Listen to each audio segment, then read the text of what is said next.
Carson, timeout. Who calls a timeout in this game? Me, I'm icing the kicker. Really?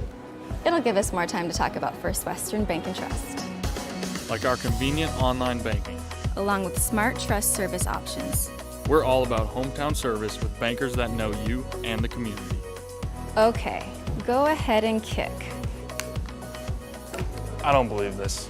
First Western Bank and Trust. You can bank on us. The 30-inch Galactic Pizza is out of this world. There's nothing like it anywhere else in Minot. Too much to handle? Try one of our famous large specialty pizzas like the Blue Buffalo. Get the best pizza in Minot and play some laser tag. At Planet Pizza, South Broadway, Minot. The magic of what we do really comes down to combining different aspects of patient care. Here at Premier Chiropractic, we love combining soft tissue work, the adjustment, and exercises together. We found that this gets the best results for our patients.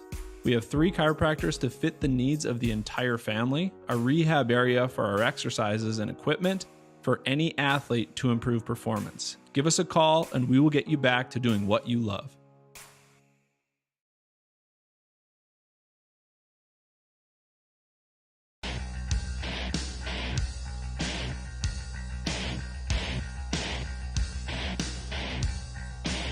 All alone, shorthanded. Here's a drive. He shoots and scores. Esslinger dinked him out of his shorts. With Samarzik, who's got a three-point night going, sends it in front. Schulte top shelf. Oh, what a play! It's the Demons back with it again. Here's a drive. Top shelf. They score. Now Swagstu's in. He'll turn and fire. Top shelf. Oh, Ben Swagstu right where Grandma keeps the cookies. Came up big back door. Another. Oh my goodness! Down into the splits goes Trey Sortland. Somebody call the cops. That was highway robbery. Here's a slop shot. Ekblad from the line. He shoots and scores. Here with Lewis. But Lewis turns and fires. He scored. Lead pass. In comes Hamsbaugh. He's all alone. He shoots and scores. Bucks out in front. Here's a drive. One-timer. Deal shoots. He scores. Swagstu's into the zone. Oh, he's dumped. How about the hit of the week coming there? The right-handed shot beats Conklin. Sends it into the net. Van Dan takes a 1-0 lead. Out in front. Morelli's got it. He'll turn and fire. He shoots and scores. Oh, boy. Mac Morelli with a twisted wrister.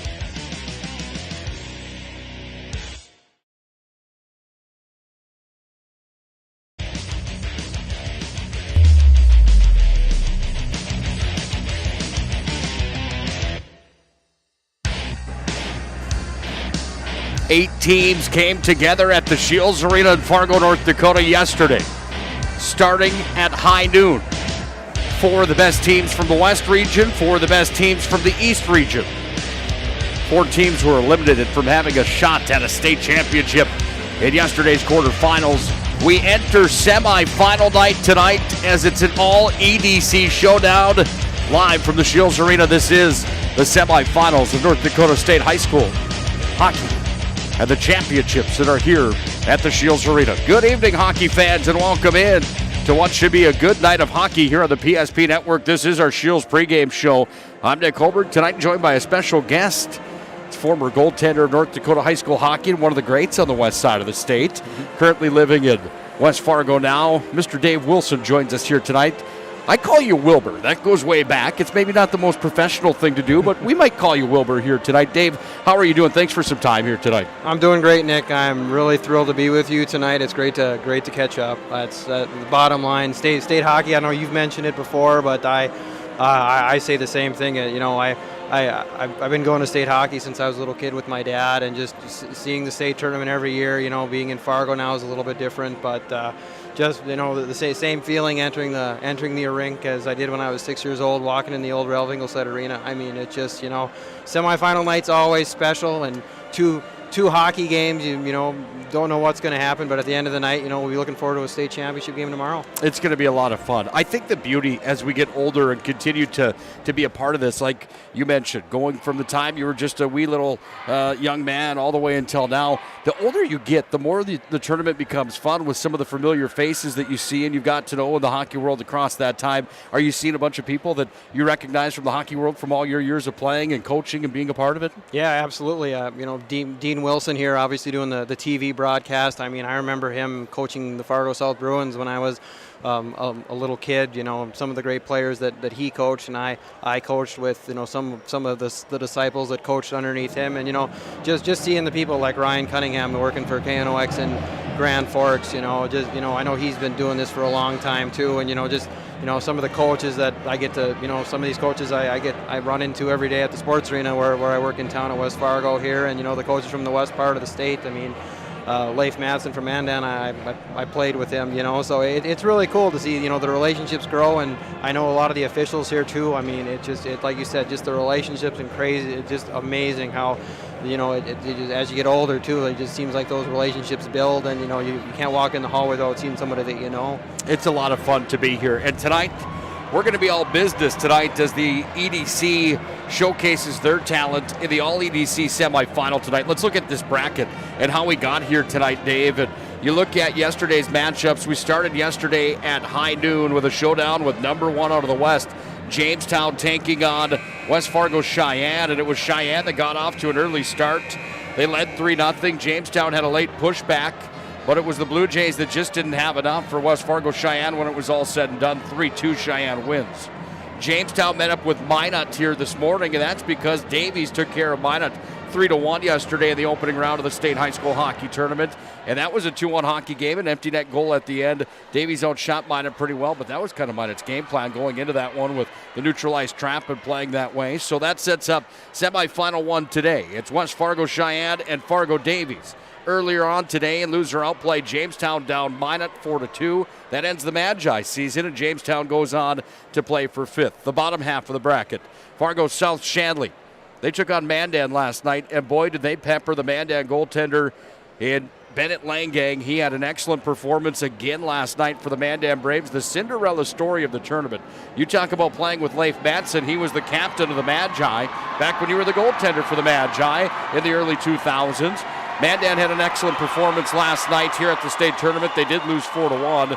That puts South in the semifinals tonight, where they'll match up with Red River, because Red River took care of business last night and smacked around Legacy 6-0 the final. So South and Red River in the nightcap here tonight. Mandan played Legacy earlier on today. Legacy took second to the West Region Tournament. Mandan comes in as the 4 seed. Mandan's got another upset. Their Cinderella story continues. So for a championship on the consolation side tomorrow, you've got Leif Madsen's crew from Mandan taking on Jamestown. Tonight, we see West Fargo Cheyenne and Davies. Fargo South, then Red River.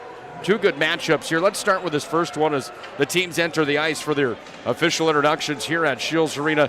Dave, on paper, this should be a Davies runaway train. What does West Fargo have to do tonight in order to try to shut that train down here?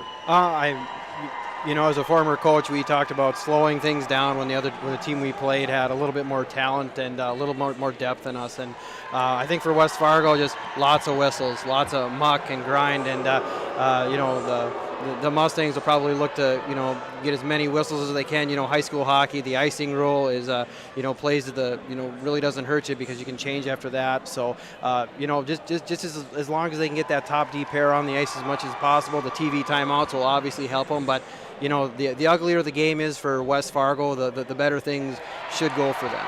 For Davies, they have so much speed and some top-end talent and some guys that are pretty darn good. They're led on the season by 42 points from Baron Stibbe. He was good yesterday against Minot, and one of the fastest players on the ice. Is the speed the name of the game for them here tonight? Oh, absolutely. A team like that can run 3 lines at you and have, you know, 6 defensemen that they can play. You know, the more energy they have, the more speed they use, and that's going to be the task for West Fargo, is figuring out a way to limit Davies' speed. And, you know, we talked about Minot kind of tried to do that yesterday, and, you know, by doing that, you're still going to get, you know, give up shots, and, you know, West Fargo Cheyenne knows that they're going to get outshot. You know, they're going to probably spend a lot of time defending and a lot of time chasing, but just trying to limit Davy's use of the speed will be very important for them. Neither team has won a state championship. One reason why is that this is West Fargo Cheyenne's first ever trip to the state tournament. They had to do it the hard way going through the EDC tournament. They knocked off Grand Forks Central, the perennial power. They're kind of the Cinderella story over here on the east side of the state. They finished number 6 in the conference. Davies won the East Region regular season championship. You've had the chance to see these guys all year long. I mean, they really are a buzzsaw, aren't they? Absolutely, and I got to see them play Red River, and we know the type of skill that Red River brings to the table anytime that they play. And Fargo Davies is the real deal, and the tournament being in Fargo this year sets up perfectly for them. I mean, they practice in this arena, maybe not the Scheels ring versus the Farmers Union every single day, but with the amount of seniors they have, a senior goaltender, I mean, things kind of line up at times for a team to really make their mark in hockey, and this would definitely be the year that they could do that. Hang on tight. It's going to be a wild ride tonight. Colors are on the ice. That means we've got one more commercial break. When we come back, we face off the semis.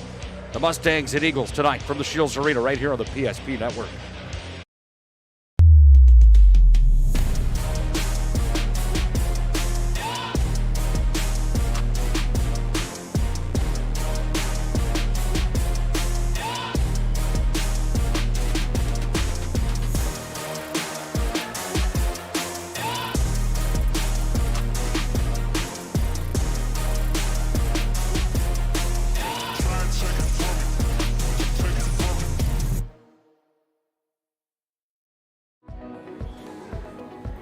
Carson, timeout.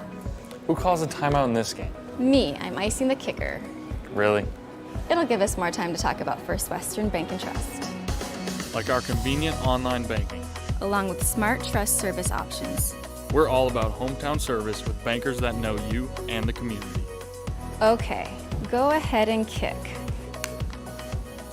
I don't believe this. First Western Bank and Trust. You can bank on us. The 30-inch galactic pizza is out of this world. There's nothing like it anywhere else in Minot. Too much to handle? Try one of our famous large specialty pizzas like the Blue Buffalo. Get the best pizza in Minot and play some laser tag. At Planet Pizza, South Broadway, Minot. The magic of what we do really comes down to combining different aspects of patient care. Here at Premier Chiropractic, we love combining soft tissue work, the adjustment, and exercises together. We found that this gets the best results for our patients. We have 3 chiropractors to fit the needs of the entire family, a rehab area for our exercises and equipment for any athlete to improve performance. Give us a call and we will get you back to doing what you love.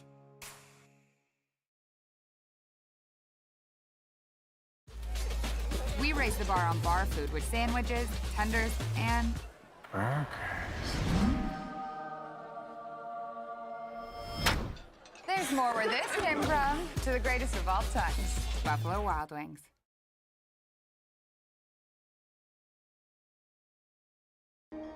Life is all about moments. Big moments. Small moments. And those moments you can't put into words. It's how we at First International Bank and Trust live first and have been for more than 110 years. One customer, one family, one moment at a time. First International Bank and Trust. Live first. The right way to top a sub is with real red wine vinegar made from red grapes and no food coloring. And the right way to film it is in slow motion. Obviously. Because authentic ingredients make a sub above.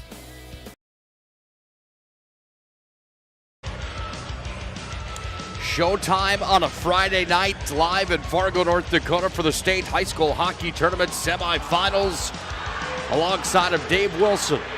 I'm Nick Hulberg. Let's put a cap on our Scheels pregame show here tonight. Scheels, Minot and Bismarck brought you the pregame show here tonight. Everything you need for all your passions, from fishing to fashion, sporting goods, hunting and fishing gear, you name it, at Scheels of Bismarck and Minot. Dave, I have to tell you, I think one of the most impressive things at the state high school hockey tournament that I've seen so far The fact that the color guard can come out on a freshly shaved sheet of ice that's been flooded and not slip up at all, isn't that just amazing?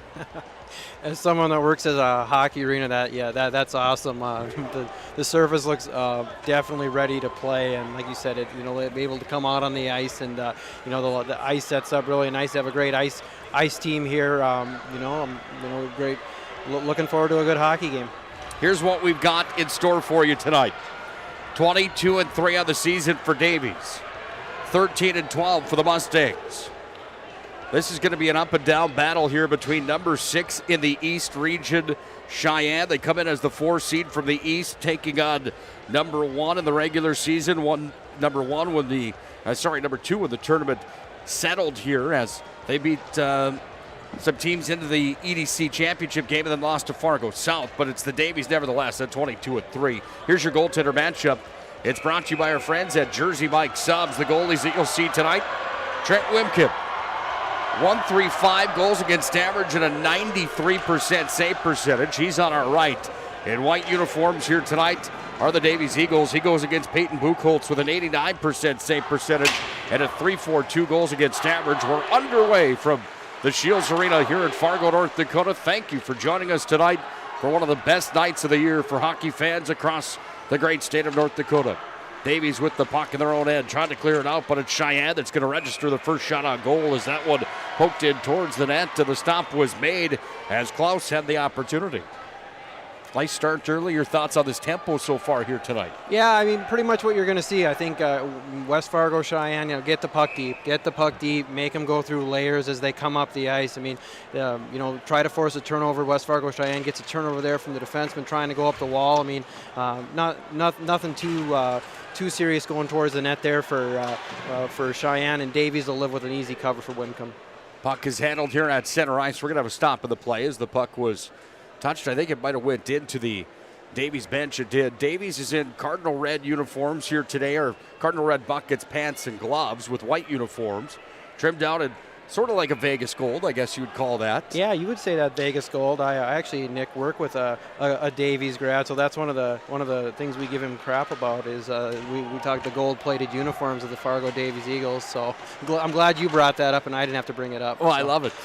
Cheyennes in their blues with orange. They've got white helmets on here today. I like that look. Here's a shot that comes in. It's going to go up into the protective mesh as it was fired off from Windjam, but it hit traffic and went out of play. We're sitting with 56 seconds complete to the opening period, scoreless on the First International Bank and Trust scoreboard. Yeah, and right there's a play, the puck deflected up behind Buchholz by a guy you're going to hear a lot, and that's Zach Mosier for West Fargo Cheyenne. He plays a ton of minutes, and active stick, good positioning as a defenseman, not going to get beat a lot. He's going to have to play a lot of minutes and play a lot of minutes well for Cheyenne pull out a victory here. Puck's going to come all the way back to the Davies head of the ice surface. It's wrapped around the near side wall. Cheyenne's going to hold the zone here in their offensive territory. Davies tries to clear. Here's a drive.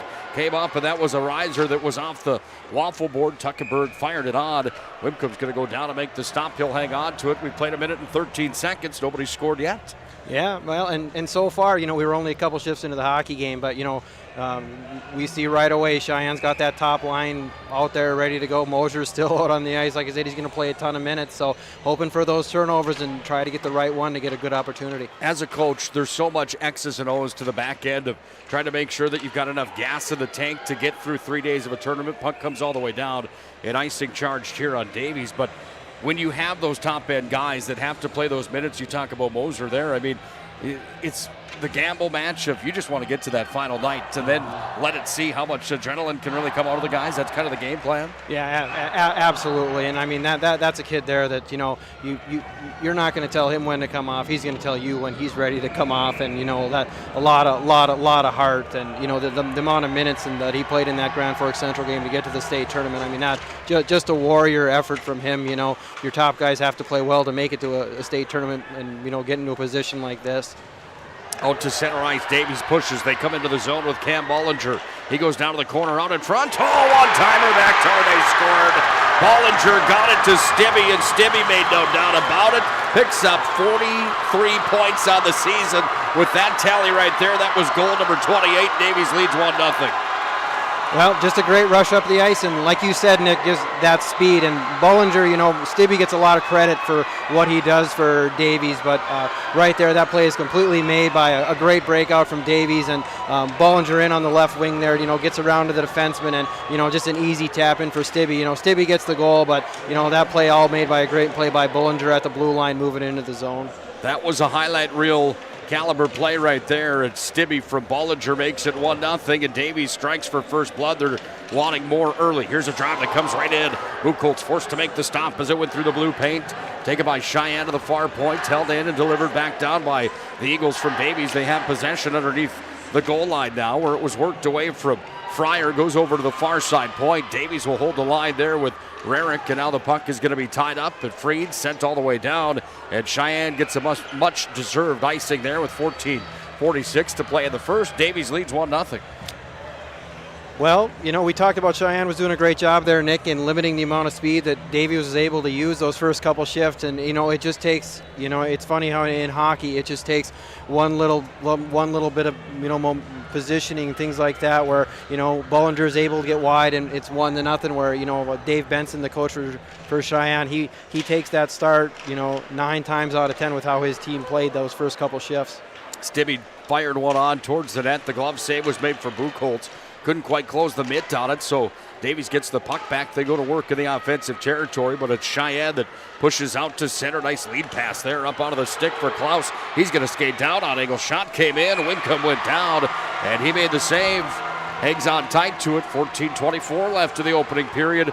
And a nice opportunity there from Cheyenne. Yeah, trying to play the stretch game a little bit there too. And Klaus is a kid with a boatload of talent. And I saw a lot of the Cheyenne Mustang games this year, and he scored some fantastic goals from some fantastic angles. A kid like that, if you're in a one-on-one situation, you're happy with what that kid is able to produce and get some offense going for your team.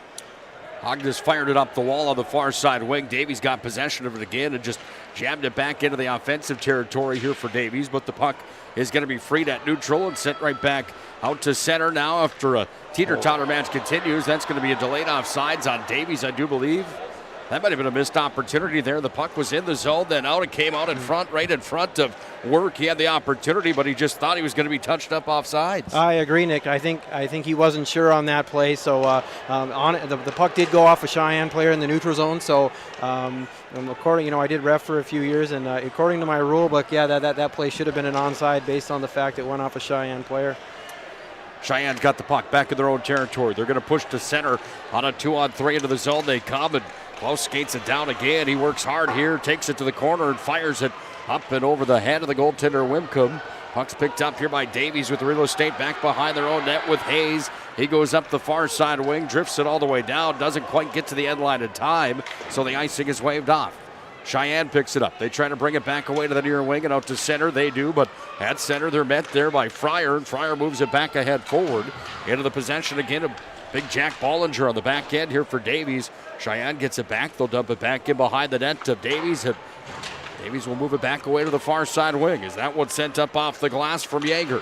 Neutral ice battles. Going to be freed here to Jack Bollinger. That kid's huge, isn't he? Oh, big boy. I said yesterday in the broadcast with Minot that he should be somebody that's playing for the Minnesota Vikings by the stature that he's got. He moves it to the far side wing, bumps off the wall, goes out to center. Stibbe's back in with it over on the far wing inside the blue line. There's an offsides charge. 12:31 left in the opening period. Davies leading 1-0 courtesy of Baron Stibbe's 43rd point to the year.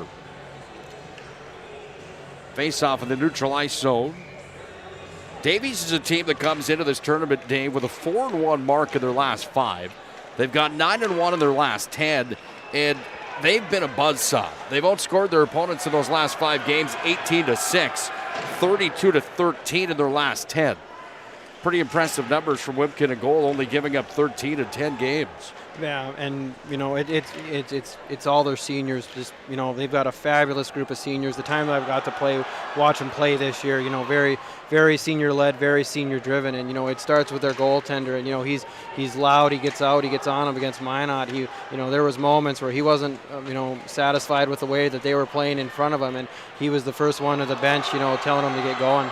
Up to center ice. Here come the Eagles in with the puck. That's Cam Bollinger that walked it down. He's got it side of the cage. Came out of Gretzky's office up top. Nobody there for the Eagles. They're going to have to regroup here. Drew Rarick will just dump it in, and the old school dump and chase is on. 11 minutes, 34 seconds to play in the opening period. Davies on top, 1-0 on the First International Bank and Trust scoreboard. Stibbe out front. Send it away there to Bollinger. Comes back up top to the line. That one hammered in from the point as it came down off the tape from the blue liner. Rarick now back out in front. That shot whistled up and wide. Davies has pressure here. Cheyenne trying to clear on the far side wall. It's scrum forward, now freed. Over on the far wing, it's Teckenberg that brings it up to center. The bouncing puck is going to be wrangled by Rogan. He's going to move it forward. Hello, there's your hit of the game so far as Rogan went for a ride as he got into Rarick there. The puck comes out to center ice, and this place is the loudest we've heard it since the Stibbe goal. Puck is dumped back in behind Wimkup. He's back onto the net to play it. Wimkup, that is. He was quick to get back behind the net. Not only can he stop it out front, he's quick to stop it back in behind to play the puck. Cheyenne's in. Opportunity. Oh, the goal post was hit. Chance was there for Teckenberg. It was almost 1-1 as that one rang off the pipe clean. And that's exactly what Cheyenne wants to do. I mean, force a turnover with your structure there, 1-2-2, force Davies to make a pass they don't want to make and be able to create a turnover, turn it back up, and they got a great opportunity there, just rung off the outside of the post. Down for an icing from Cheyenne. And we've got an opportunity here to take a look at the video board here at Scheels Arena. They're showing the highlight to the replay of that hit from number 20 on the side for the Eagles. That's Rarick. And man, did he send his man Rogan for a ride. That was the hit of the game so far. Puck's handled by Cheyenne on the near side wing. Up at neutral ice they come with it. Over the checkered stripe into Davies' defensive territory. Cheyenne has to touch up on it onsides, frees some space back in deep for Yeager. He goes away to the far side wing. Bouncing puck comes right in the center slot. Taken back away here by the Eagles. Now Cheyenne's got it back. A drive came in. Takes a funny carom off the end boards. It comes all the way back out in front of the net. It's going to be picked up here by the Eagles back in their own territory as Yeager bumps it back in behind again and goes to the far side wing. Cross-ice pass from the Davies D zone all the way back up through neutral. I don't know if that one got into the official or what happened there, but Cheyenne's got it back as they bring it back into the offensive territory and take it down back behind Wimkup. Puck's taken here by the Eagles off the glass. They try to push out to center. Unable to do so here as Davies has to regroup. Good pressure here from Cheyenne with 9:27 left in the opening period. It is a 1-0 hockey game. Cheyenne's got a rush out in front of the Davies net now. It's going to be corralled and taken away and sent out by Rarick. He just flips it down with the 9-iron, and Cheyenne's got real estate as Moser with the hockey hair moved it ahead forward up through center ice. That one caught the official right in the belly. That didn't feel good. Here's a drive that comes in, and the stop is made. Trent Wimkin goes down and makes another one here with 9:06 to play. In our opening period, we've got a stop on the ice with the media timeout.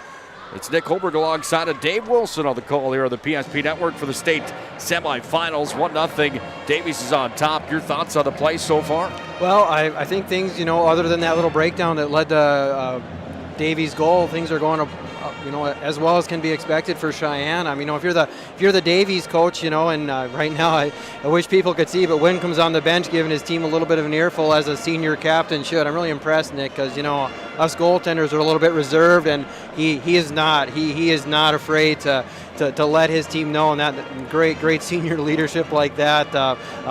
Very, very nice to see. But Davies, I think their coaching staff's going to say, like when we're breaking out, it's not just not looking at our first option. We're trying to go to our first option on the wall, and then Cheyenne's doing a really good job in their 1-2-2 of making sure that option's not there. So take a breath if we need to regroup and not force things up into the pressure, because what's happening is we're forcing things up into the pressure.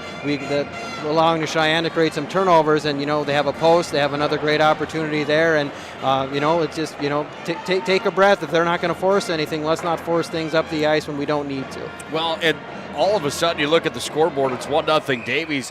Again, if you're just joining us, it was Stibbe that picked up his 43rd goal of the year, but Cheyenne's got the shot advantage right now at 6-3 early in this contest with 9:06 remaining in our first period. What's the rivalry like between Cheyenne and Davies here in the Fargo area? Is it a good one?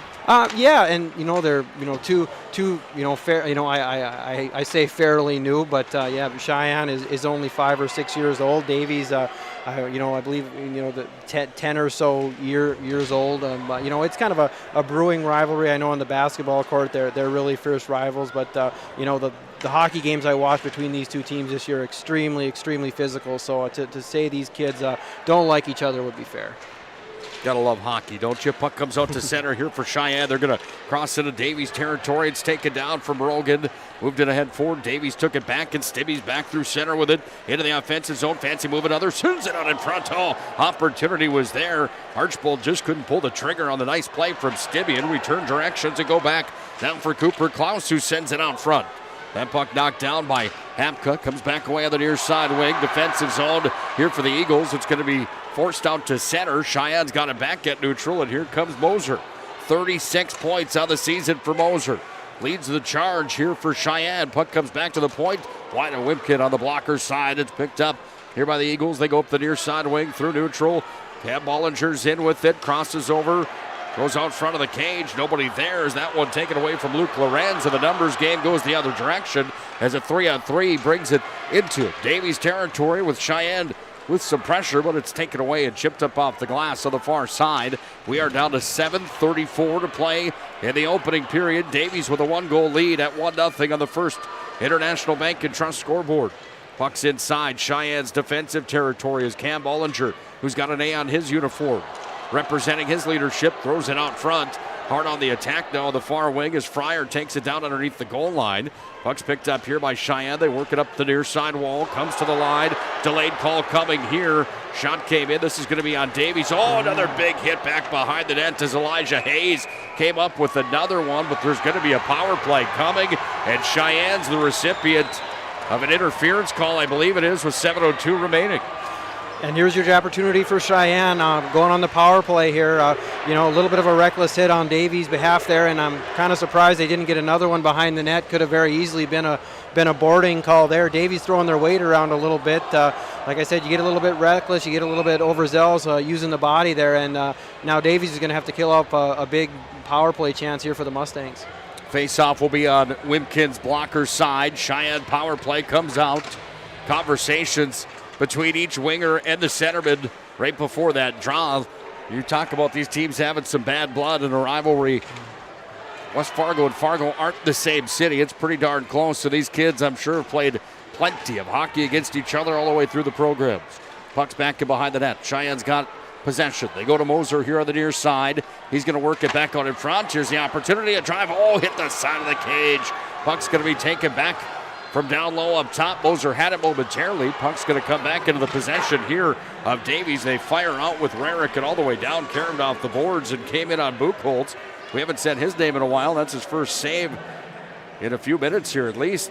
5 shots on goal now for Davies. 6 for Cheyenne. Cheyenne power play is out trying to tie this one up. It's 1-0.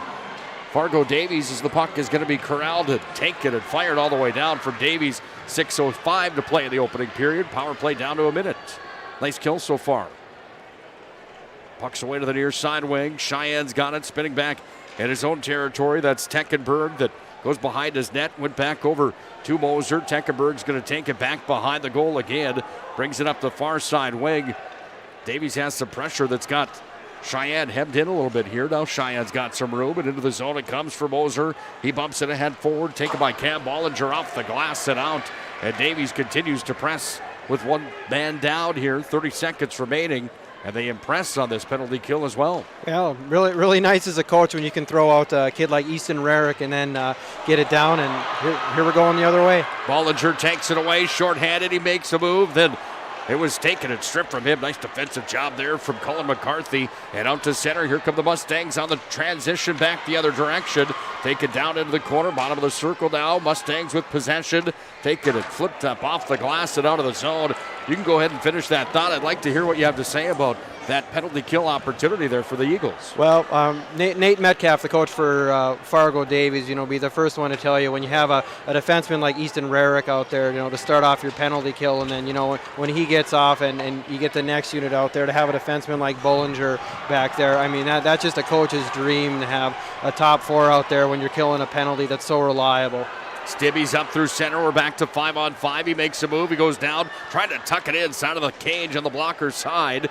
Buchholz made the save. It's going to be sent back out in front. It caroms up to the far point. Rarick's got it here. Whistled one in. Just wide on the blocker's side. Held at the line as it's sent back down to the corner from Drew Rarick. It comes out in front of the net. Stibby tried to get it. He does. Now it's going to go through his skates and right into the blue paint it comes. And Buchholz hangs on to it. 4:15 left in the opening period. 1-0 on our First International Bank and Trust scoreboard. We've got a timeout inside the venue. We're going to take one as well. State semifinals have not disappointed so far. We've got ourselves a showdown here at Scheels Arena. Davies leads Cheyenne 1-0 late in the first. You have built an amazing life by working hard and doing your job well. Delivering financial advice is what we do well. At Ameriprise Financial, our job is to use our skills, experience, and research to help you become more successful in today's economy. What we want you to walk away from each encounter with is satisfaction in knowing that together, we've done what we can to help you work toward a better future.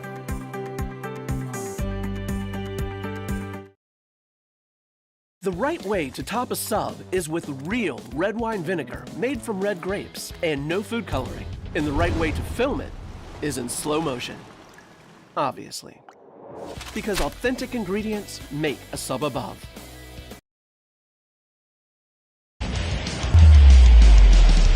Cheyenne's got their band here tonight, and they're dressed up. They've got overalls on here tonight that are orange and blue. That band has been rocking since the pregame here tonight. To credit them with setting some atmosphere here in this place. Both student sections are at volume here tonight. Large student sections for both sides here tonight with this Cheyenne versus Davies rivalry. It is 1-0. Davies is on top. They scored early in this hockey game, but it's Cheyenne that's had some pressure. Here's a shot coming from the Eagles, and that one's fired in. And the glove save was made there from Buchholz as Kenkelfritz came in and fired one on goal. And that's right there. Cheyenne is fine with that. A wrist shot from the top of the circles. Buchholz is a great goaltender. He makes that save, 10 times out of 10 times. That's a walk in the park for a goaltender like him. Kenkelfritz had the game winner against Minot yesterday. A wrist shot from the top of the circle at that same goal he just shot at here. 2-1 at the end of the hockey game last night for Davies on top of Minot, and then they added the empty net goal just as the insurance and the big exclamation point on the all EDC semifinal matchups here tonight on semifinal night from Scheels Arena. Puck out of the Davies end, up to center. Stibby's got it again. He's going to carry in against Moser. Two of the best of the EDC go toe-to-toe here. Stibby gets it out front, sent it there. Nobody was home, but the puck is going to come back all the way to the line where Stibby tracked it down. Got it free, sent it back across. Taken here by Cheyenne, a high stick on the play, and a stop here with 3:23 left in our opening period. Davies leads 1-0. And we'll say it again, not a terrible start for West Fargo Cheyenne. They know they're outgunned. They're playing their system really well. They're making Davies work. And, if 3:23 left here in the first period, it's, one shot and you got a tie hockey game. So they're right where they want to be. Puck's taken and dumped in. There was a big hit at center ice. That puck was freed by Fargo Davies now as they fire it back in behind the net. The puck is going to be scrummed forward and work to the near point. Davies is going to hold the zone. Demers has it here. He sends it back over to Cam Bollinger. Comes back up to Demers at the point. Sends it down into the corner. Taken by Cheyenne. They're going to whistle it around the end wall. Up it comes from Christensen and out to center. Here's a 2-on-1 back the other way if they can hurry. Cheyenne's into the zone. Cross-ice dish from Lachowski. Comes back underneath the goal line. Sent down in front. Nobody there for the Mustangs. And the puck is going to be scrummed forward and worked back away to the near side wing where Davies and Bollinger are going to take it out to center. And Cam Bollinger crosses the center ice stripe and dumps it down into the corner. Cheyenne's in after it. We're down to 2.5 to play in the opening period. 1-0 Davies on top. It's Nick Hulberg and Dave WIlson from the Scheels Arena here in Fargo, North Dakota. There was a hit right in front of the Cheyenne bench. That brought the Davies fans alive. Out front, Stibby shoots, top shelf. Oh, he scored. That one hit the bar and then rattles in. Stibby's got another one, and it's 2-0. Davies on top. And you just can't give great players like that much space. You'll take Stibby from that spot all day long. a great feed across, and just a little bit. What West Fargo got lost there a little bit in space, and a kid like Stibbe from just right on the hash mark there. He's going to score. Not a lot that Buchholz could do in that situation, and just the little miscues in the defensive zone, end up costing you. And Davies is a team with a lot of offensive skill where your miscues end up in the net, like Minot saw a lot of yesterday. Trying to see if we can pick up the official call of the assist. This one goes up and out of play. It's Stibbe for sure. It came off of his stick. You think that was 15 and 11 on the assist? Do you think that's a fair guess? I thought Archibald might have made the pass across, but I could be wrong on that one. Archibald, let's go 4. Let's go 22 from 4. We'll get the official game sheet up here after the showdown tonight. This venue is just beautiful for the state high school hockey tournament. It rotates between Grand Forks and Fargo. In 2015, it came to the Scheels Arena for the first time ever. And I have to tell you, the puck's out of play here off the faceoff with just shy of 2 minutes to play here in the first period. Davies up 2-0. It came to the Scheels Arena for that first time in 2015, and I fell in love with it immediately. This place was full at capacity. It holds around 5,000 if I'm not mistaken. And it was a sold-out show for the state title game back in 2015. It then went back to Grand Forks the following year, and when it did, what we found out is that, man, the atmosphere inside the Ralph Engelstad Arena, which is hands down the nicest hockey facility in the country. Here come the Eagles on a 2-on-1. They're back into the zone. Here's a drive. Sent it in. It went off the tape there on the far side coming from Rarick. He missed, and now Davies has pressure again. But what we found out is that the Scheels Arena is just so much better for the atmosphere across the board because the Ralph Engelstad Arena, frankly, is too big for this tournament with 13,000 people that can fill that place up. I wish they'd bring it here every single year. Yeah, I went to UND. I spent a lot of time at the Ralph. The Ralph always, will have a near and dear place in my heart. I'm there just about every weekend. The UND men's hockey team is home, and look how puck comes out from behind the net. Sorry to interrupt you, Dave. Took a weird carom off the end boards. It hit the Zamboni door, then busted out right in front of Buchholz. The opportunity was there for Bollinger. Just couldn't pull the trigger. Yeah, crazy bounce there, Nick, too. And at Buchholz, the puck's laying 3 inches from his left skate, and he had no idea that puck was there. So, nice recovery by him, and almost a disaster there for Cheyenne. That 2-0. They haven't played a terrible first period, So, don't get your head down. Davies is a good hockey team. Play 2 more periods here and see what we can do. 30 seconds remains here in the opening frame. Cam Bollinger from his own end. He's going to push up the near wall. Gets through center. Bollinger's in on a one-on-one. Todre out front. Big pad save. Buchholz came up with one there. Bollinger gets it back across. Archibald's going to try to fire. He sent it across and just couldn't pull the trigger on it. All right, kids, caught him down. We're at 14 seconds to play in the period. Now we're down to 10. Out in front of the Cheyenne net. There's a scrum for it in the blue paint. Still scrumming for it. Side of the cage of the glove side. Set down in front. Archibald's wide open. He shoots and scores. 3-0. Davies is that scrum. Ended up putting one right on the tee, and Jackson Archibald has his 20th point of the season. And, a really good coaching move there by Nate Metcalf for the Davies Eagles. Last minute of the first period, he can throw his third line out there after his second, just as easy and wind it down. But, they really had momentum going in the zone, so he threw Stibbe's line right back out there. They, Kurios caused a lot of chaos in front of the net, and the puck pops out, and, we have a 3-0 hockey game. Man, that was about as reminiscent of bubble hockey as you're going to have. Here's the horn to end the period. That one came right out in front, and he just had to fire it from the slot. I mean, talk about Johnny on the spot and a primetime opportunity. Excellent shot. As you got to finish it off. It was Archibald on the goal, correct? Yes, sir. Archibald does fire it home. I wrote down number 18. I'm not sure why I did that. It was 4 that was on the tally. I was looking at the points that he's got on the season. We're through one period of play.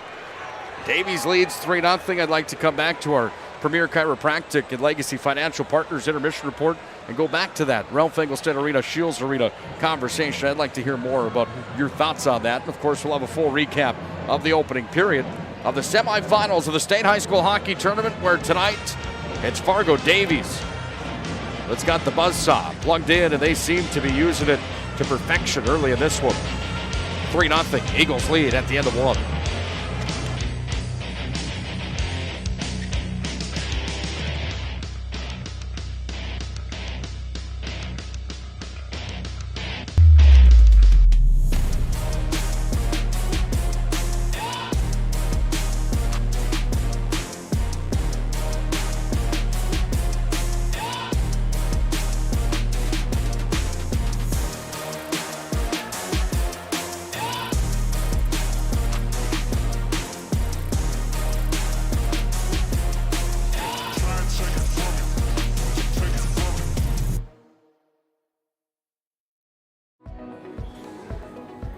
Carson, timeout. Who calls a timeout in this game? Me, I'm icing the kicker. Really? It'll give us more time to talk about First Western Bank and Trust, Like our convenient online banking. along with smart trust service options. We're all about hometown service with bankers that know you and the community.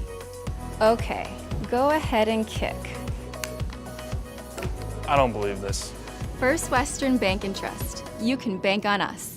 The 30-inch galactic pizza is out of this world. There's nothing like it anywhere else in Minot. Too much to handle? Try one of our famous large specialty pizzas like the Blue Buffalo. Get the best pizza in Minot and play some laser tag. At Planet Pizza, South Broadway, Minot. The magic of what we do really comes down to combining different aspects of patient care. Here at Premier Chiropractic, we love combining soft tissue work, the adjustment, and exercises together. We found that this gets the best results for our patients.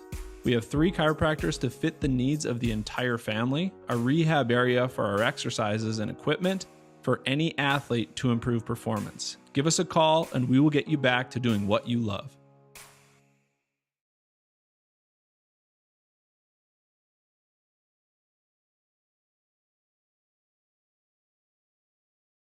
The magic of what we do really comes down to combining different aspects of patient care. Here at Premier Chiropractic, we love combining soft tissue work, the adjustment, and exercises together. We found that this gets the best results for our patients. We have 3 chiropractors to fit the needs of the entire family, a rehab area for our exercises and equipment for any athlete to improve performance. Give us a call and we will get you back to doing what you love.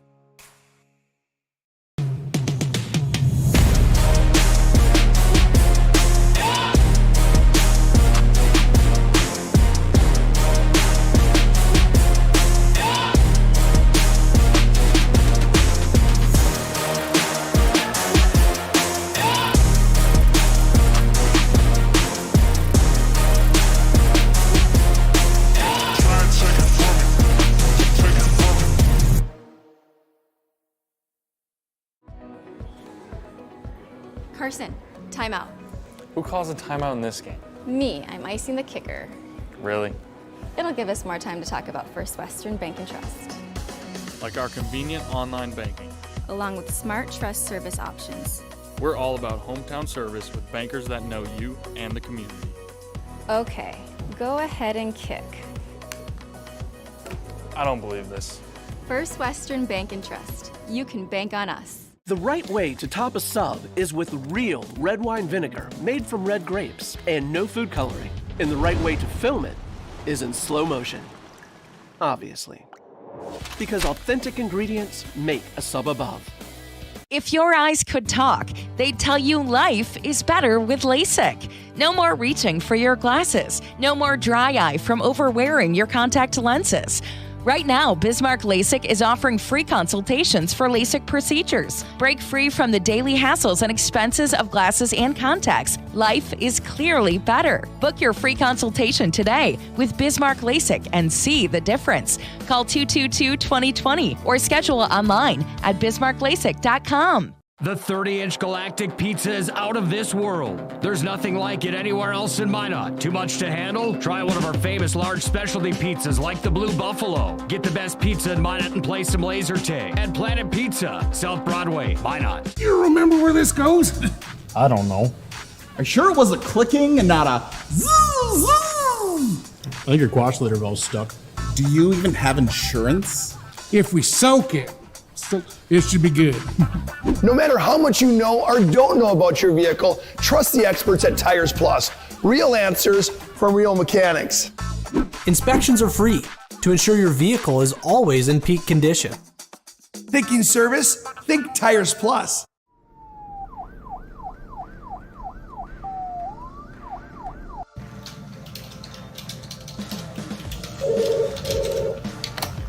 Thanks for calling Supreme.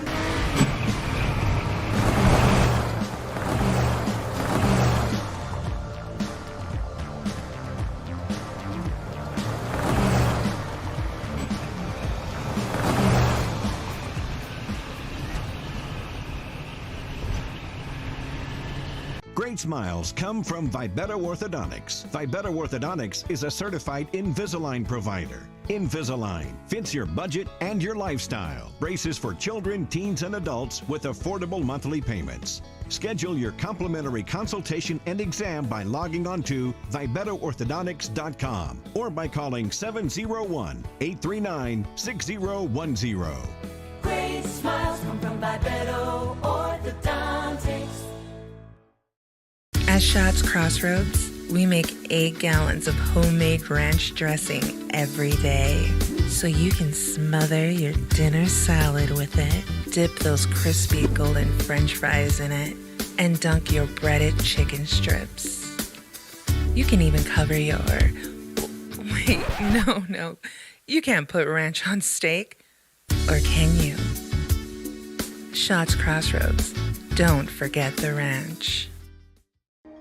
Life is all about moments. Big moments. Small moments. And those moments you can't put into words. It's how we at First International Bank and Trust live first and have been for more than 110 years. One customer, one family, one moment at a time. First International Bank and Trust.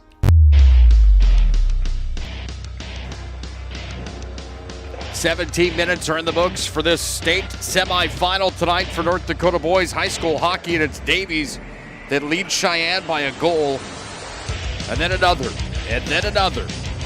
3-0 at the end of one period of play here at the Scheels Arena. This is our Premier Chiropractic and Legacy Financial Partners Intermission Reports. Big thanks to all those sponsors you see here on the PSP Network. Frankly, without them, we just wouldn't be here.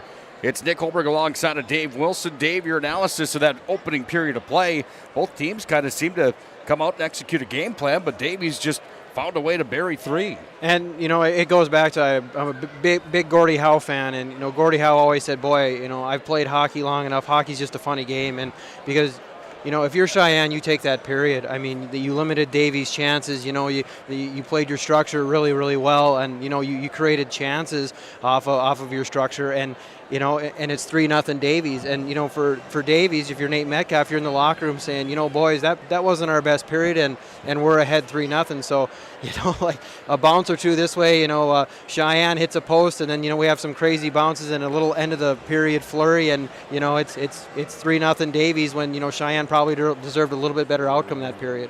If you're Dave Benson right now in his 5th year, your first trip to the state tournament, you find yourselves in the semifinals after taking down a team in Jamestown that very rightfully so could have been playing for a state championship tomorrow night. They're that good in my mind. Got the state's top producer, Nolan D, now with 65 points on the year. They'll play for 5th tomorrow, but back to the question of Dave Benson in the room. What do you think his overall message is here? Obviously, this is a pretty big hill to climb after one period. Yeah, and I would just say, let's keep our composure. We're okay. We created chances. Things happen in hockey, and you know what? A lot of shifts left in this hockey game. Okay, you saw it yesterday with Jamestown. Jamestown, in that third period against Cheyenne, they get 2 quick ones, and it's a hockey game. It starts with one. So let's play within our structure. Let's not get outside of ourselves. Let's not get crazy here. Okay, what we were doing was working. A couple bounces don't go our way, but just most importantly, let's just relax and let's keep doing what we've been doing, because it wasn't not working. It just Davies just capitalized on the opportunities that we gave him. I got to tell you, this high school hockey tournament, we'll have the full recap here in just a moment. We talked about it in the pregame show brought to you by Scheels tonight, how fun the high school hockey tournament is with the amount of old familiar faces you get to see. Tonight we get to see one from the west side of the state, and Marty Jackson was here tonight. Anyone that's watching this broadcast from the west side of the state that was a fan of Minot High hockey in the early 2000s, you'll remember that name. He's still at the top of the list for goals against average for the Magi. You're still at the top of the list for save percentage. And I found that out from you, Nick, so thank you. It's pretty fantastic. And I played goal for Minot High as well. However, I wasn't quite at the top of any list other than the guy to fill up the water bottles. But what an honor to be able to be here with both you guys tonight. Great to see Marty Jackson. Great to see those familiar faces. You got to love the state hockey tournament. Absolutely, and like, it's like we were talking about before the game. It's crazy who you run into, and I haven't seen Marty for 20 years. I mean, like you said, it just, the camaraderie and people coming together, and just you run into someone like that, and a great kid. I grew up playing hockey. I was a couple years ahead of Marty, but when he would travel with the Pee Wee A, we would travel with the Bantams, and we would play, and then the Pee Wee A would play everywhere we went. So I got to know Marty really well, and the kid was fabulous in the net in high school hockey. A couple really good years for him, and I'm glad to see that he's doing well working in Moorhead, and that was a great to get a chance to catch up with him a little bit. Absolutely. Speaking of great goaltenders, Wimcomb from Fargo Davies certainly having himself a year. 15 shutouts in his high school career. It's a 3-year starter now for Davies, a 1.35 goals against average. He only saw 7 shots in that opening period of play, but he stopped all 7 of them. On the other side, Peyton Buchholz saw 16, and 3 fouled their way through, so he ended up with 13 saves. Here's the goals that were scored. 15-23 on the board in the first period. Davies strikes for first blood in this one. It was Cam Bullinger who set up Baron Stibbe, not to get confused with his older brother, who is an absolute animal at Fargo Davies, and then for the Minot Minotauros, actually playing out in the BCHL for the Wenatchee Wild.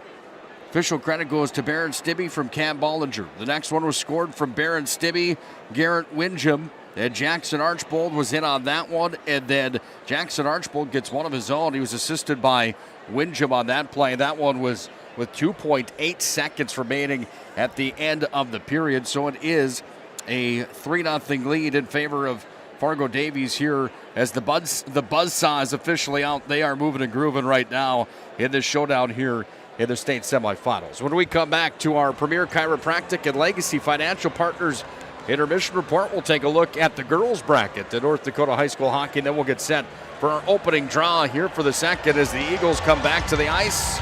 You hear their fans come alive here at the Scheels Arena. Second period is upon us. We'll bring you the opening draw in the second frame when we return. Working at BNC National Bank is developing relationships. I love working with people. We've been here for over 25 years. We've grown just like our communities we're in. But we still have that personal connection with our customers. And that's why we can find the best solutions for them. It feels great seeing projects around the community and knowing we're a small part of making that happen. We're helping people buy their first homes. Plan for the future. From startups to big business. We're part of the community. And we're proud of it. Yours truly, BNC. If your eyes could talk, they'd tell you life is better with LASIK. No more reaching for your glasses. No more dry eye from overwearing your contact lenses. Right now, Bismarck LASIK is offering free consultations for LASIK procedures. Break free from the daily hassles and expenses of glasses and contacts. Life is clearly better. Book your free consultation today with Bismarck LASIK and see the difference. Call 222-2020 or schedule online at... There's an atmosphere inside of Scheels Arena tonight here in Fargo, North Dakota for the state boys hockey semifinals. School band is here from Cheyenne, and got to tell you, they deserve some credit here tonight. They've done a fantastic job so far here, putting a little more energy into this venue. Left to right for the Davies Eagles in the second, right to left for Cheyenne. We're underway here for the second frame as Davies is on top 3-0. They're going to start with the puck as they bring it down into the offensive zone. A drive was fired ahead forward there off of Andre Work. It goes underneath the goal line now, where it's going to be taken here by Cheyenne. They're going to fire it back down up to the point, and then Davies fired it back down. Puck's taken now away by Davies. They have possession here, and Bollinger goes down to the corner where it's going to be taken and worked out by Luke Lorenz. Lorenz brought it away to the near side, held at the line and delivered down. Easton Rarick has been impressive here in his high school career and in this tournament. He sent it down to the corner, but it's Cheyenne that brings it back up to center with a head of steam. Cooper Klaus up to neutral. He's going to come into the Davies zone now. On angle shot, fired it in. Wimcomb goes down and makes the stop here with 56 seconds complete in our second period. 3-0 Davies on top. And Like you said, Nick, I've been so impressed with Easton Rarick, watching him play this year and watching him against Minot yesterday. Just such a smooth and savvy defender, and he just plays the blue line so well, and just really good at limiting those chances from the danger areas in his own end as well. Puck's going to be taken here underneath the Davies net on the near side wing. Archbold's back in after it, tried to fire it back behind his own cage, but it was held up there off the glass as it was knocked down off the back of Caitlin Mattern. Puck's going to come out in the center slot for Cheyenne, but it's moved away by Davies and up to center from Windjam. Windjam with a 2-point night going here. He came into the tournament with 11 points. He's going to have at least 13 when it's all said and done because he had 2 assists in the opening period. Up to center we go now. Windjam's got the puck, sends it out in front. Here's a drive. They scored again. Oh, what a play that was. Windjam to Stibbe. And Stibbe's going to put himself on the board with the first hat trick of the semifinals tonight. And like we talked about, Nick, speed kills, from about the red line in. I'm not sure what defenseman from Cheyenne that Stibbe was toe-to-toe with, but, it was basically a foot race, and it was a foot race that he had an easy time winning. And, the Cheyenne defender tried to stay with him, but, just a kid that skates that well, you don't have a whole lot of chance when he gets going, and that's exactly what he did. Hat trick for Barron Stibbe. 4-0. You don't want to say it this early. There's a lot of time left in this hockey game, but that is starting to be the dig that's going to be putting the coffin in the ground of this one, if you will. Down 4-0 against Davies is not where you want to be on semifinal night. Cheyenne's in over the line. They're whistled for the offsides, and the puck will come back out to center. Barron Stibbe's just a different player. Those Stibbes are different animals. I had a conversation with his dad earlier on this year when Minot came over to play Fargo Davies. His father was not a hockey player from the Hunter Arthur area, which is about 40 miles from here. And we had the conversation. I said, well, if you're from there, how did you ever get into hockey? And they had the conversation. He said, we're not the biggest guys on the planet. And we knew that we had some athleticism, so we thought we'd try hockey. It seemed like a pretty good route. And have to tell you, it seems to be working pretty well for the Stibbe family. Bullinger's in with it. He'll turn and fire one wide on the glove side. High riser tipped in front. Buchholz made the save. And now it's Cheyenne on the far wing trying to clear the puck up to the neutral ice zone. Taken away by Davies, and they're only getting better here, Dave, as the game is continuing on. Puck's taken away in the center slot. Off of Lorenz it comes, but now out to center. It's Cheyenne with possession with Klaus, and the puck's going to be dumped in from center there. Wimpkins out of the net to play it. Went underneath the goal line, back to his D-man there, and Mattern. Puck comes back away over the far side corner. Cheyenne's going to retain possession. They're going to fire it out front. Comes up to the line, held in, shot turned on, waffle board stop. Wimpkins got another one, his 8th save of the game, and it's Cheyenne with possession out in front, but it's swept all the way up to the line. Held by Moser, loose in front of the net. Oh, opportunity was there. Moser sent it down to Teckenberg, but he couldn't wrangle the bouncing puck. And then Davies sends it to the other end of the ice.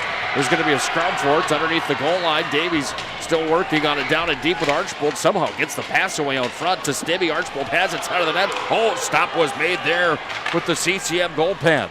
Puck comes back underneath the net now. It's worked away here by Davies. Trying to handle it on the near side wing. Cheyenne's got possession again, and they go away with Cooper. Klaus trying to clear the zone. Klaus gets it back. Stibbe takes it from him, and Stibbe goes for a stroll with it. Sends it downstairs. Up top it came, and the drive was in from Archbold. And Buchholz has a big one. That was important for him there. And, the TV timeouts, we talked about it before the game, how they would be important for Cheyenne. And this is a great TV timeout for the Cheyenne Mustangs. Davies is getting them a little bit outside their structure in the defensive end, kind of trying to flip the pucks off the glass and not giving it enough oomph to get it outside the zone. I think if there's not a TV timeout, Dave Benson may even take a timeout for Cheyenne. His second line playing there, just look like they got a little bit gassed. So this gives them a time to just get a deep breath, maybe get their number one unit back out there, get Moser back on the ice, because they kind of got stuck there in a long shift with their second line, and it almost ended up causing them with Stibbe with a great chance. 4-0. Davies is on top. Shots are now 20-10.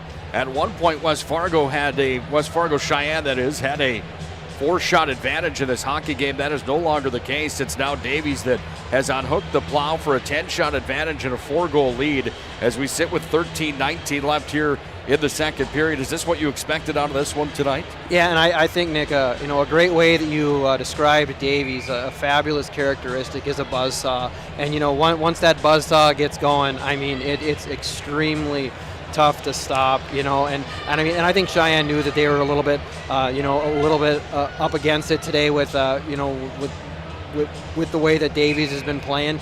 But this is kind of par for the course. When Davies is grooving, there's not a whole lot the teams can do against them.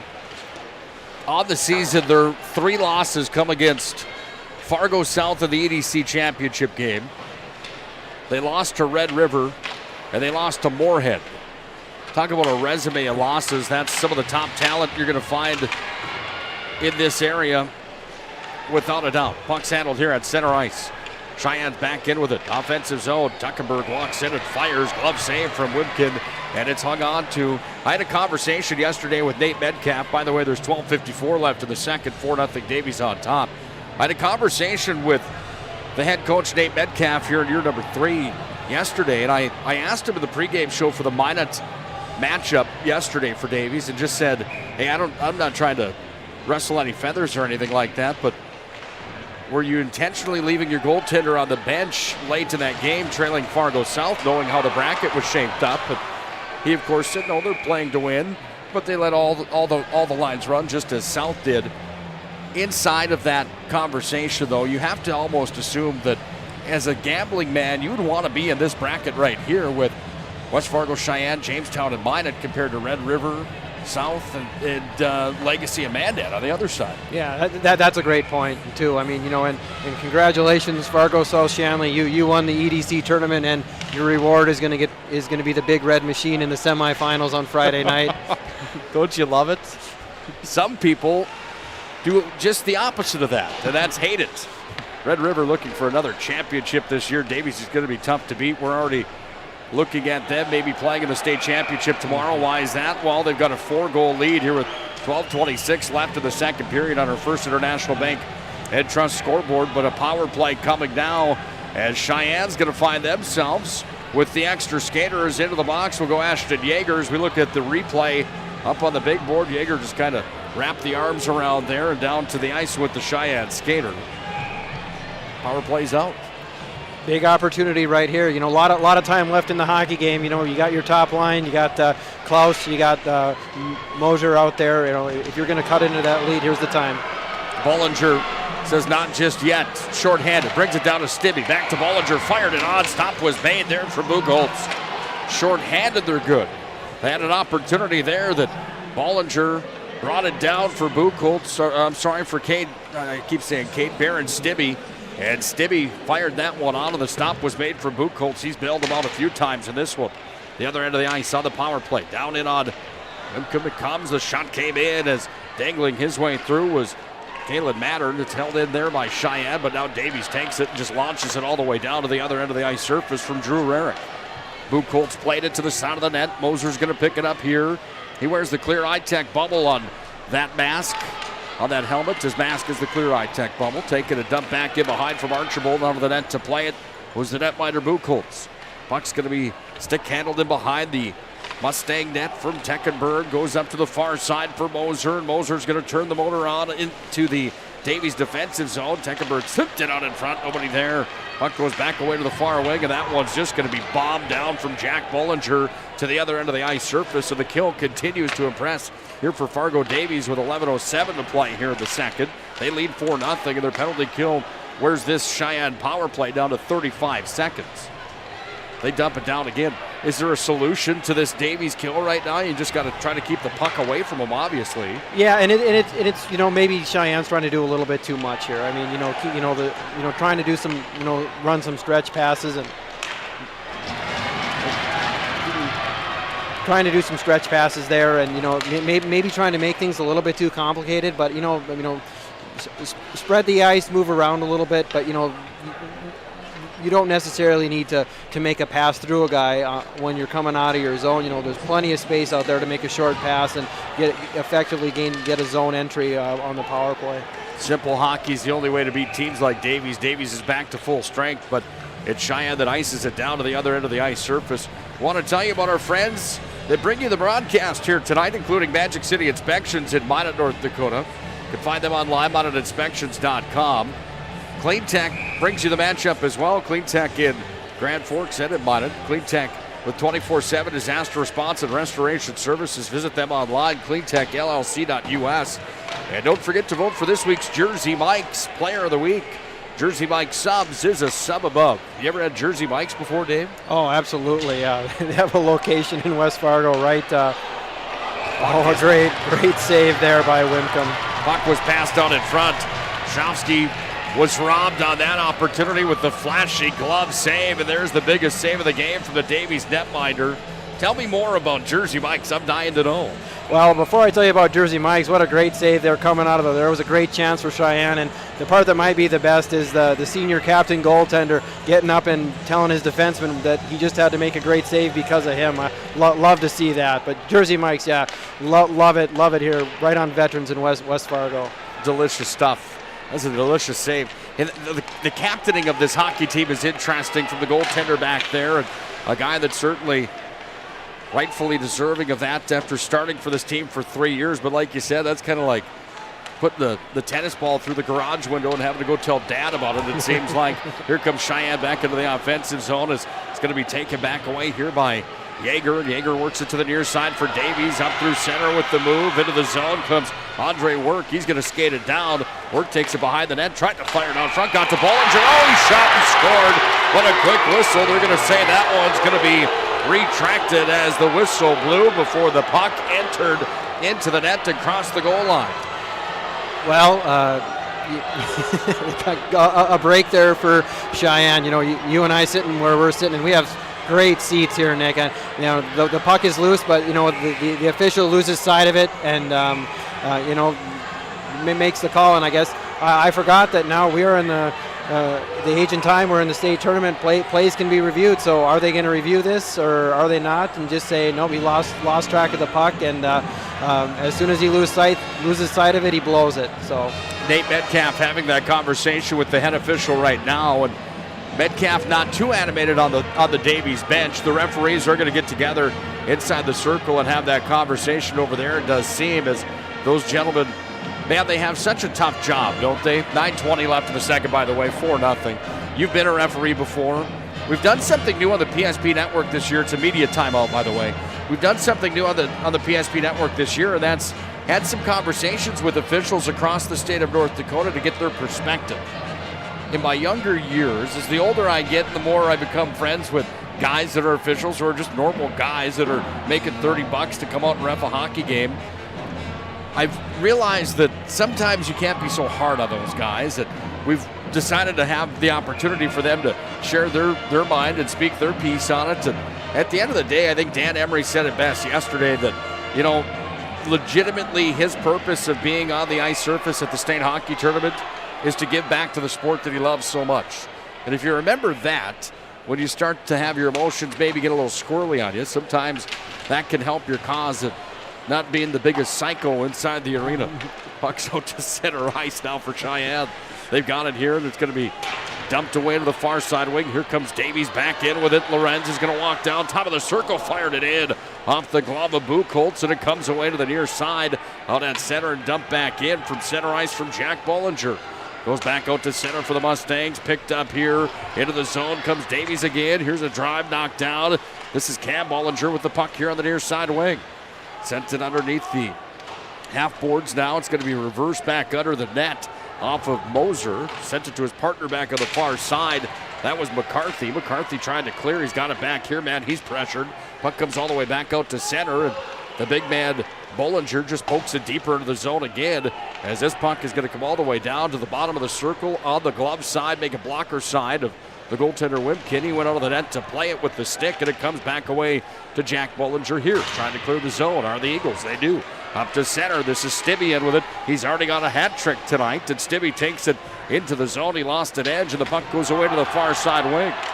Up to center. Tuckenberg's going to carry it ahead forward. He'll fire a shot on that. Hit traffic. Side of the cage. Wimcom on angle shot. He made the stop Here comes Davies up to center. Stibbe again.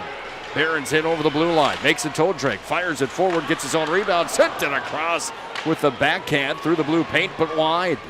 Puck comes back away now to Cheyenne. They're trying to clear the zone. Stibbe knocked down the Hail Mary pass out of the zone, and it comes down to the corner. Big hit down and deep. Puck's freed now, and it's going to come back away into the possession here of Windham. Sorry, make that Fryer rather.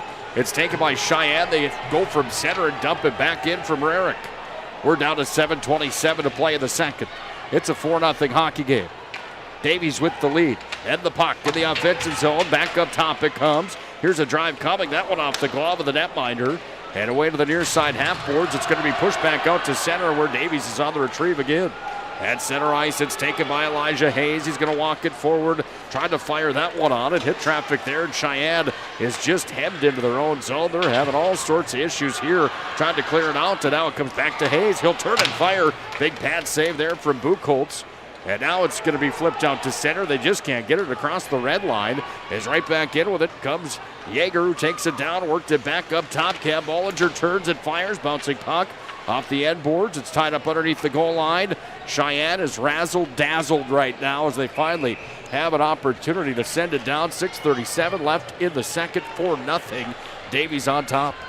And a situation there, Nick, where a great shift by Davies' third line, and they really hemmed him in. And, it turns into a worst-case scenario for the Mustangs because the third line in the second period hems in the Mustangs in their own end. And before you know it, now Davies is able to get their top unit back out there against a tired Mustang group. And, that whistle probably came a minute later than what Dave Benson and the Mustangs wanted it to. Cam Bollinger's in with the puck, takes it down to the bottom of the circle, trying to go back across to the far side point. It's going to escape the zone, and Demers lets it go all the way back to his defensive partner. There's Yeager. Yeager works it back up to center ice and spins it down in. This one goes just wide of Buchholz on the blocker side.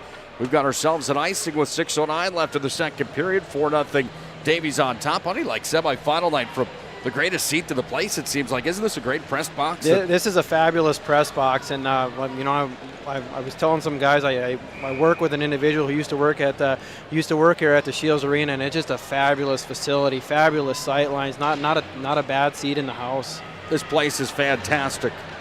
Good crowd in here tonight as well as it continues to fill up. Archbold takes it down offensive zone, trying to fire it out front. We've got a whistle coming here, I believe. Not exactly sure what happened. It sounded like a whistle. Then the box attendant blew the horn, so the play is going to come to a close. It sounded as though we might have had a scream from one of the student sections that sounded like a whistle. So players stopped, and then I don't know if someone accidentally hit something in the scorer's box there. Officials are going to come together. It sounded maybe a whistle, maybe a scream. I don't hear so good now that I'm this close to 40, but kind of like you said with the officials, kind of a nightmare scenario there where, was it a whistle, was it a scream, and for the players' safety, the play was stopped there because there was a lot of confused looks on the ice. 5:56 left in the second. Cheyenne band still performing, even though they trail in this one by a score of 4-0. This press box area, I got to tell you what happened yesterday in the Jamestown game against West Fargo Cheyenne. The Mustangs scored, and there's another level above us here where statewide TV is. And right as that goal was scored, somehow a laptop got pushed over the edge from up top, and it fell down right on top, almost hit the Jamestown broadcasters right on top of the heads. It came out of the sky. I was like, holy cow, free laptops. Better go to the concussion protocol there, though. You got to be careful when stuff's falling on your head here. Well, that was wild. And I'm glad they gave us this spot here in the press box, Nick, because I don't know if I could get up the ladder to the third level here where they're doing the TV broadcast. You would have a better, easier time. I'd be doing remote color commentary here from another spot because I don't think I'm making it up to the TV booth there where Dom Izzo and Coach Wilson are. Yeah, I don't think I am either, especially with this giant case of gear we have here after the TV timeout. It's Davies with pressure and the puck again in the offensive zone. From the point, they send it down to Rarick. Rarick sends it out in front, comes out front. Here's a drive, Archibald. Oh, the second one for him, right in the slot. And he's had two of the best opportunities I've seen all season long. 3 feet out in front of the goaltender, and he strikes for his second one, and Davies leads 5-0. Yeah, and that's just hard work, Nick. A hard work shift, and the puck is going to make weird bounces in different spots there. Getting the puck to the net. Basically kind of a blind pass there from the corner. Goes off the Cheyenne defenseman's stick. He's trying to play it behind the net. Funny bounce. Finds Archibald right on the doorstep, right on the tape, and I don't care. Who's in net for that, Buchholz or Patrick Waugh. That's going to be a tough save for any goaltender caught that deep there on a turnover like that. 5-0. Davies is on top as Archibald has his second. Into the zone come the Eagles. Shot on, save. Buchholz hang on. Now it's going to get busy inside the blue paint as Buchholz hangs on to it. In your mind, there's a lot of hockey left, but is that the nail in the coffin right there? Did we already see that maybe in this showdown here tonight? Well, you hate to say that in the second period of a game, but just the way that Davies is able to roll their lines, and now even being able to roll their fourth line into the hockey game now, which for them, being able to play four line and keeping some bodies fresh, moving into the likely state championship situation, that speaks well for them. Puck's going to be handled here by Cheyenne. They dump it down and back in behind the net. It's going to be taken and freed here, sent up off the glass. On the far side of the ice surface, out to neutral. It's sent right back in here by Cheyenne, and now it's going to come back to Davies. They go into center ice with it, and Davies is not done yet. They're going to dump it down from Ashton Yeager back in behind the net to Buchholz. We're down to under 5 to play in the second. It's 5-0. Davies on top of this one as they are starting to sense that they're going to play for a state championship here in 2022. Big hit right in front of the Cheyenne bench, and another little shot there. Little back and forth coming there from Moser. He was hit and hard there from Elijah Hayes. They kind of had a little jawing match, and then Moser gave a little stick work to say, hey man, how do you like this? Hope you enjoy your brews tomorrow morning. Bollinger's got it again. Top of the circle, fires it on. Buchholz made the stop. It's underneath the goal line, but a hand pass is called here with 4:17 to play in the second. 5-0. Fargo Davies leads on the First International Bank and Trust scoreboard. And like you mentioned, Nick, one of the toughest things in sports, and one of the toughest sports to officiate is hockey. And now you're going to see things open up a little bit, and you're going to see some liberties maybe taken. So it's on the end of Davies, it's going to be kind of controlling those emotions, and on Cheyenne's end, it's going to be keep your head up now, because Davies is going to keep hitting us with four groups of forwards now instead of 3 groups of forwards. And if I'm Davies on my way to the state title game, I'm doing nothing but saying, please, thank you, I appreciate everything. Sportsmanship's number one, and guaranteed Cheyenne will say, take that. You know where to send that letter to. Back in behind the net now. Moser in his own defensive zone, frees it on the near side wing. Bouncing puck comes down to Archibald at the half wall. We're down to under 4 to play in the second period. 5-0. Davies is on top. They've got the puck and they fire it down to the corner. Goes off the high glass, down to the corner. Worked away to the far side wing for Cheyenne, trying to push back to center. Comes back underneath the goal line now where Moser has it here. Moser's had enough. He just fires it down to the other end of the ice surface. We've got an icing with 3:30 to play here in our second period, and it's a 5-goal cushion for the Eagles. Yeah, and it looks like the legs might be getting a little bit heavy for Cheyenne. Like I said, I've seen Moser play a lot this year, and normally he kind of waves off the coaches, and right there he iced the puck and like I'm coming to the bench. Puck's going to be taken from the far line, sent underneath the goal line now. We're out with it. It's worked by Windjam into the circle. He just turns and fires. Quick glove save there as Buchholz trying to hang his head high here and continue to perform the way he has this season. Buchholz has had some pretty good numbers on the year. The senior netminder's played in pretty much all the games, 21.3 to be exact, with a 3.42 goals against average and an 89% save percentage. Not the best numbers in the EDC by any means, but respectable numbers for any goaltender across the board. Stibbe's back in, trying to change those numbers again. Stibbe's already lit him up for 3 in this hockey game. Far side point. Here's a drive coming. It's fired in. Bouncing puck comes back underneath the goal line again. We're going to have a call coming from center ice as a roughing's going to be called by Kyle Stevens with the armbands on tonight. And Davies' power play, I believe, is coming to the ice surface. It is going to the box, goes Jaden Rogan. Well, that's bad news for the Mustangs here. And I guess I didn't exactly see where that took place. I thought Davies was actually getting the penalty there because we had a Cheyenne player laying on the ice right next to Buchholz. I thought maybe one of those guys was going to get something, so I didn't quite see where Stevens saw that roughing penalty, but I'll believe him, and Davies will head to the power play. Puck is handled by Cam Bollinger. Big pad save. Buchholz kicked it out. Comes back away down to Bollinger on the near side. Worked from underneath the net. Here's the side of the net drive that came in. Two of them. Demers was robbed there by Buchholz. Rogan went to the box. They've got giant video boards here at Scheels Arena, and they had him going into the box on the TV broadcast. He made friends with the water bottle. We'll say it politely like that. He smacked the water bottle pretty good. Here's a one-timer. Shot came in. Oh, big stop from Buchholz. Sent the water bottle flying, and that brought the Davies student section to volume. Kids will cheer about anything, won't they? Got the emotion on both sides. Stibbe back up to the point. Cam Bollinger's got it. He'll turn and fire from the line.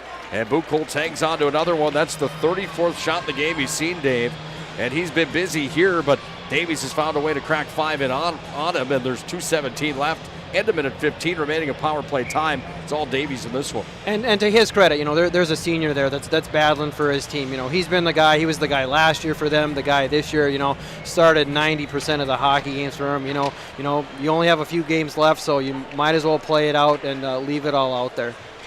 Puck's going to be handled up at the point. Worked across to Stibbe, top of the circle. Stibbe with the backhand, drifts it back down to the corner. Hunter Demers has it here. He's at the goal line, brings it back to Stibbe. Stibbe's going to turn and fire, save, rebound. Oh, sent wide. Opportunity was there for Davies to make it 6-0. Puck comes back up top. Back away to Cam Bollinger. Sent out in front, nobody there. Comes back down to Stibbe, far circle. Up to the point he comes, and Stibbe works it across. Bollinger tried to go back door with it. He's got it on the near side. Turns one upstairs. That might have hit the crossbar, and it went up into the protective mesh. 1:40 left in the second. And they just keep pouring it on. It's like Def Leppard with the sugar on me stuff. But we've got a 5-0 game. Look at this replay right here. I think it hits the bar. Might have hit the knob of the stick. But your eyes might be better than mine. I do have glasses and I'm not wearing them. So I have to laugh. The video board at center for us, Dave. That's how you know that time is starting to go by. We're getting older. Is that video board at center would be about equivalent to the 70-inch TV we have in our living room that's giant here. Either you or I is definitely certain on where that puck hit. I'm going to go with you. I'm saying down with the stick as well. Here comes Cheyenne into the zone. Moser tried to feed it out in front. He's taken back underneath the goal line. Moser's got it again. Worked it to the center slot. Here's a drive. Buchholz having his counterparts at the other end of the ice surface. Wimcomb go toe-to-toe with him on the pad saves here tonight. The difference is Wimcomb has the goose egg on the board with his 16th save of the game. Archbold's down. He'll fire, sent it wide. Comes back away into the possession here for Windjam. Underneath the net now. It comes behind the Cheyenne goal. Out of the box come the Mustangs here in just a moment with Rogan. And a minute now remains in the second. 5-0 Davies. They continue to pour it on. Here's a drive coming. Stick save made by Buchholz down in the Cheyenne end. Comes back to the center slot. Sent out in front. Here's a drive coming. Defensive job was there that turned that one to the corners. It went off of Jaden Rogan. Puck's going to be taken at the goal line, and now it's going to be taken here by Moser. Moser is going to move it away here to the near side wing. Moser flips it up to center, and it goes all the way down where it's going to be picked up here by Ashton Yeager, who goes across the neutral ice zone. This puck comes all the way down in behind the goaltender Buchholz, and we've got to stop in the play with 29.5 seconds remaining here in the second period. 5-0 Davies on the First International Bank and Trust scoreboard. Nick Hulberg alongside of Dave WIlson for the call here tonight. Dave, a graduate of Minot High School, former great to the goal pipes for the Maroon and Gold on the other side of the state of North Dakota. 93% save percentage, Dave. Your best ever, still in the record books at Minot High. I'll ask you about that season when we get to the break, but first let's count it down. Kids were at 15 seconds, caught them down here. Puck goes down to Davies back in their own territory, and they start the rush back to center. They look maybe for one more here as they dump it down into the corner of the dump it. Chase lays at the side of the net, 2 seconds, now 1. And the final opportunity is not going to happen as we get through 2 periods of play. And it's Fargo Davies 5, West Fargo Cheyenne 0. On the First International Bank and Trust scoreboard, Davies is moving and grooving here in the state semifinals. They've got 17 minutes left to see if they can put themselves into the state championship game. We're going to tell you how they did it when we come back to our premier chiropractic and legacy financial partners intermission report. We'll do that next when we come back to Fargo. Many of our clients come to us already accomplished in their lives and on the right track. However, whether it's in response to a life-changing event or you are nearing retirement, you can sleep well knowing that together we have planned for both life's opportunities and challenges. And no matter what happens, we are here to help guide you.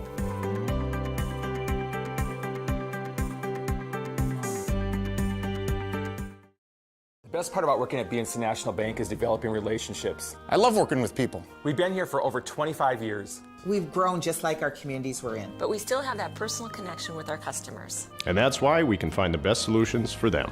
It feels great seeing projects around the community and knowing we're a small part of making that happen. We're helping people buy their first homes. Plan for the future. From startups to big business. We're part of the community. And we're proud of it. Yours truly, BNC. If your eyes could talk, they'd tell you life is better with LASIK. No more reaching for your glasses. No more dry eye from overwearing your contact lenses. Right now, Bismarck LASIK is offering free consultations for LASIK procedures. Break free from the daily hassles and expenses of glasses and contacts. Life is clearly better. Book your free consultation today with Bismarck LASIK and see the difference. Call 222-2020 or schedule online at bismarcklasik.com.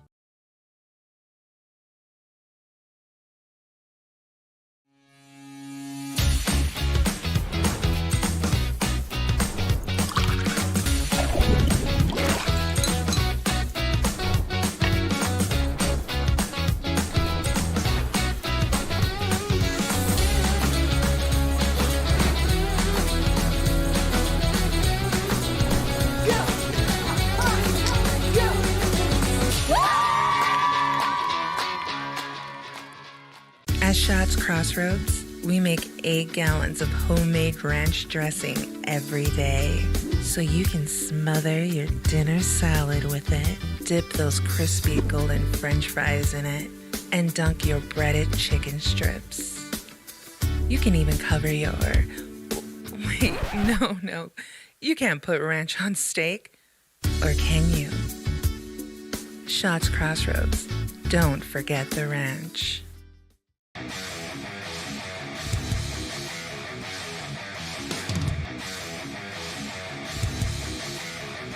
Comes back the way down to Off-Route, and Off-Route sends it forward to Luck. Luck's got a 2-on-1 into the zone. Luck dropped it back. Morelli's in, shoots, scores! Oh, what a twisted wrister from Morelli. He made no doubt about it. Short-handed goal for the Magi. They lead 2-0.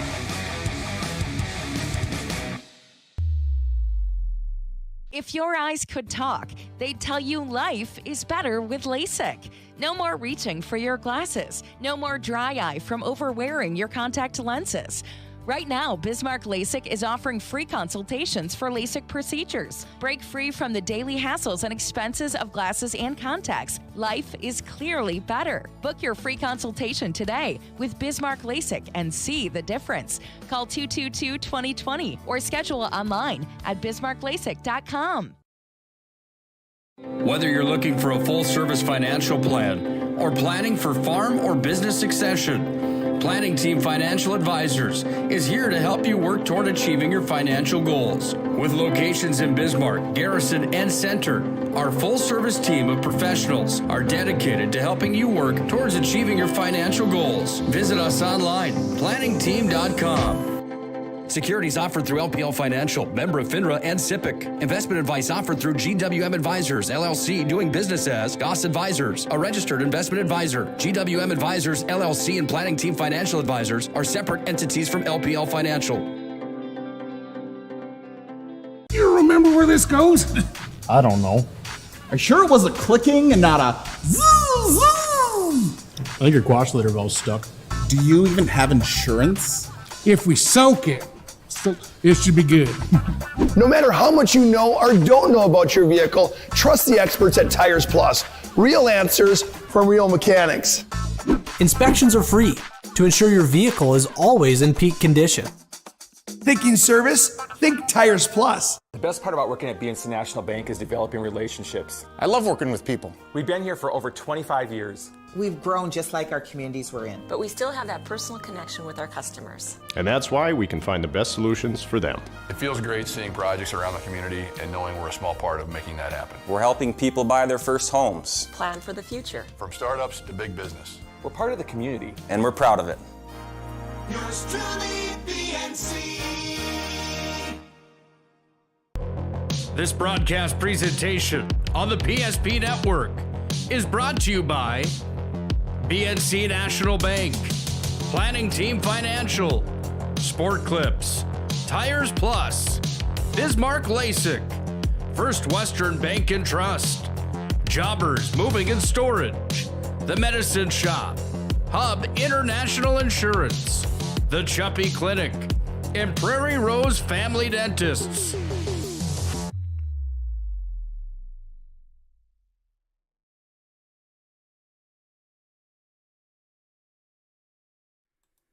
This presentation on the PSP Network is proudly brought to you by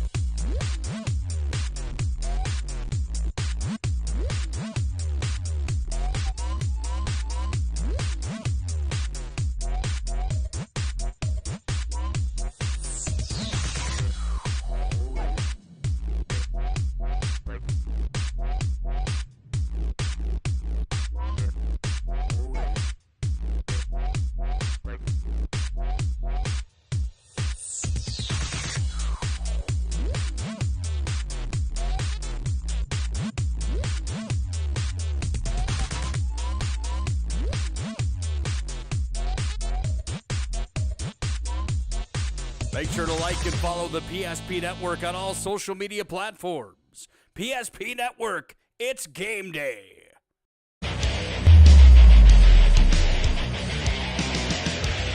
Scheels Arena here in Fargo, the venue for the state high school hockey tournament. This is semifinal night. If you're just joining us, it's been the Fargo Davies show tonight. They lead Cheyenne by a score of 5-0. Alongside of Dave WIlson, I'm Nick Hulberg. Thanks for joining us for our Premier Chiropractic and Legacy Financial Partners Intermission Report. It's 5-0 at the end of 2 periods of play. Dave, this matchup here tonight, we knew that Davies was going to have the upper hand coming into it. Anything can happen in tournament time or in any sports for that matter. But tonight, what has it been about them that's made them so dominating here tonight? I think it's really their speed. Their speed and their depth. Once they get the puck, if your structure's not there in the neutral zone, or if you start running around a little bit in your defensive zone, they are so well coached, and the amount of set plays off the wall and behind the net, and utilizing their defensemen as well. They're a team with a lot of seniors that have played a lot of hockey together, that they're really used to playing with the puck, and that's that really played to their advantage. And when you do get by their layers of defense, and you do get it in there, and you have a look, they've got a tremendous goaltender, and just how demoralizing that is, where Cheyenne gets a chance, and then you've got Wincombe back there, and he doesn't give a lot of rebounds. He's a great leader back there, and it's really, you start from scratch, just to earn the opportunity, to get something going in the other end. And if you make a mistake, then they're back and buzzing in your end. So it's a number of things. But yeah, the depth, the speed, their age, and Cheyenne is a young team, a good experience for them. But this is a situation where you look at it and you say, well, what team's got a good number of seniors, and what teams junior, sophomore, driven a little bit, and you say, yeah, that's Davies for sure. Davies has been fun to watch all year long. They come into the tournament with a 22 wins and 3 losses on the season overall. In the East region, they went 15-1. They finished at the top of the ladder inside of the EDC, and this is a team that, talk about being a buzzsaw, man. 107 goals for. They've only surrendered 35 on the season. When you look at those numbers, it's pretty impressive. And as we get into our game reset right here, right now, you'll see that they've got some studs that get the job done. One of them is Baron Stibbe. He scored the first goal of the game, 15:23 on the clock in the first period. He was assisted by Cam Bollinger, and Stibbe picked up his 28th goal of the season. That's a team high. That makes 43 points for him. He wasn't done yet. 2:17 remaining in the opening period. Stibbe scores again. He's assisted on the play by Jackson Archbold. Also assisting on the play was number 6, Garrett Windjam. And Davies is off to a 2-0 lead midway through that opening period. That second goal actually came at 2:17, so at the end of the first period. Then with 2.8 seconds remaining in the first, it was a goal that was scored by Archbold out front. The puck came into a scrum kind of to the side of the net, and it was Windjam that poked it free to Archbold out front from the center slot. He delivered one to the back of the twine, and at the end of one period played here tonight, it was 3-0. We get into the second period, and it's more Baron Stibbe. His hat-trick goal comes at 15:24. He's assisted on the play by Garrett Windjam again, and Stibbe continues to shine. That's 30 goals for him here this season. 30's a lot in North Dakota high school hockey. Good for him here tonight. And then Archbold with 5:41 left in the period. He delivers and strikes again. This one scored by Jackson Archbold in the center slot again. Windjam set him up, and Stibbe was right there to help him. So in total, it's Stibbe with 3 goals and an assist. You've got Windjam with 3 assists in the game, and Archbold having himself a night with 2 goals and 1 assist to this one. Shots in that second period of play have totaled up now to 36-16. They were 16-7 in the first. A 20-shot period for Fargo Davies. And anytime you're firing 20 in a period on your opponent, you know that things are going pretty well. Still 18 saves for Buchholz there. And on the other side, coming up with all the shots that he's seen have been recorded as saves tonight for Wimkum. There's your game reset of this one. The only other stat line of this is Davies had a power play in the second. They were unable to score on it. The Mustangs had a power play in the first and a power play in the second. They're 0 for 2 here on that advantage. Let's go back now. I want to bring this back up. Any other thoughts on this, analyst, before we talk a personal note here for a quick moment? Any major changes for Davies going into this third period or the Mustangs, first of all? For Davies, just roll for play all your kids. I mean, it's all for tomorrow night now. Nothing stupid. Get the puck deep, get to work. I'm honestly, if it was me behind the Davies bench, I'm not playing that Stibbe line a whole lot this period. I'd play third and fourth, and I'd limit Rarick's minutes as well, and the Bollingers of the world. Just like I said, you're almost playing for tomorrow. Finish the job. Get through this one, but now it's playing for tomorrow, making sure you got gas for whether you play a really good Red River team or a really good South Shanley team. And for the Mustangs, play for pride. You've got couple hundred of your closest buddies dressed as cowboys in the student section that came in to watch you play. I mean, this opportunity isn't going to happen. You're on statewide TV playing on Friday night in the semifinals, and you were the 6th ranked team in the EDC. Live it up. Go out there and play 17 minutes. Your buddies, your parents, your band is here still playing for you. I mean, have a heart and finish the game out. Your band is still here playing for you. That's exactly right. I could probably go on a t-shirt, seriously. I mean, those guys deserve some credit here tonight. Cheyenne's band's been awesome. Minute 25 away from the start of the third period. We're going to keep it inside the Scheels Arena for the opening draw here of the third period. We mentioned it earlier in the broadcast that you played goal for Minot High School back in your days. 93% save percentage for you. I know I'm touching on that a lot, but it's a pretty remarkable number. That's the highest in the West region. You were an all-region selection a couple times and an all-state selection as well. To be at 93%, what has to happen for a goaltender throughout that season to stay that high? I mean, obviously you have to have a good team in front of you, but what else has to happen from that goal crease in order to make that happen?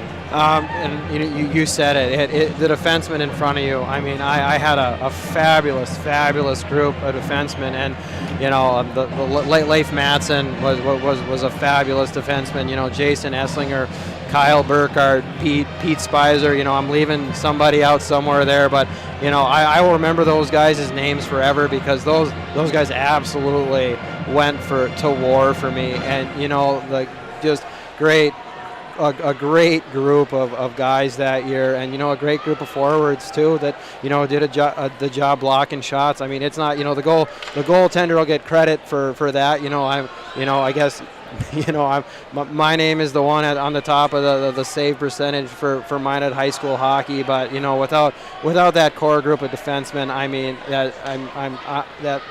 Like I said, I'm speechless because like the amount of work that those guys put in and good teammates, that just worked their butts off for me, night in and night out, and that just shows the type of season that they had, and that's not a me record. That's a defensive core record because those guys were fabulous. I bring that up because Wimpkin here for Davies. We're underway, by the way, with Davies traveling from the right to the left to the right for Cheyenne. Wimpkin, the netminder for Davies, sits on a 93% save percentage himself coming into the matchup here tonight. The kid that's got 15 goose eggs on the season. Anyone from Davies listening to this right now is probably saying, are you out of your mind right now, touching on another sacred word that you just don't say that begins with an S and ends with an out. You know what I'm talking about if you know what I'm talking about. Puck comes away to the near side wing where Bollinger's hit over the line. Offsides here on the Eagles, and we're going to face it off of the neutral ice zone. 16-14 to play here in the third period. 5-0 Davies on the First International Bank and Trust scoreboard. If you're just joining us tonight, this is semifinal number 1 of 2. Coming up next, we'll see Fargo South take on Red River. That's going to be a war, I would have to assume. Coming up, the next one should be a lot of fun. We'll have the call of that one as well on the PSP Network.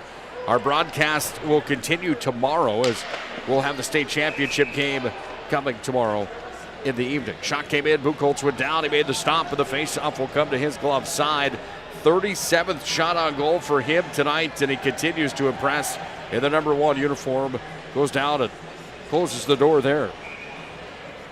And we've already seen it, Nick, here too. I mean, Davies, they're not a dump the puck team a lot. Basically, they like to gain and they score.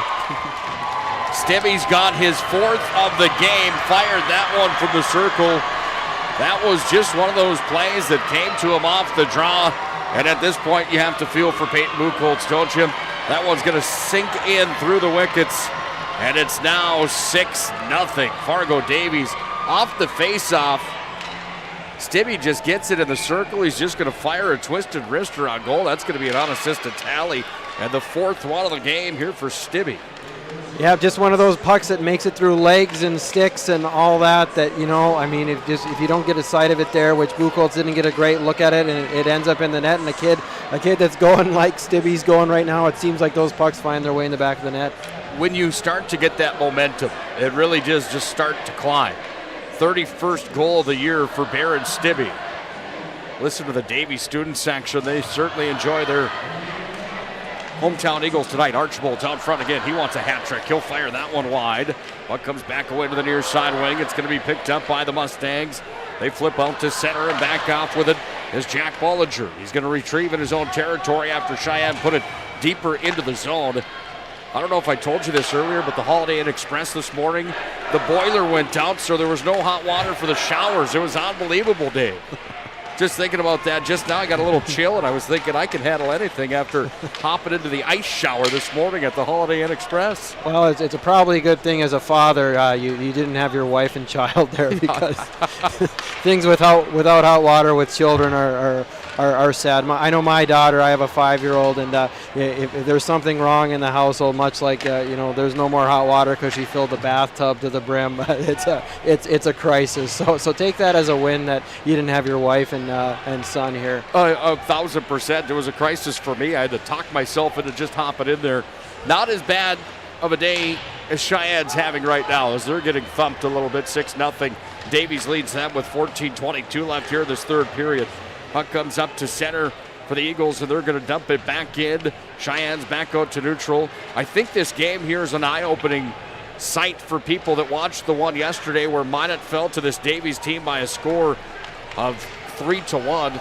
Got to really give Minot some credit after they held in there. Only a goal difference at the end. The empty netter was added on. Here's a drive coming. Davies fired it towards the net. That one went wide. On the attempt there from Work, it comes back up to center and then sent back in. It's fair to correlate those two, I'd have to think. Oh, absolutely. And, and getting to see some of that Minot game yesterday, just the way they battled and just the way they played, you're not going to be able to skate with Davies, and you know that, and you're not as deep as Davies, so, Cheyenne probably had a lot of the same game plan that Minot had, and Conklin was fantastic for Minot yesterday. Made a lot of big saves, and their defensive core played really well. Didn't really turn the puck over, and that's where Davies has been on the wrong end of some bounces. And if Davies pots one or two early in that Minot game, it's probably a completely different game versus Minot hanging in there as long as they did until the third period. Media timeout. 13:31 left in the third. 6-0. Davies is on top of this one, and it's all but over here tonight at the Scheels Arena in Fargo, because I think the train has left the station officially at this point with a 6-goal differential, and the gas is out of the tank of the Mustangs. 38-17 are the shots on goal. Davies winning that category as well. Dave, I got to ask you, let's have a quick preview of the next one coming up. It's the EDC tournament champion Fargo South Shanley taking on Grand Forks Red River. The only two teams in this tournament that are left that have state championships to their name. Of course, Red River with 20 more that Fargo South has. What do you expect in the nightcap here tonight? I expect a really, really tight checking game.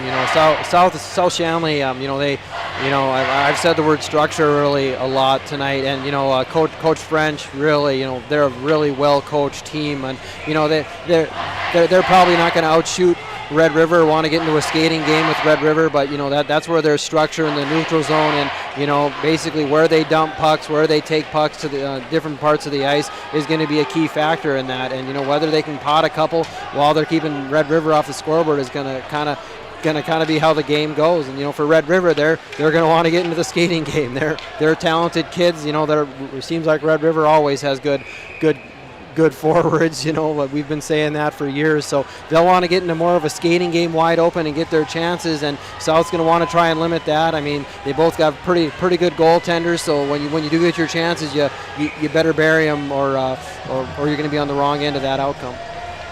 The time continues to run here at the Scheels Arena on the First International Bank and Trust scoreboard. We've got a run clock now with 12:45 ticking down. It's a 6-goal differential and a 6-goal lead for Davies. Cheyenne trying to see if they could shut that down or at least put one on the board here against Wimcombe tonight. It's not easy against a kid like this. Uh-oh, that one's going to go up into the seats. Souvenir finds a fan from the state high school hockey tournament. I don't see any kids running over there yet. Oh, there's a young man that was right on top of it. What am I talking about? The guy in the red hat. That youngster's taking home a special puck that's got the logo of North Dakota High School hockey branded on it. That's always something special, isn't it? That's a keepsake. Maybe a puck will make its way up here. It's got a ways to go, but a deflection or something like that. A guy can only hope. Puck's taken and worked away to the far side wing. Back up to the line. Davies handling at the point. They drop it down to the corner again. They go in after it. Puck's going to be taken here by the Mustangs. They go up to center ice. Moved ahead forward into the Davies end, but it's going to be taken back away by the Eagles. They come away from the near side for Fryer. And up to center. They bring it back into the offensive zone now with Hayes taking it down to the corner. Hayes going to work. Little jousting match there on the near side. Here's a slap shot that came in. Easton Rarick teed up a howitzer. Buchholz went down and he hung on to it. We've got a face-off coming on the blocker side of Buchholz.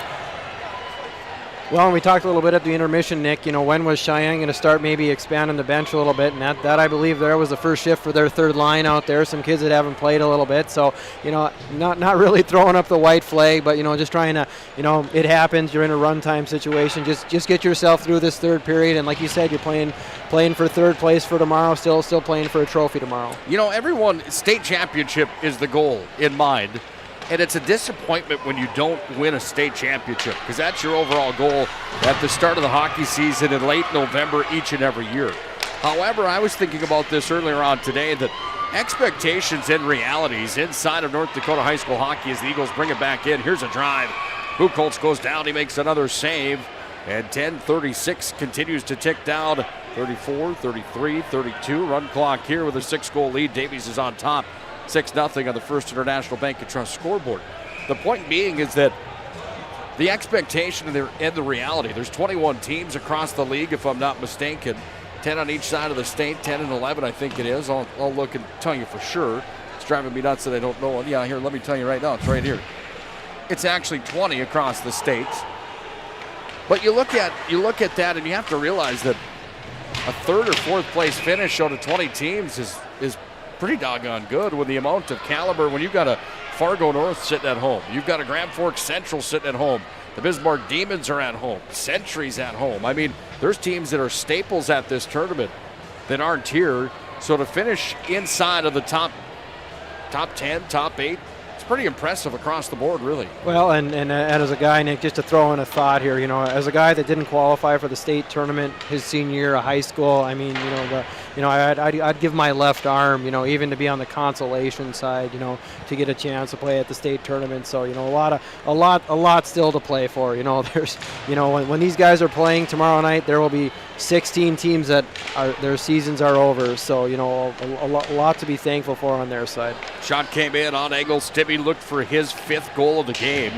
Puck was sent in and the stop was made. Taken down to the corner. Davies has possession again. We're within 10 minutes away from the post-game show brought to you by Planning Team Financial Advisors at Shots Crossroads here tonight. Puck's going to come back away up into the offensive zone here for the Eagles, but it's worked back out to center. Cheyenne's got possession, and the Mustangs dump it in. 13-12 for a record for Cheyenne on the year. They went to Minot at the halfway point of the year and got spanked by the Magi. The final score was 6-1. After they got beat by the Magicians, they really turned it on and have gone 6-4 in their last 10 games since that timeline, outscoring their opponents by 7 at 35-28. And it was really kind of an eye-opening experience, it sounded like, for Cheyenne, that they just turned the corner and started playing some pretty good hockey. Obviously, to get into the state tournament, you got to be doing that at the right time of the year, and they certainly have done. Here's a drive that came in from the top of the point off of Davies. Oh, there's a big hit. Hello, Moser takes down one of the Eagles, and that was Matter. And Matter gets an earful from Moser.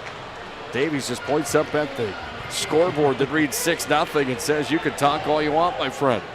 8 minutes to play now here in regulation. 6-0 Davies on the First International Bank and Trust scoreboard.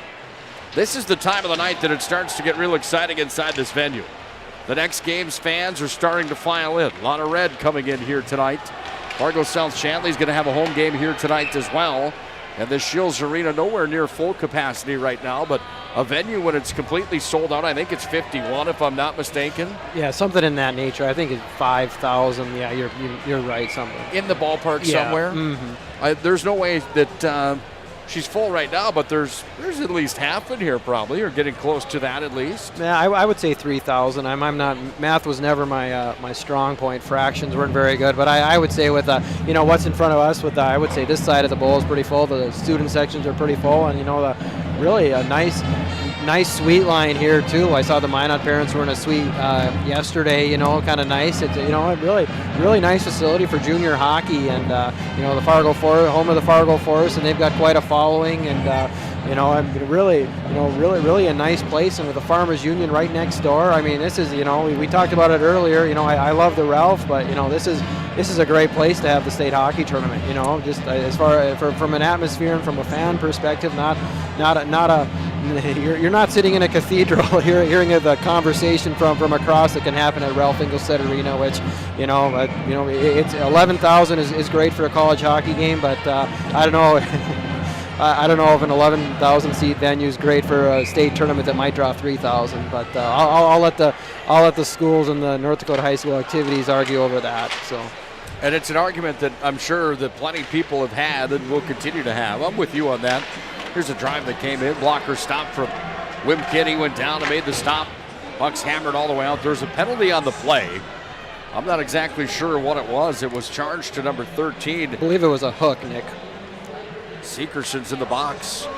The only issue with the press box where we sit right here, it's probably the best view in the play. It's like suite level, up maybe just a half an inch, or maybe it is just suite level. Look how that puck was lasered into the Davies bench. A stop of the play with 7:04 and the run clock ticking away. Still 6-0 Davies. The only problem is that the speaker system in here, which is fantastic. I mean, you can feel the bass where we're at.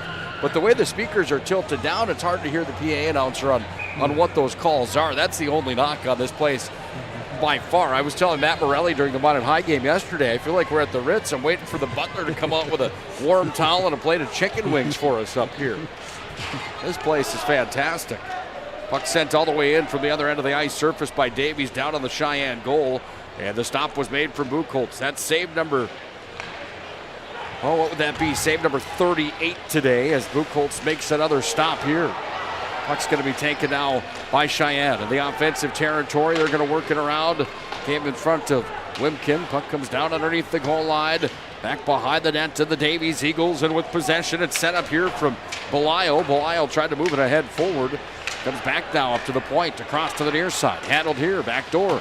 Sent over to the corner again where it goes in to Belisle's possession. He's at the goal line, taken by Jack Bollinger. The big man just wraps it out and all the way down.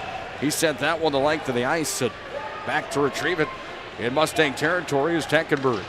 Teckenberg back up to center, across the neutral ice zone it comes. Bouncing puck taken here, and we're down to 5 minutes and 40 seconds to play in the third period. Stick around tonight for our MVP of the contest, brought to you by Sport Clips, where you can be the MVP with the MVP haircut experience at Sport Clips. Nothing like it anywhere else. The MVP of the game brought to you by Sport Clips here tonight. We'll have our Roger Ward moving and storage move of the game tonight as well. That move of the game comes up in our post-game show that's presented by Planning Team Financial Advisors and Shots Crossroads of Bonnet, North Dakota. Planning Team Financial Advisors of Bismarck. 6-0 right now, 5:30 left here in the third period. For both of these coaches, they just want to put this one in the record books right now and walk out of here, don't they? Yeah, nothing stupid. Get the puck deep and get off the ice. The ship has pretty much sailed for the Mustangs. Just look forward to tomorrow. And Davies, nothing. You want to make a big hit for your student section that's cheering for you, but just keep play within yourself. Keep your head here. Nothing dumb that's going to cost you. Your final game tomorrow night. They will await the winner of Red River and Fargo South Shanley that are going to play next. We'll have the call for you here on the PSP Network. I think the MVP of the game tonight might be the Cheyenne Band, who's been here from the start all the way through. Man, they've been fun to listen to here tonight. Absolutely. Played a little mix of everything, too. Some oldies.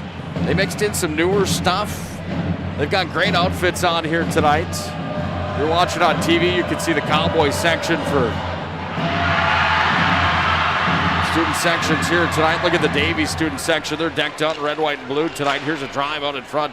That was Davies' student section that came alive. The Cowboys are on the Mustang side here this evening.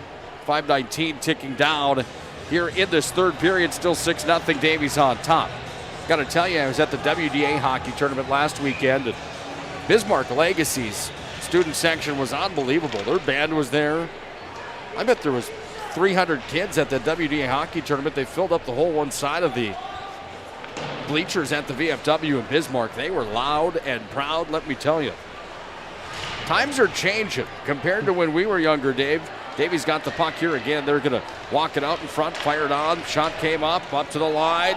Buchholz made a stop there as that puck was rocketed in from Rarick, and now it's going to be pushed back out to center again where it's taken here by the Eagles. They're going to flip it off ahead. Uh-oh, there's a big hit right in front of the Davies bench. Oh, a cross check came right to the back of the head there, and there's that stuff you're talking about, Dave. Rogan comes up and just cranks a Davies player right on the back of the bucket with the cross check. He's only going to get a rough on that, and I have to tell you, they're going to show it here in just a second. Boom, into the box went the hit, and then 23 is going to stand up for his teammate who's in the box there, and boom, right on the back of the helmet. Yeah, just a case there. Moser came up and tried to make a big hit and kind of went off the Davies player and into the Davies bench, and his buddy Rogan is sitting there, sticking up for him. maybe be a little bit on the lucky side with the direct cross check to the head where the ref didn't give him like a 5-minute major for head contact, kind of what we're talking about as a coach, like what you don't want to see.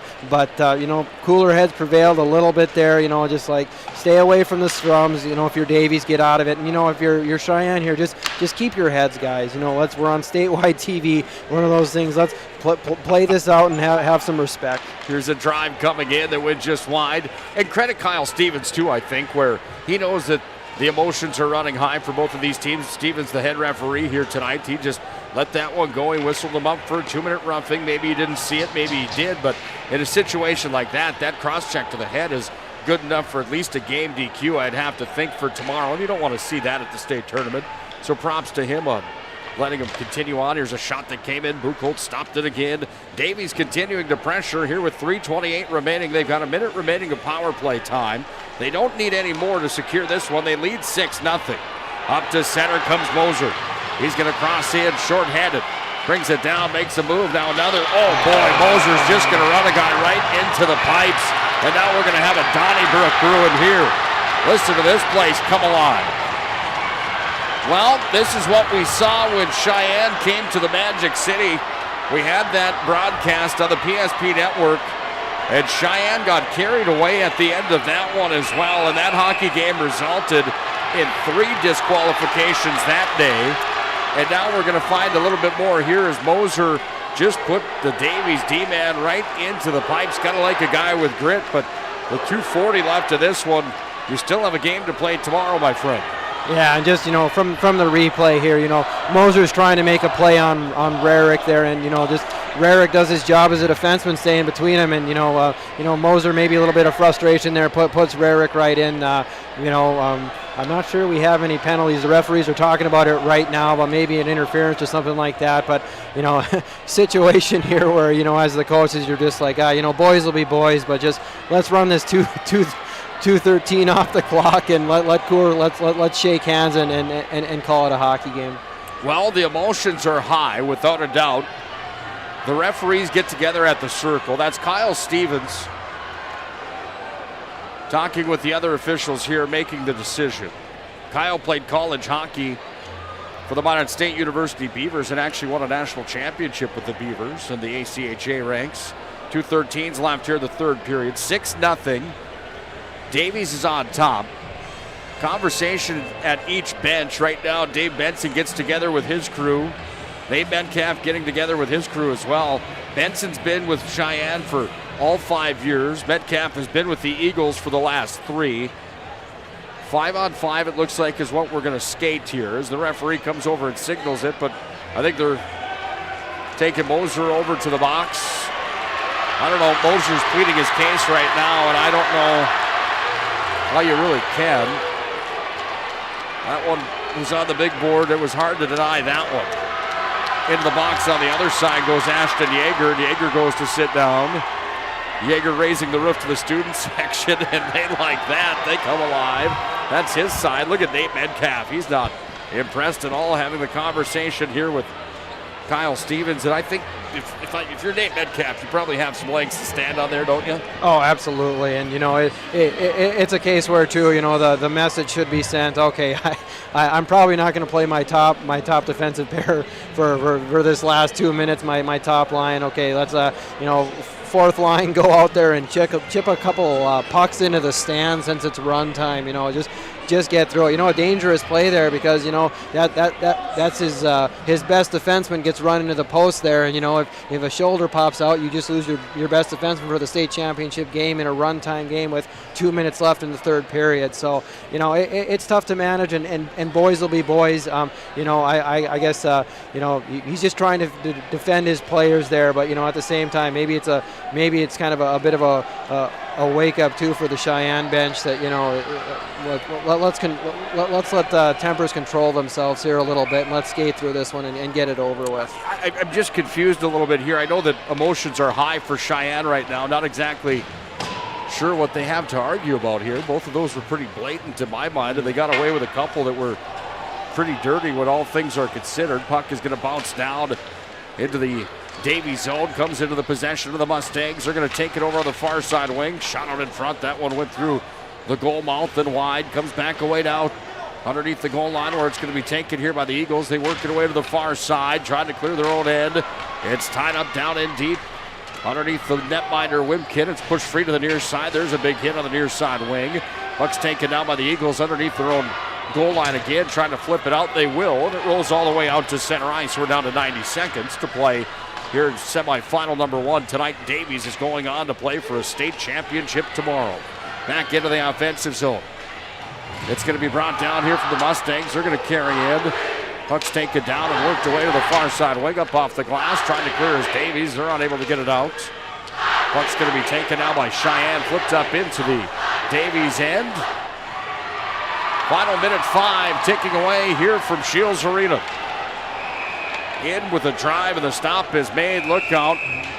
Shot came on goal. There was a shot after the whistle, and the Cheyenne players are having their conversation here with the Davies gentleman that just fired that shot, and it was kind of a bang-bang play. Work just walked in and fired it. 40 seconds ticks away. Puck's going to be taken out to center for the face-off. Penalties are going to be called here, it looks like. And Dave, I'm not going to lie, it seems like a North Dakota thunderstorm the way this is brewing right now. Hopefully they get out of here with everybody having cooler heads. Right, and one of those situations too where you just, if you're a coach and you know a tough situation that you put the officials in, where it just, you look over and be like, let's run the clock, to start the clock. It's a run time here. Why is the clock not running? Just this is where you don't want something dumb to happen and anybody to get hurt. And like I said, there's a lot of testosterone out there at the moment, and it's hockey. It's not the first time the end of the game got a little bit chippy, but with the stakes for Davies tomorrow, it's like let's get out of this period and let's look forward to tomorrow night. Puck's taken off the draw by the Mustangs. Over to the far side wing, their offensive zone. There's a hit on the far side. Puck is freed. Here's a drive. Wimkin got the glove on it momentarily. It's going to be hammered out of there and fired to the other end of the ice surface as this one comes down, and now we're going to have a penalty coming here on the Mustangs, and it's not done yet as into the box will go Hapka. And the conversation continues. They should just run the clock out here. That's really what should happen here, Dave. Not even face this one off.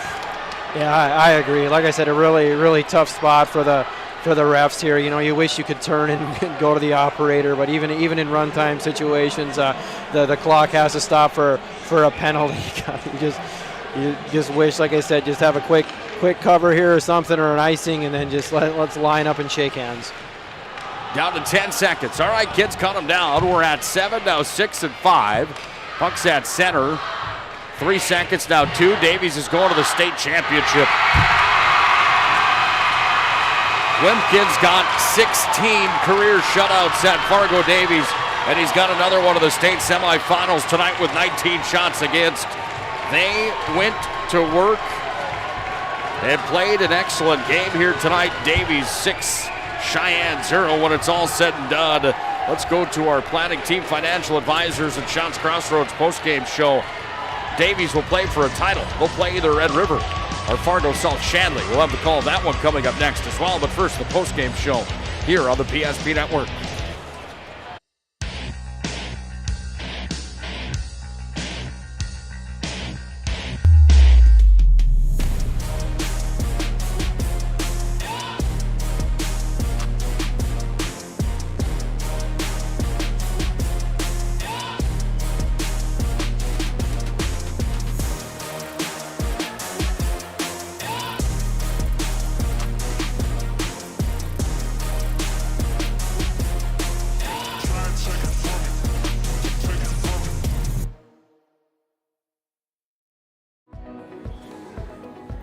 Carson, timeout.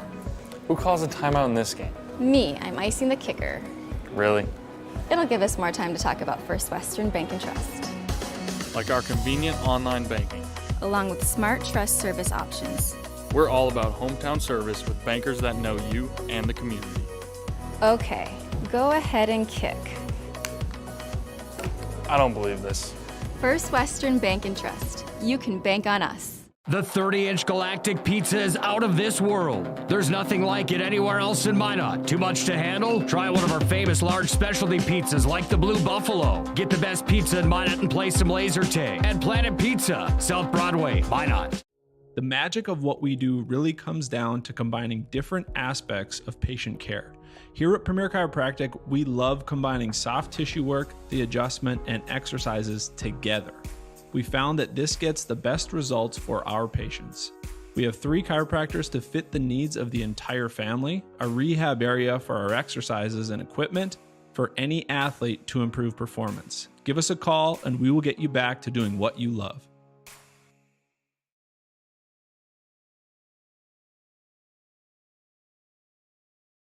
You remember where this goes? I don't know. Are you sure it was a clicking and not a zzz, zzz? I think your quash leader valve's stuck. Do you even have insurance? If we soak it, it should be good. No matter how much you know or don't know about your vehicle, trust the experts at Tires Plus. Real answers from real mechanics. Inspections are free to ensure your vehicle is always in peak condition. Thinking service? Think Tires Plus.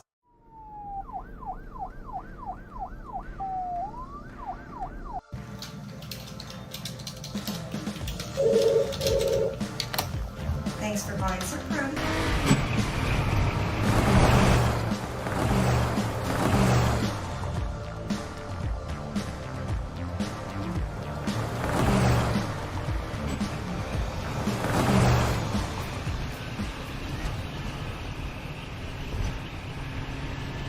Great smiles come from Vibetta Orthodontics. Vibetta Orthodontics is a certified Invisalign provider. Invisalign fits your budget and your lifestyle. Braces for children, teens, and adults with affordable monthly payments. Schedule your complimentary consultation and exam by logging on to VibettaOrthodontics.com or by calling 701-839-6010.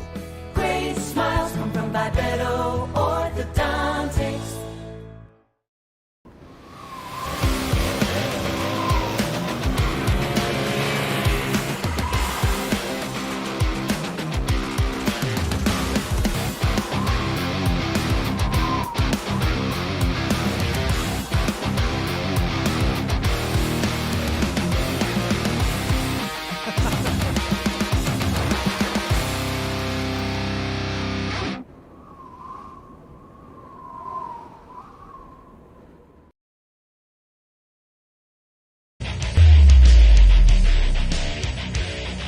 Semifinal number 1 is in the books here tonight, and it's all Fargo Davies. 6-0 the final on the First International Bank and Trust scoreboard here tonight. Davies takes care of the Cheyenne Mustangs. It is her Planning Team Financial Advisors post-game show here on the PSP Network, brought to you by Shops Crossroads as well. Nick Hulberg and Dave WIlson on the call. Got Marty Jackson in the booth as well, former Minot High goaltending great. Always great to see Marty Jackson here tonight at the State High School Hockey Tournament. Dave, your overall thoughts on that final period of play? Got a little chippy there at the end. It was kind of a nail-biter to see if we were going to get out of there with any major altercations. Right, and as an official and as a coach, I've been in both situations where as the coach, and I've been there where my team is taking some liberties and you're just like, guys, please, but then, at the same time, well, coach, you told me to play with grit, and it's just like, okay, but yeah, where's the fine line? And it's an emotional situation. You do all that to make the state tournament, and, the chance you have for a state championship against one of your inner city rivals is coming to an end. So, the line is going to get crossed. It's not the first time or last time you're going to see that happen in a high school hockey game. For the coach, you're thankful to get out of it. For the officials, you're going to make people angry no matter what you call. So good for the game to get over with. And let's move on to the next one. And for the Mustangs, hey, you got a third place game. You got a lot to play for tomorrow. And hey, for Davies, you know what? You still looking for that first state championship that they're playing for tomorrow night. It's going to be a wild one. They're either going to play the Big Red Machine, Grand Forks Red River, or Fargo South Shanley. Tomorrow, those teams are on the ice warming up. Well, let's break this one down first, though, as tonight Davies scored early and then they scored often. 15-23 was the time of the first one tonight to guess who? Baron Stibbe his first of 4 goals here tonight. Stibbe was assisted on the play by Cam Bollinger to make it 1-0 Davies in the first. With 2:17 left in the opening period, it was Stibbe again. I called him Cade Stibbe again, didn't I? It's Baron Stibbe that had the goal. Both good hockey players. His brother Cade was a stud for Davies as well. Went on to play for the Minotauros and Minot, the North American League, and then the BCHL. Also assisting was Archibald on the play, and also getting in on the assist was number 6, Garrett Windjam. Then it became 3-0 with 2.8 seconds remaining in the opening period. The goal was scored by Archibald. He was assisted by Windjam on the play, and that made it 3-0 heading into the locker room after the first period. In the second, Davies adds 2 more. First one came from Baron Stibbe, his hat-trick goal. Windjam had the assist, and then Archibald got one at 5:41 of the second. He was assisted by Windjam and by Stibbe, and then Stibbe gets another one, his 4th of the night. That was an unassisted tally in the third period that really put the nail in the coffin. It was out of reach, I think, at the end of the first when they scored with 2.8 seconds left. Final shots on goal in this one, 41-19, if I'm not mistaken, here tonight. Both goaltenders played well, but they were busy tonight in this showdown, especially Buchholz for West Fargo Cheyenne against that high-powered, potent offense from Fargo Davies that came in with 107 goals for. They've only given up 35 on the season. You knew it was going to be a battle, and tonight it really was. It was a battle to keep them off the scoreboard, and Davies takes the victory to the bank. 1 power play for the Mustangs in the first period, none for Davies in the first. In the second, West Fargo had a power play. So did Davies. Neither team scored there. And then some penalties were handed out at the end of the game when run time was a factor.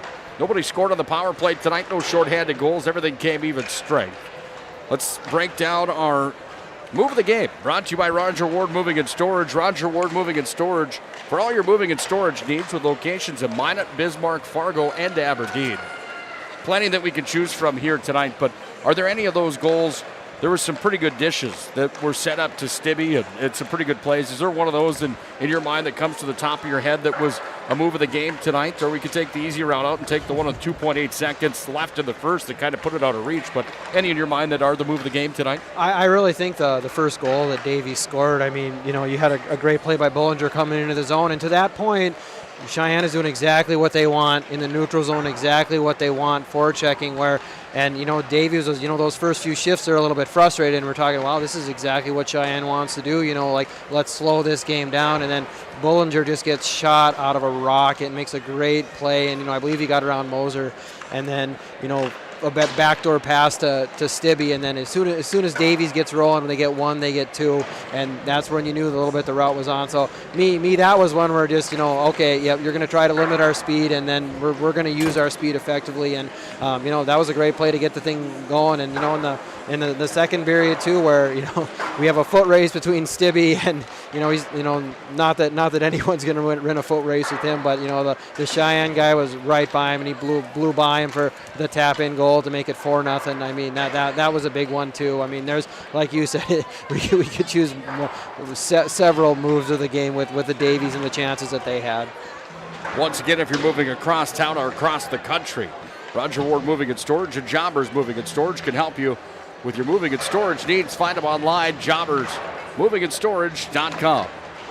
Final order of business in the postgame show tonight brought to you by Planning Team Financial Advisors of Bismarck and Shots Crossroads Restaurant of Minot. It's our MVP of the game, and that is brought to you by Sport Clips, where you can get the MVP experience. The MVP experience is nothing like it. Find out what we're talking about at Sport Clips with the MVP haircut experience. Star of this one tonight. I mean, there's plenty of guys that you could go with here tonight. A 6-point night for the Davies Eagles, 6-goal night for the Davies Eagles. There's going to be some guys that stand out here. Windjam ends up with 4 assists in the hockey game here tonight. 1, 2, 3, 4. You've got Stibbe that's on the board for 4 goals and an assist. Archibald had a pair of goals here tonight and an assist. I mean, guys across the board doing good things, but can you get away from Baron Stibbe's 4 goals here tonight? That's pretty impressive. No, I don't think so. That would be my selection for the player of the game. And I have a soft spot in my heart for goaltenders. A goaltender with his 16th career shutout with his which is 15 more career than I don't know how many Marty Jackson had, to be honest. He's standing by us right now, but I had the one, so he got me by 15. But no, I think Stibby is for sure the fair choice, is the player of this hockey game. He is tonight's MVP of the contest. It's brought to you by our friends at Sport Clips. 6-0's the final in the opening matchup of the semifinals here tonight. Davies is victorious. They play the Red River, who's warming up with their black uniforms with red helmets, pants, and gloves. They look mean, don't they? Oh, yeah. Fargo South's going to be in white tonight. I like those uniforms too, though. They're white helmets, brown pants, trimmed out in yellow with the old English lettering B on the front of that uniform. It's going to be a wild one here tonight. Pregame show for the next one comes up. Red River and Fargo South are in store for you folks here tonight on the PSP Network. But first, a commercial break and an opportunity for Dave and I to grab a quick drink of water, maybe a pretzel from out the concession stand at Scheels Arena. Davies victorious in the first one. Red River and South are going to battle to see who plays them for the state title tomorrow.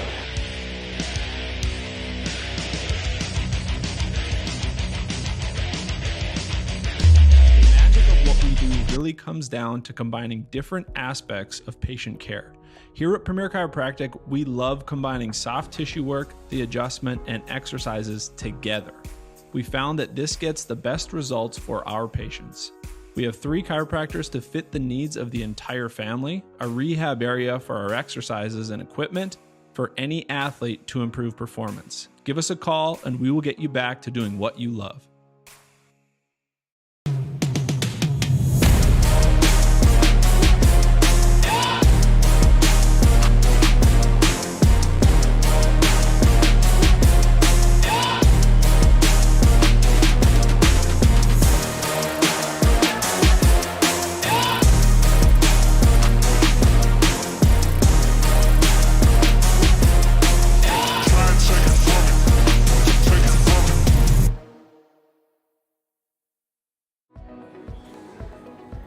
Carson, timeout. Who calls a timeout in this game? Me, I'm icing the kicker. Really? It'll give us more time to talk about First Western Bank and Trust, Like our convenient online banking. along with smart trust service options.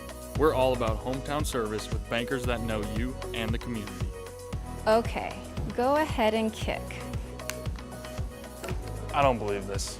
First Western Bank and Trust. You can bank on us. The right way to top a sub is with real red wine vinegar made from red grapes and no food coloring. And the right way to film it is in slow motion. Obviously.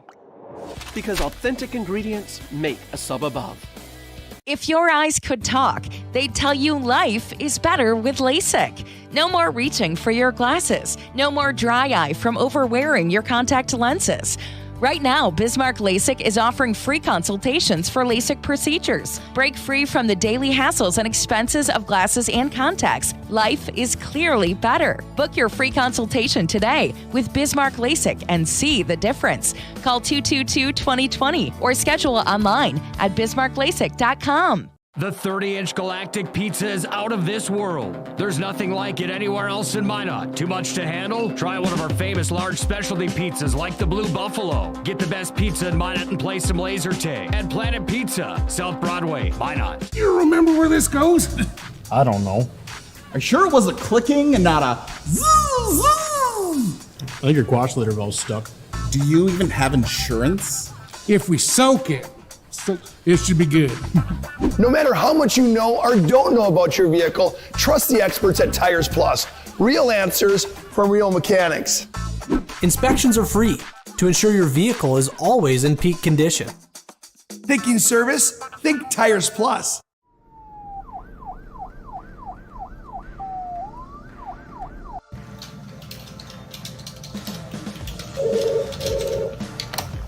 Thanks for buying some prune.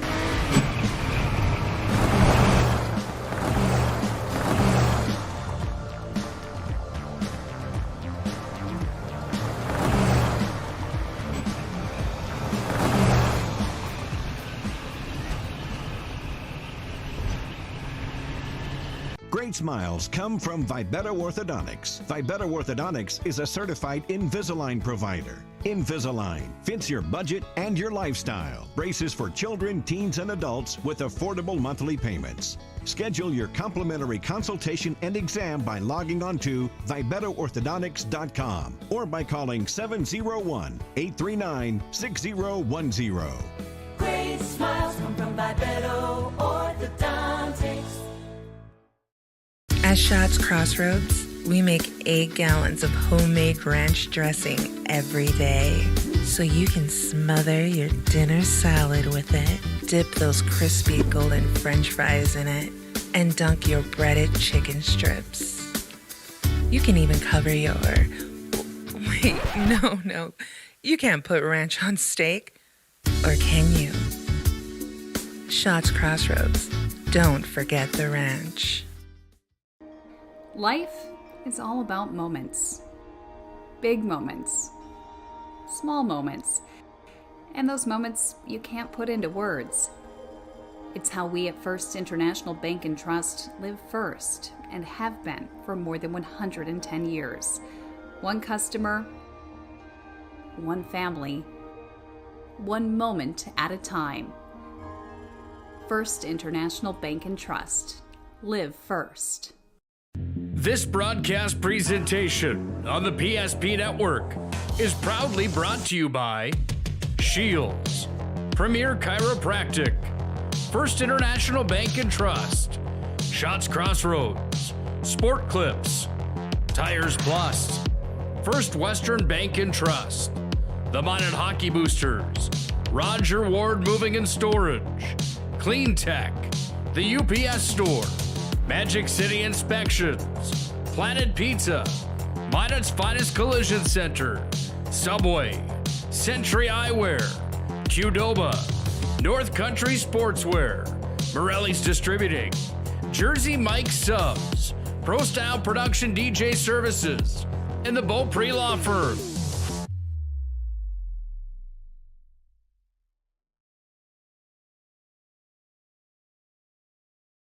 You remember where this goes? I don't know. Are you sure it was a clicking and not a zoom? I think your quash litter valve's stuck. Do you even have insurance? If we soak it, it should be good.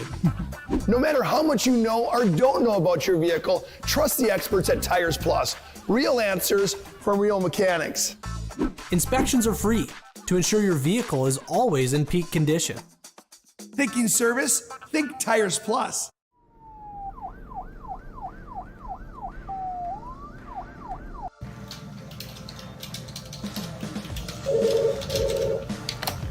Thanks for buying some fruit.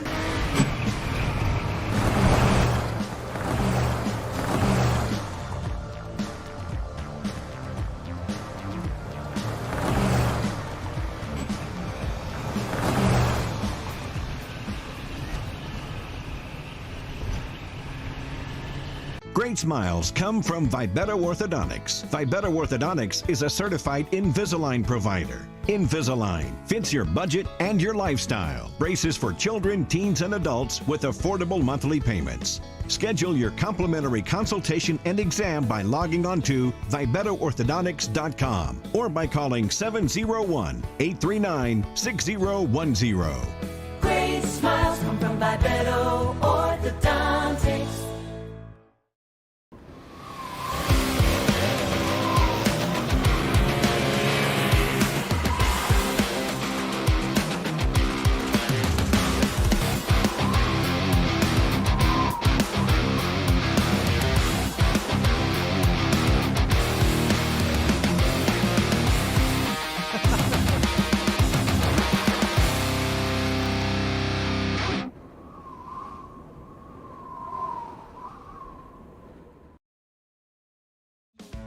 Getting that perfect slice is satisfying, fulfilling, and rewarding too.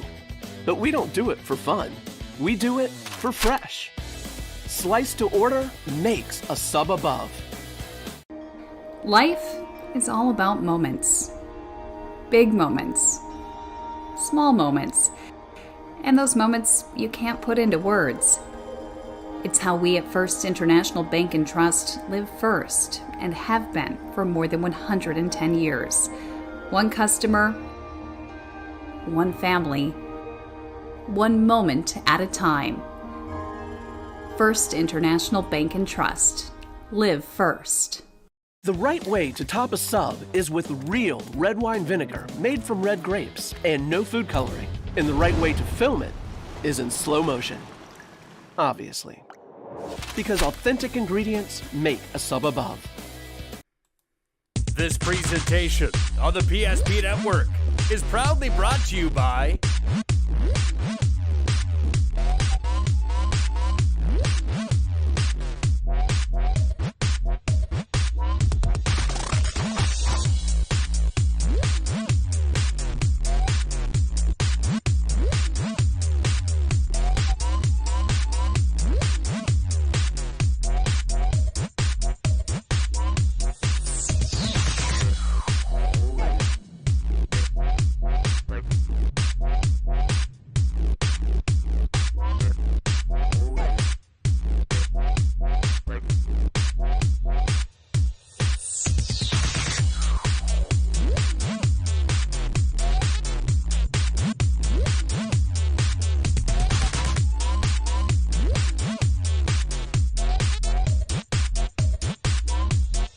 Make sure to like and follow the PSP Network on all social media platforms.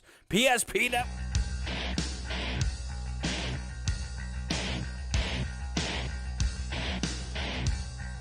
Slinger's all alone, shorthanded. Here's a drive. He shoots and scores. Slinger dinked him out of his shorts. The Samarzik, who's got a three-point night going, sends it in front. Schulte top shelf. Oh, what a play. It's the Demons back with it again. Here's a drive. Top shelf. They score. Now Swagstew's in. He'll turn and fire. Top shelf. Oh, Ben Swagstew right where Grandma keeps the cookies. Came up big back door. Another. Oh, my goodness. Down into the splits goes Trey Sortland. Somebody call the cops. That was highway robbery. Here's a slop shot. Ekblad from the line. He shoots and scores. Here with Lewis. But Lewis turns and fires. He scored. Lead pass. In comes Hamsbaugh. He's all alone. He shoots and scores. Bucks out in front. Here's a drive. One-timer. Deal. Shoots. He scores.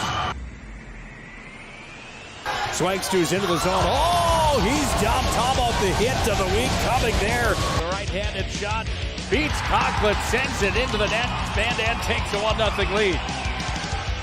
Out in front, Morelli's got it. He'll turn and fire. He shoots and scores.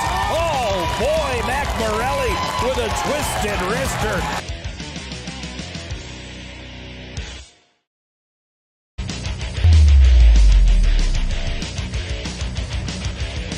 Nothing like state semifinal night for North Dakota boys high school hockey and the state high school hockey tournament.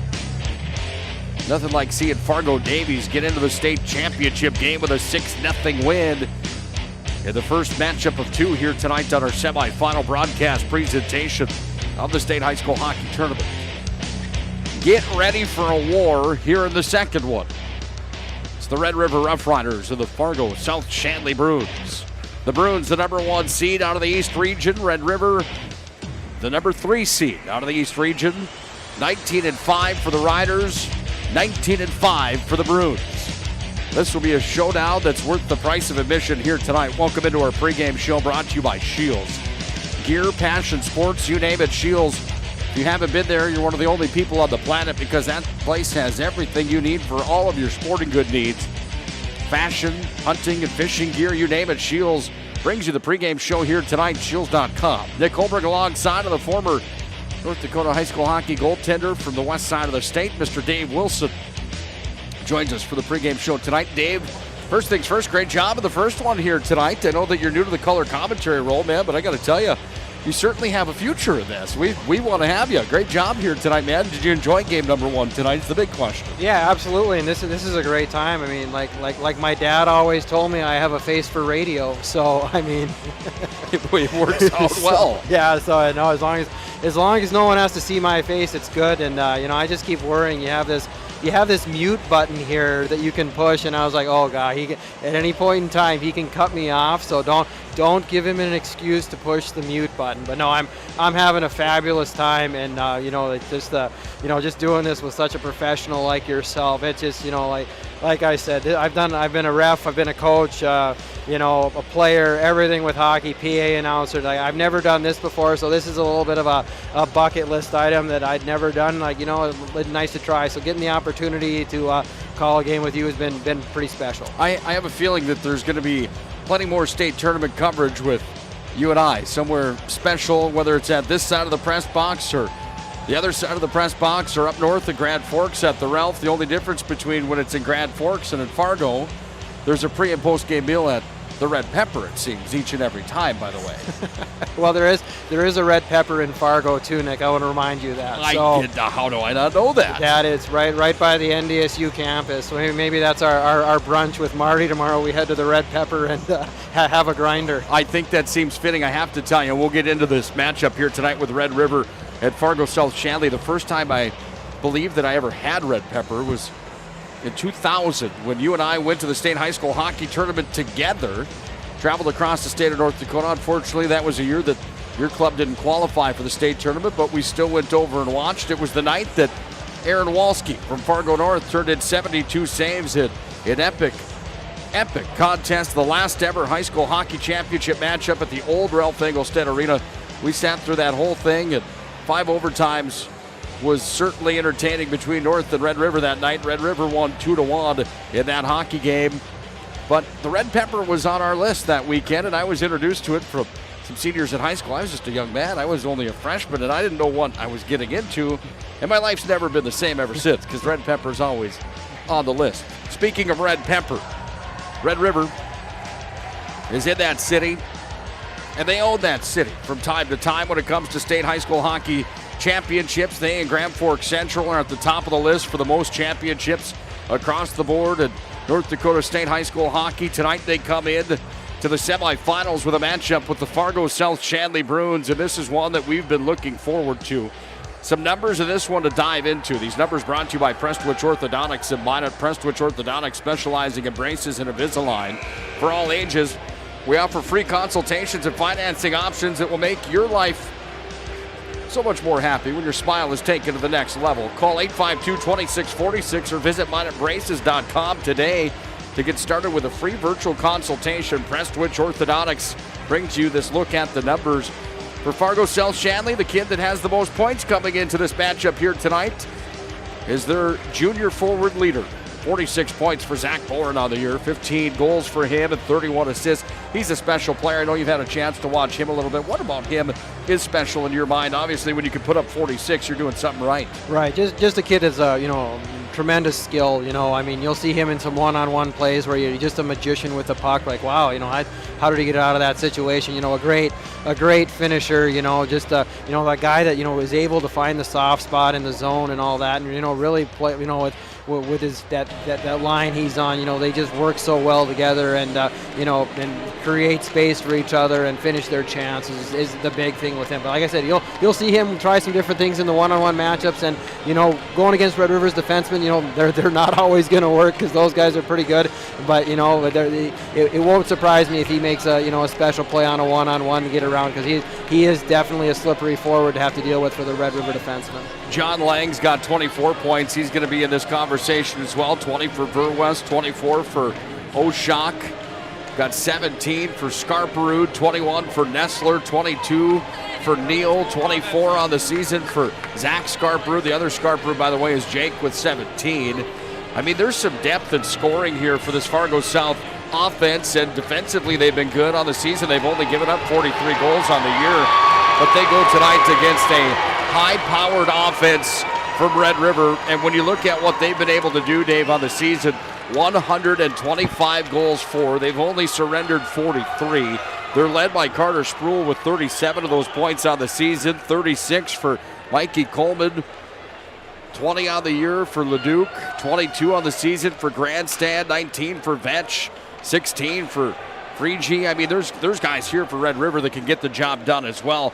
Depth on both sides, scoring power on both sides, and goaltending on both sides. As we look at those goaltender numbers here tonight, Olsenowski from Fargo South Shanley, a 93.5% save percentage and a 1.56 goals against average. He goes against Noah Berger tonight with a 90.6% save percentage and a 1.78 goals against average. In your mind, when you see those numbers, you see the depth, you know the guys are going to be able to bury the puck on both sides. Does it boil down to goaltending and special teams in this one tonight? Oh, absolutely. It's always about goaltending, and like you said, both of these goaltenders deserve a lot of credit. You got Berger for Red River, who last year wasn't the guy, and coming into this season didn't really think he was going to be the guy, because Andrew Peterson, who was the starting goaltender for them last year in the state championship against Grand Forks Central, is now playing for the Green Bay Junior Gamblers. So a guy didn't see a lot of minutes last year has now stepped into a starting role and done pretty well for them. And Olsenowski was tremendous against Red River in the EDC semifinals. The last line of the defense, and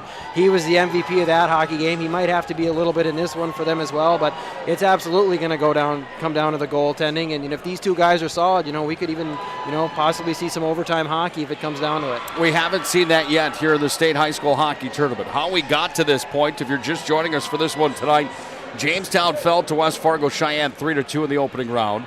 Davies beat Minot 3-1.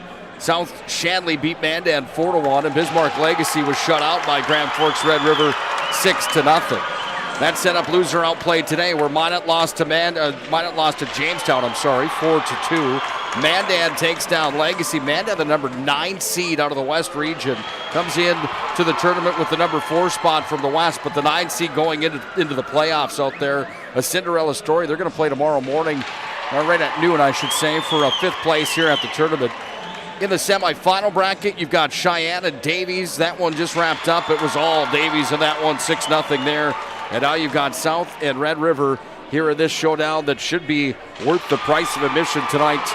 We'll have the call for you here on the PSP Network as we get geared up and ready. Is there any team in the state that's more hated than Grand Forks Red River? Honest question. That's not for fun here. I mean, seriously, when you look at it, they are everybody's rival, it seems. Right. They are the big red monster. I mean, it doesn't matter when you play them, how you play them. I mean, Mario Lamoureux said it really well in the paper.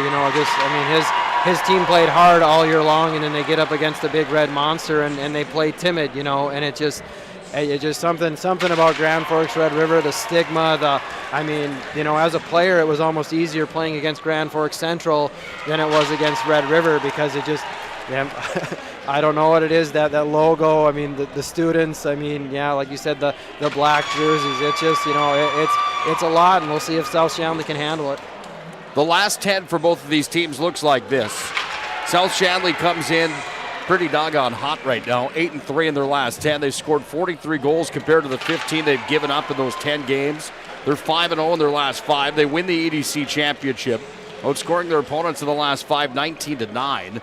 Red River's gone 3-2 in their last 5, outscoring their opponents by 9 at 20-11, and 7-3 in their last 10, outscoring their opponents 44-19. Buckle up tight. This will be a good one here tonight on the PSP Network as Guns N' Roses comes out of the loudspeakers. We get set and ready for the showdown tonight between the Bruins and the Riders. Keys to this one, we talk about goaltending and special teams. Is there any X factors tonight in your mind, Dave? I think just kind of the same thing as that first semifinal game. It's South. They play their structure. They play it really well, and they played it to a tee up at Purple Arena when they beat Red River in the EDC tournament. So, staying within their game, Red River will probably outshoot them, and, they'll want to make it into a skating game. It's just staying with what's worked for you during the season for both teams, and, what team can play the game that they want to play is going to be the big thing that determines who wins this hockey game. Let's set up the radio dial for you. Red River is going to travel from the left to the right. South is going to go from the right to the left for the first and the third. Red River's in black uniforms and cursive writing. It says Red River across the belly and chest. They've got red helmets, pants, and gloves on. Fargo South's in white uniforms tonight with white helmets, pants, and gloves. White helmets with brown pants with yellow trim. Opening draw in just 1 second.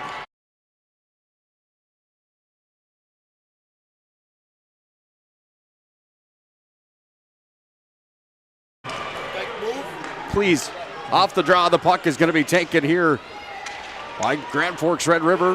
They're going to retrieve back in their own territory. They're going to handle here. We had to ask some gentlemen to hop out of the way. We sure appreciate them for understanding and cooperating here. Puck is going to be taken down into the far corner where it's going to be taken here by South. They're going to start the rush back to neutral ice now. They come up through the center ice slot where Zach Scarperud's got it. He dumps it back in behind the Red River net, and then after it, it's going to be taken down to the corner where the 2-for-2 scrum continues. Puck's going to be taken here by the Riders, and they're going to try to clear their own end. Bouncing puck comes up to center ice into the neutral ice zone. It's taken and launched ahead forward down by Holford. It's picked up by the Riders. They dump it the other way, and it comes all the way back in behind the netminder here where it comes back in behind Olsenowski. Picked up here by the Bruins. Trying to clear to center. They do. They work it up to the neutral ice zone with Corbel. Corbel moves it across, but it's taken by the Riders. From the left to the right, they bring it back into the offensive zone. The Riders are down with Grandstrand. He brings it out in front. Here's a drive coming. Stick save for Shutham. This hockey game is stopped by the netminder for the Bruins, Olsenowski, and it comes back away. Now for the Riders, back in their offensive zone. They have it, top of the circle, far side, sent in front, back to the point, down to Ray. He's got it at the line, sends it down, just missed over on the far side wing, and it's going to go back out to center ice where the Riders have possession again. Here for Mason Ray, moved up to center, and Red River's going to carry in with it. They're going to handle now with Mikey Coleman. He'll walk and fire, glove save is made. Olsenowski's got 2 stops early in this one, and with 15:27 left in the opening period, it's a scoreless hockey game. Good tempo early in this one here tonight. A feeling out process of sorts with that neutral ice stuff. I expect these teams to get up and down tonight with some pretty crisp passing as this one continues. Would you expect the same? Yeah, absolutely. And, like you said, a feeling out process. And, that's what really played to South's advantage last time, just staying in your system and making Red River work and getting settled down into the hockey game where nothing crazy happens early and keep the game tight. Puck's handled by the Bruins underneath the net. It's tied up down and deep. Worked away to the near side where Fargo South trying to move it up to the neutral ice zone from Ver West. They can't. It's pinned in there by the Riders. They've got it back at center now. South Shanley's got possession. They go up to center again. Ver West walks in, fires his first shot of the game on Noah Berger. He's equal to that challenge, and number 29 for the Riders goes down and makes his first save of the game. Always interesting to see the goaltender numbers. Olsenowski wears number 33 for the Bruins, 29 on the other end. Here for the Riders, your day, number 1. Numero uno. Bismarck High's netminder this year was wearing the old Eddie Belfour number 20 for a while. You got to like to see that number. It's a little bit unique for goaltenders across the board. Here's the Bruins in their offensive zone. Firing from the line, knocked down in front, comes to center now where it's taken here by Reynolds. He's going to dump it back in behind the net to Olsenowski. Comes back down underneath the goal line. Rider offensive zone. Pinned up on the boards on the near side wing. A hit was freed there from Myers to free the puck to the far side. And here come the Bruins up to center where it's poked back ahead. It's going to be taken at center ice, and Borton's going to dump it down into the far corner. In after it, it's going to be taken by the Riders. They push right back out to center. The dump and chase is on for the Bruins here. 14:15 to play in the opening period. Scoreless hockey game on our first International Bank and Trust scoreboard. Puck comes up to center, right in front of the penalty boxes here at the Scheels Arena, home of the Fargo Force of the United States Hockey League. 2017 Clark Cup champions. They won the USHL championship that year in 2017-2018. Puck's going to be taken and dumped back ahead, back behind the net. It's going to come back away here to the near side wing, and it's the Bruins that have it pinned up at the half wall near side. Take it over to the far side now, defensive zone for South Shanley. They're going to try to clear it out. It's going to be bumped all the way down. We're going to have ourselves an icing and a stop of the play here with 13:34 remaining in a scoreless first period. Well, Nick, I like that you mentioned Eddie Belfour there, but as Nick is asking someone else to please sit down. But actually, the reason Eddie Belfour wore number 20 was because of the famous Russian goaltender Tretiak was his goaltender coach that he. As Olsenowski makes a great save. That was Tretiak right there. Belfour, big pad stop out in front. I did not know that. Interesting tidbit. Puck back in behind the net now, the Riders. It comes back out in front now. It's going to be shuffled down by the Red River defense. It's on the side of the cage. Berger's going to fall on top of it. He'll hang on to it, and a faceoff will come to his blocker side with 13-12 to play here in this opening period. Yeah, well, one of those hockey facts, I didn't even know it either. I have a Trediac jersey, and someone said, I was reading a story on Ed Belfour, UND hockey, great goaltender, NHL, great for the Blackhawks and the Dallas Stars. And yeah, Trediac was one of his goaltender coaches, and in respect to him, that's why he became number 20. I love it. The Eagle played up the road at Grand Forks for the University of North Dakota, the Fighting Sioux back then, 1987 national champion. Went on to win a Stanley Cup in 1999 with the Dallas Stars as well. Puck's handled here by the Riders. They've had plenty of championships in North Dakota high school hockey. They've got a breakaway here. Into the zone they come, walking down. Reynolds denied. Puck back away on the far side wing, up to the point. Riders possession, drive in. That one's going to be turned aside there. Comes back away to the near side wing, trying to clear the Bruins. They can't quite do so. Now they do is it's going to be shuffled out, and Colton Nessler sends it ahead. Speaking of goaltenders, Fargo South Shanley had an excellent one for the last 3 seasons in Zach Sandy. He went on to play for the Minot Minotauros in the North American Hockey League. He just signed to play Division I college hockey coming up next season. Forgive me, I don't recall where. We'll figure it out. Bruins, Duluth, thank you very much. Bruins have it now in their offensive zone, but it's the Riders back to centers. They're going to walk and dump from center. That one into the glove of Olsenowski. He'll hang on to it.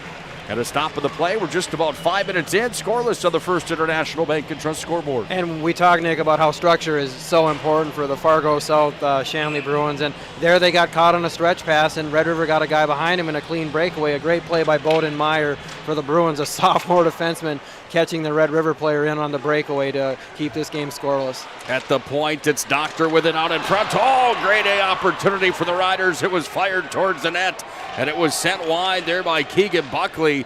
He had the opportunity to make that bench. Instead, my apologies.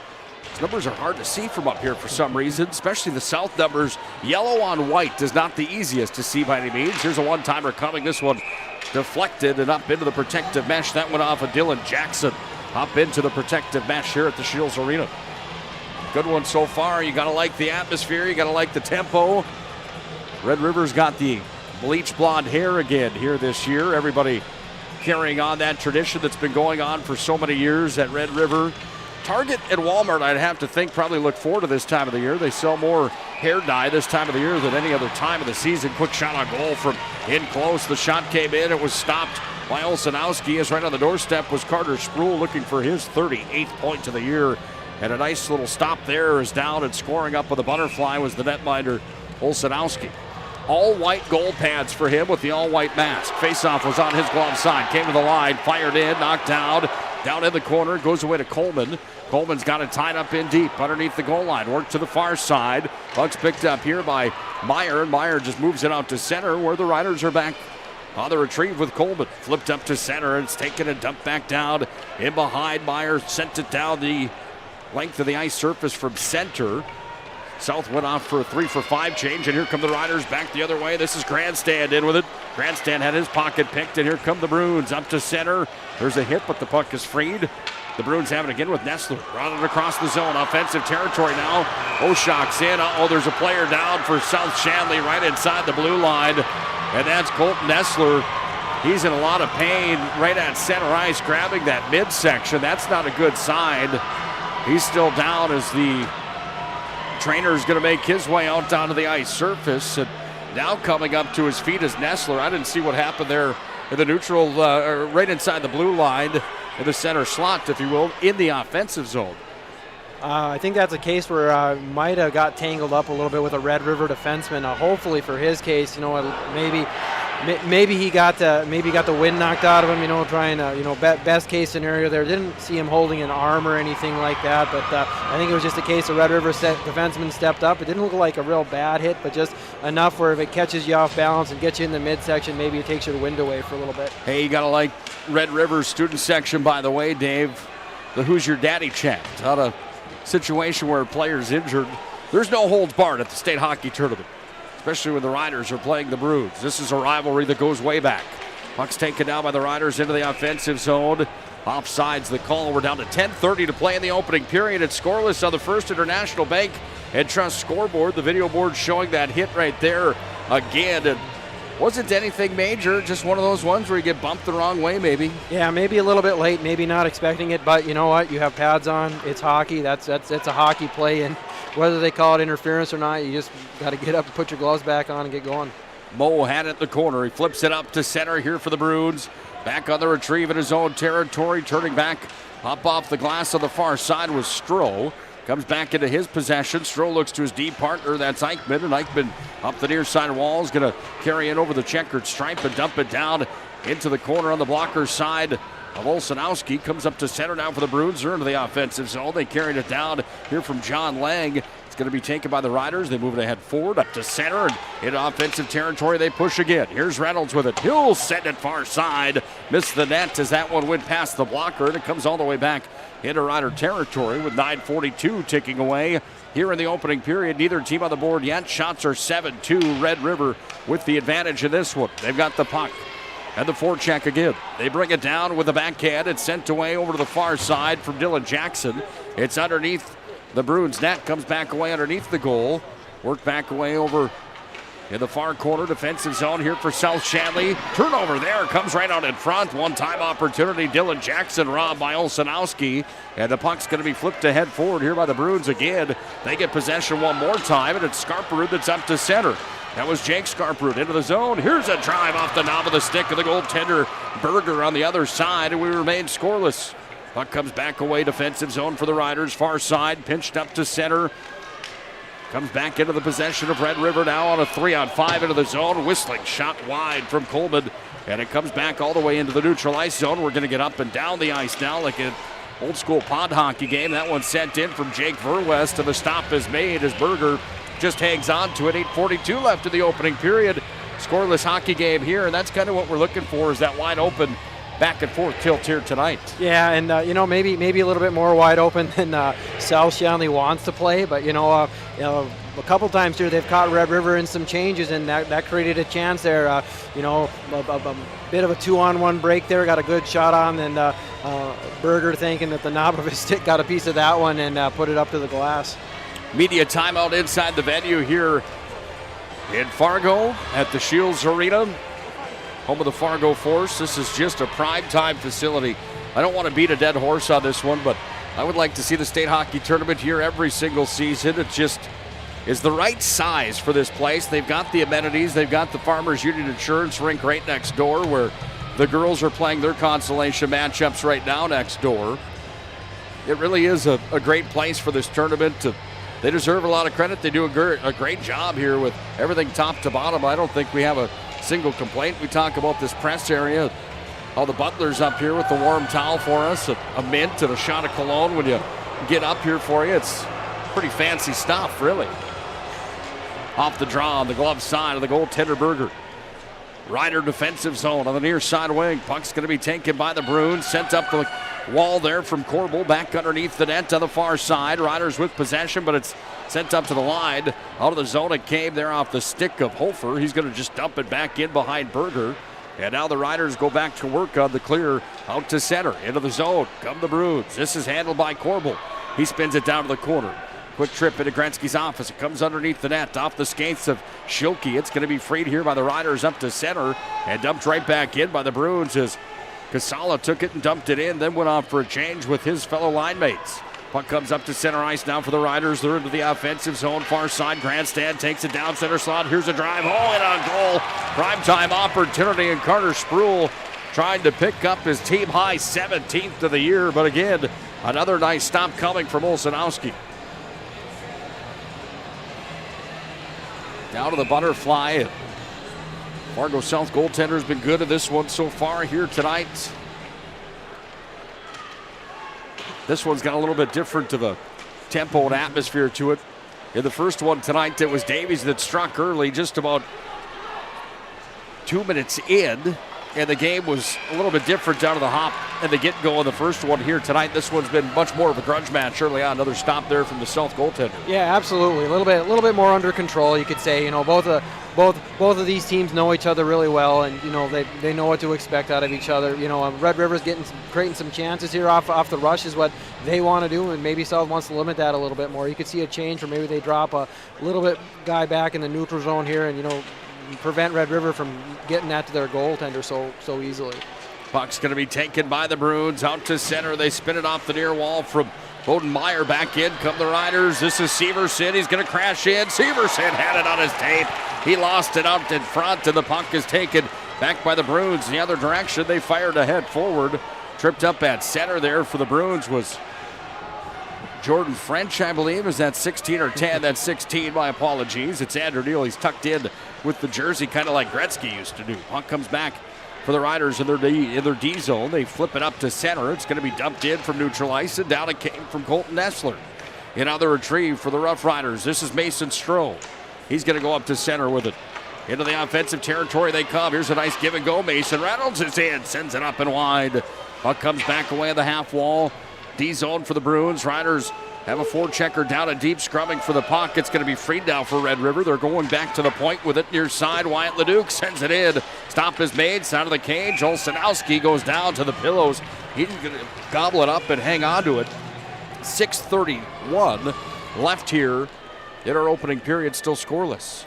And another nice save by Olsenowski. You know, Olsenowski, I'm sorry. Slaughtered his name there, but, you know, really solid. And every time I've seen this kid play, which has been 6-7 times during the season, extremely solid. You know, excellent lateral movement. You know, just tracks the puck really well. And just, you know, once you do get through the layers of the South defense, you have to deal with him. Only a junior. That's the good news for the Bruins. That's bad news for the EDC because he is solid. Back in with the attempt. Fired in from Mason Reynolds. It went wide. Goes underneath the goal line now where it's going to be picked up by Dylan Jackson. They scrum for it again high up off the glass, and it's flipped down to center. It's one thing with the East Region teams compared to the West Region teams, and some of the guys across the board, I think the East Region just does it a little bit better than the West that we see, and that's that defensive play where they get it off the glass out to center without sending it all the way down for an icing. Here's a drive that comes in on Berger, and a quick shot was fired in on the twisted wrister there from Luke Schilke, and Schilke was robbed by Berger. He hangs tight to it.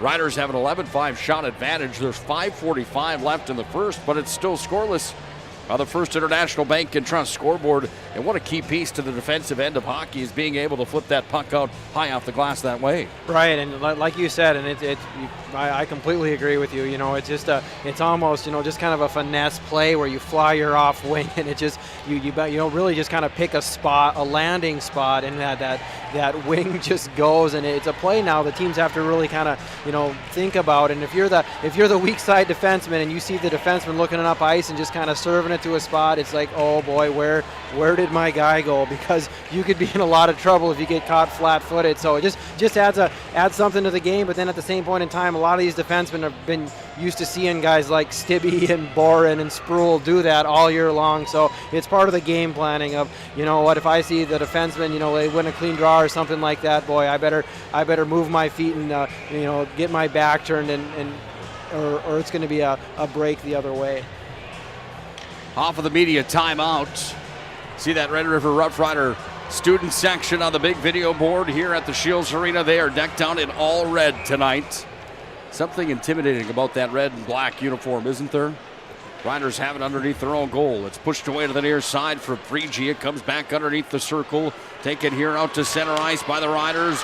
And trying to break free into the offensive zone. First power play of the night will come for Red River, as coming down with the opportunity. In on a 1-on-3 was Freegees, hauled up on the play. And to the sin bin will skate number 2, Ben Spanier.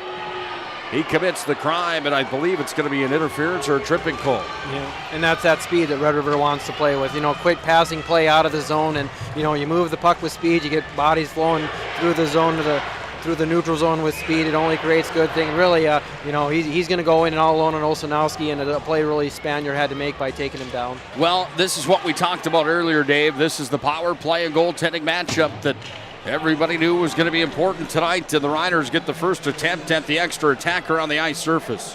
They bring it up to the point. Across it came from Wyatt Leduc. Down to the corner and skating it underneath the goal line. It's taken here by the Riders and back behind the net from Grant Gardner. Drop back in behind the cage, work back up with a bump pass off the near wall to the near line to the far. Take it up top. That one blocked out in front. Bouncing puck came down to the side of the cage, side of the net still. Bruins trying to clear it. They can't. How about the hard stick on puck work there from the Riders? They free it back to the top of the circle. At the point, across it comes. This is Leduc. Handled it back over. Leduc gets it again at the line, moves it back up top, and now working towards the net. A shot block came there from Corbel. It's taken out in front. Oh, one-timer. That one was out of tee, but it was fanned out of the front of the Bruin goal. Right in front of the net there was Dylan Jackson waiting for it. Jackson's got it again here now. He works it back up to the point. Across it came from Leduc. Leduc makes a fancy move, steps in with it, works it over to the far circle, fired out. Another shot block there. That one was knocked down from Camden Myers. Riders still have possession down to the offensive zone, though, now as they work it away here to Jackson on the near wall. Back to the point. It came from Leduc. He goes over to the far side, surveying here with the Rider power play down to 40 seconds remaining. Worked it back up top. Leduc has it again. 20 points for him on the year. He whistles one in. A pad save was made, and now the Riders have possession. Back up top, it comes to the point. Red River works it around nicely.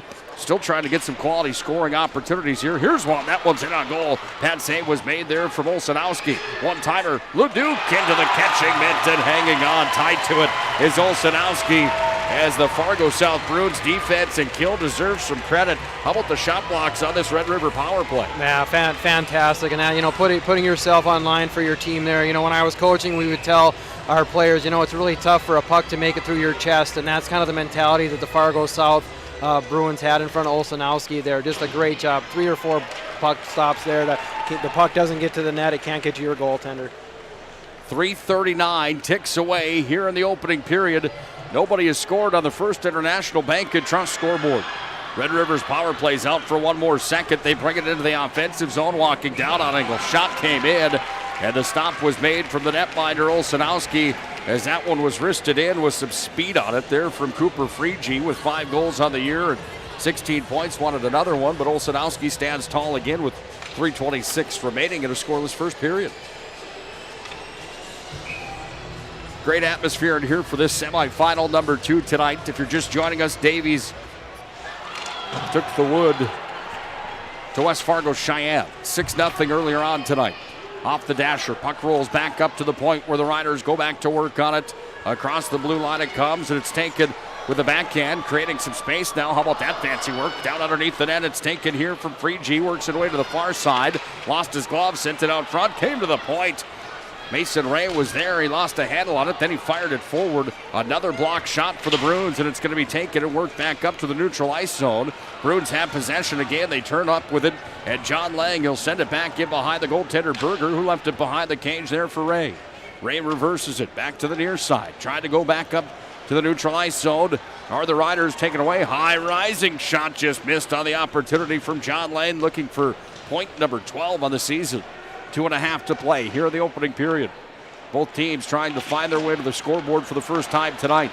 Bruins hold their offensive zone. Far side wing comes down at the half wall. It's going to be turned back to the point for Oshak.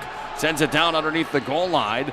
Back away to the near side wing. Riders have possession from underneath their own goal line. Worked away to the near side wing for Grandstand. He's up to center, makes a move. That one got into the skates there on the pass attempt. Verwest for the Bruins deflected it the other way, and now Red River had to regain control and regroup at neutral ice. Puck's taken here by Nessler. Sent it in for the Bruins, but right back out come the Riders. We're under 2 minutes to play in the opening period. Neither team on the board. Puck dumped in from center ice. In after it on the near side wing. That's Eichmann for the Riders that pokes it free and gets it up to center. It's going to be dumped down in behind Olsenowski's back out of the net to play it with a backhand. He just sweeps it away to the far wall. Taken here by Beadall. Beadall's going to be in with it. Sends it towards the net. Bouncing puck out in the center slot. Still loose. It's going to be scrubbed for. Beadall's got it. Tried to fire it across, but it was knocked down again. Beadall's going to work on it again here. Gets onto the tape there for Spruill, and Spruill fires it on, and Olsenowski makes his 16th save of the opening period. And kind of what we expected. Red River is going to carry the play, you know, and even in the moments where great example right there. You know, the puck is bouncing a little bit, and the Bruins are a little bit off kilter, but you know what? Being in the right position means a lot when you're playing a team like Red River, and you know what? You know, being in the right position defensively, even though you didn't know where the puck was, because you were in the right position, it made sure a guy didn't get to the net, and Olsenowski got a clean look at that shot. Shot came in from the line. That one sticked aside from the Luke. Right out in front. Another opportunity back to the point. Here's a drive. Olsenowski comes up huge. Minute 6 remaining. That one wristed in and hard from the blue line as the opportunity was there. Knocking on the doorstep was Ethan Doctor. Doctor looking for his first goal of the season. Had a hard wrist shot, trying to pick the high corner, and a nice stop was made. Olsenowski seeing the puck really well right now. Not a great sign for Red River, but they're carrying the play, so they'll be okay with even carrying the play without getting the goal here. Another waffle board stop from the Bruin netminder. He's seen 18 now in his first period. Shots are 18-6 as the Riders have carried the momentum and had the lion's share of the offensive attacks of this one. Puck up at the near sideline for the Riders. They dump it down into the corner. Bruins trying to sweep it on out. They're going to pick it up here on the near side wing. Lang's going to flip it up ahead. Riders just have them hemmed in at center. They are at the checkered stripe, and they dump it right back down. All right, kids, get ready to count them down. We're at 30 seconds remaining in this opening period. But here come the Bruins to center ice. Zach Bourne's going to step in. He'll fire Burgermates to save, and he'll hang on to it. As that one caught him up in the shoulder, and he hangs on with 23.7 seconds remaining here in this opening period of play. Nobody on the board yet. Got to look at a guy like Zach Bourne with 46 points on the year, only a junior. He had that last opportunity. One of the top players in the state of North Dakota, coming in as far as point production to the state high school hockey tournament. Comes in as the number 2 scorer in the tournament, only behind Nolan Niedow from Jamestown, who had 62 points entering the big dance. Sent out in front by the Riders. All right, we're down to 9 seconds. Cut them down, 8-7. We're at 6 now at the point. There's a drive. That one whistled wide of the cage on the glove side. And here at the half wall, it's going to be taken and flipped on out of there by Trevor Moe. And the first period is in the books for the semifinals in 2022. The Riders and the Bruins have a good one going. Nobody's on the board yet. It's been an up and down battle in this one. Good momentum, good tempo, good flow, you name it. Good atmosphere as well. Premier Chiropractic and Legacy Financial Partners. Intermission report comes up next here on the PSP Network. We'll come back and break down this one for you, and we'll talk about the girls bracket as well. See how the teams on the girls side are shaping up heading into the final day of the state high school hockey tournament tomorrow. Scoreless at the end of one, the Riders and Bruins in a classic here from the Scheels Arena.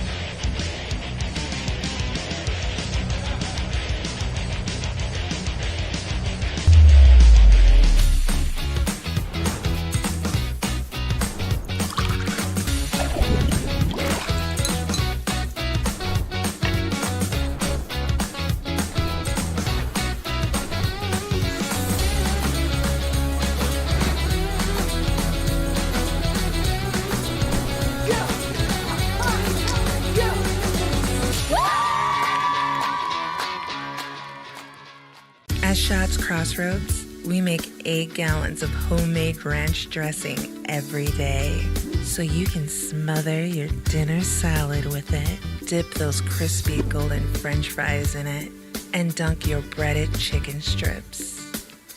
You can even cover your... Wait, no. You can't put ranch on steak. Or can you? Shots Crossroads. Don't forget the ranch.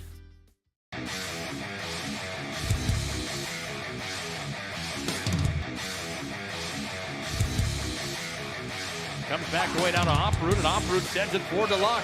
Luck's got a 2-on-1 into the zone. Luck dropped it back. Morellington shoots.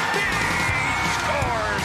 Oh, what a twisted wrister from Morelli. He made no doubt about it.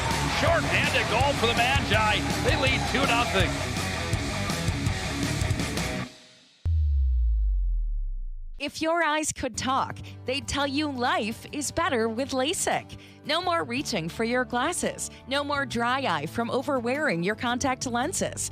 Right now, Bismarck LASIK is offering free consultations for LASIK procedures. Break free from the daily hassles and expenses of glasses and contacts. Life is clearly better. Book your free consultation today with Bismarck LASIK and see the difference. Call 222-2020 or schedule online at bismarcklasik.com. Whether you're looking for a full-service financial plan or planning for farm or business succession, Planning Team Financial Advisors is here to help you work toward achieving your financial goals. With locations in Bismarck, Garrison, and Center, our full-service team of professionals are dedicated to helping you work towards achieving your financial goals. Visit us online, planningteam.com. Securities offered through LPL Financial, member of FINRA and SIPC. Investment advice offered through GWM Advisors, LLC, doing business as Goss Advisors, a registered investment advisor. GWM Advisors, LLC, and Planning Team Financial Advisors are separate entities from LPL Financial. You remember where this goes? I don't know. Are you sure it was a clicking and not a zoom, zoom? I think your quash later valve's stuck. Do you even have insurance? If we soak it, it should be good. No matter how much you know or don't know about your vehicle, trust the experts at Tires Plus. Real answers from real mechanics. Inspections are free to ensure your vehicle is always in peak condition. Thinking service? Think Tires Plus. The best part about working at BNC National Bank is developing relationships. I love working with people. We've been here for over 25 years. We've grown just like our communities we're in. But we still have that personal connection with our customers. And that's why we can find the best solutions for them. It feels great seeing projects around the community and knowing we're a small part of making that happen. We're helping people buy their first homes. Plan for the future. From startups to big business. We're part of the community. And we're proud of it. Yours truly, BNC. This broadcast presentation on the PSP Network is brought to you by BNC National Bank, Planning Team Financial, Sport Clips, Tires Plus, Bismarck LASIK, First Western Bank and Trust, Jobbers Moving and Storage, The Medicine Shop, Hub International Insurance, The Chuppy Clinic, and Prairie Rose Family Dentists.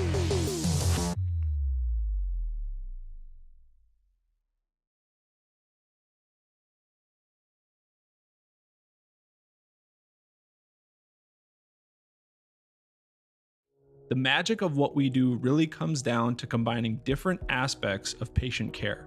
Here at Premier Chiropractic, we love combining soft tissue work, the adjustment, and exercises together. We found that this gets the best results for our patients.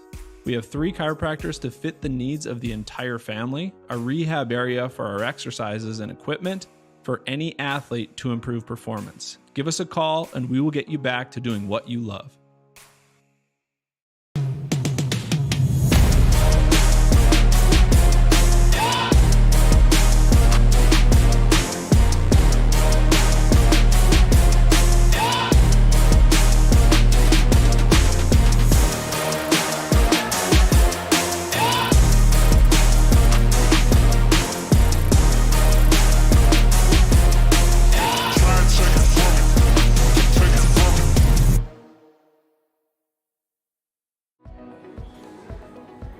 Carson, timeout. Who calls a timeout in this game? Me, I'm icing the kicker. Really? It'll give us more time to talk about First Western Bank and Trust, Like our convenient online banking. along with smart trust service options. We're all about hometown service with bankers that know you and the community. Okay, go ahead and kick. I don't believe this. First Western Bank and Trust. You can bank on us. The right way to top a sub is with real red wine vinegar made from red grapes and no food coloring. And the right way to film it is in slow motion. Obviously. Because authentic ingredients make a sub above. If your eyes could talk, they'd tell you life is better with LASIK. No more reaching for your glasses. No more dry eye from overwearing your contact lenses. Right now, Bismarck LASIK is offering free consultations for LASIK procedures. Break free from the daily hassles and expenses of glasses and contacts. Life is clearly better. Book your free consultation today with Bismarck LASIK and see the difference. Call 222-2020 or schedule online at bismarcklasik.com. The 30-inch Galactic Pizza is out of this world. There's nothing like it anywhere else in Minot. Too much to handle? Try one of our famous large specialty pizzas like the Blue Buffalo. Get the best pizza in Minot and play some laser tag at Planet Pizza, South Broadway, Minot. You remember where this goes? I don't know. Are you sure it was a clicking and not a zoo zoo? I think your quash later valve's stuck. Do you even have insurance? If we soak it, it should be good. No matter how much you know or don't know about your vehicle, trust the experts at Tires Plus. Real answers from real mechanics. Inspections are free to ensure your vehicle is always in peak condition. Thinking service? Think Tires Plus.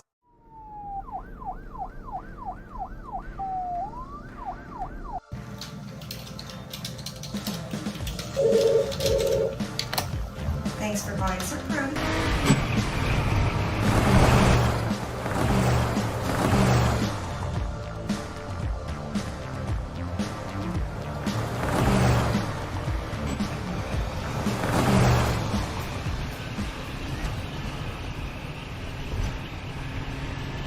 Great smiles come from Vibetta Orthodontics. Vibetta Orthodontics is a certified Invisalign provider. Invisalign fits your budget and your lifestyle. Braces for children, teens, and adults with affordable monthly payments. Schedule your complimentary consultation and exam by logging on to VibettaOrthodontics.com or by calling 701-839-6010.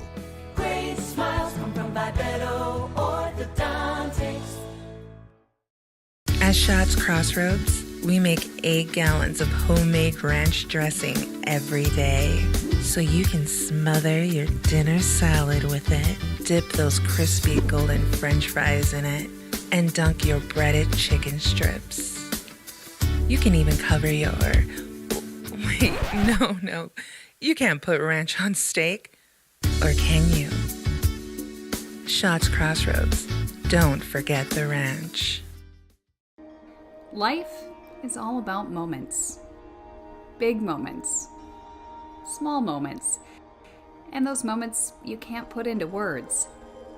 It's how we at First International Bank and Trust live first and have been for more than 110 years. One customer, one family, one moment at a time. First International Bank and Trust. Live first.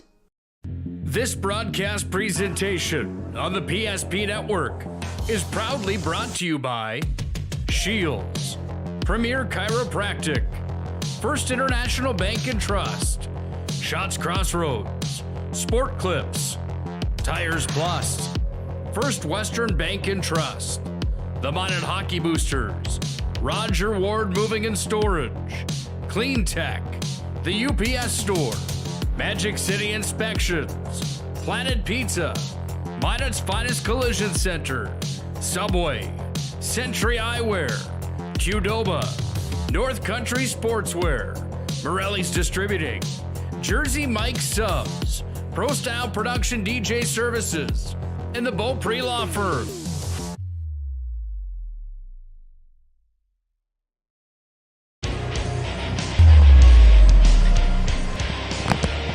One of the greatest nights of the year for hockey fans in the great state of North Dakota. Semi-final night here at the State High School Hockey Tournament. We've already had 51 minutes of gameplay and one semifinal tonight. You can add 17 more. We're through the first period of the second semifinal. Davies took care of West Fargo Cheyenne by a score of 6-0 earlier on. And now here we are at the end of one period with Red River and Fargo South Shanley. Scoreless at the end of one. Nick Hulberg alongside of Dave WIlson, former goaltender of North Dakota high school hockey on the west side of the state in the Magic City, playing for the Magi back in the early 2000s. Dave, your thoughts on that opening period of play? Is it kind of what you expected at the end of one? Yeah, I expected Red River to carry the play, and they did. And, you know, it's Oh, you expected Red River to carry the play, Dave? Yep, yeah. So surprise, none.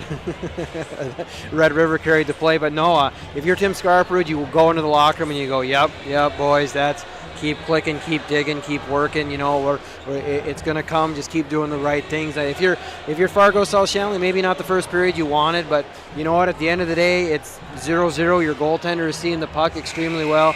I thought they broke down a couple times in their defensive zone where Olsenowski had to bail them out a little bit. But at the end of the day, it doesn't matter if the shots are 60-20 or 1-1, whatever. I mean, they ended up with no score in the hockey game. It's a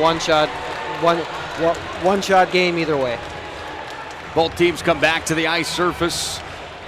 Fargo South Shanley comes back to the ice surface. The Red River cheerleaders are out and waiting here. Goaltenders were both good in the first period. No recap to report at the end of one period here other than the shots on goal. 19-8, Red River leads that category. They had one power play that they were unsuccessful on. That's Red River, by the way. South didn't have any of that opening period of special teams and power play time. The EDC tournament, how much did you follow along in the East Region tournament? Did you catch most of that or stay up to date with most of it? Yeah, I followed the West Fargo teams pretty closely, and KNOX had a live feed of the tournament as well, so I was able to watch the semifinals games. I believe with the weather, they took place on a Saturday, and Davies and Grand Forks Central played a fantastic game that ended up 1-0, and these two teams right here too, they played a 2-1 game where Olsenowski was the difference, where the South Bruins got ahead 2-0 early and kind of held the fort for a 2-1 win. So probably for the Red River kids, they're happy they get to see South Shanley another time and maybe get the monkey off their back a little bit, because 2 of the 3 meetings you can argue that that I've seen, they've been the better team and ended up on the wrong side of the scoreboard against the Bruins. We're gonna have to mute the mics for a second. We got a guy standing right in our view of the goal. I'll mute it for just a moment. Hang with us.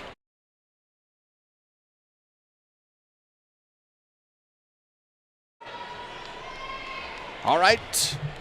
Everybody's so polite here. Everybody's all right with moving out of the way. Oh, sorry, Dave. Yeah, go ahead. I didn't mean to mute you on purpose there. Or leave you on mute, I should say. We're underway for the second. Fargo South from the left to the right. Red River from the right to the left. We're underway for the middle frame, and the puck comes down into South territory where it's going to be held up back in behind the South net. It's going to be tied up on the near side half wall. Puck's out now for the Riders. They try to move it back ahead. Comes back to the point. There's a drive coming. That one hit traffic on in front. Goes back into the possession here of Fargo South. They're going to carry ahead forward up to center ice. They work it into the offensive zone. Comes down here to the near side wing on the glove side of Berger. Bruins have possession of the puck. It comes down underneath the goal line, and it sits in Gretzky's office. We're working on it on both teams. Comes to the half wall now.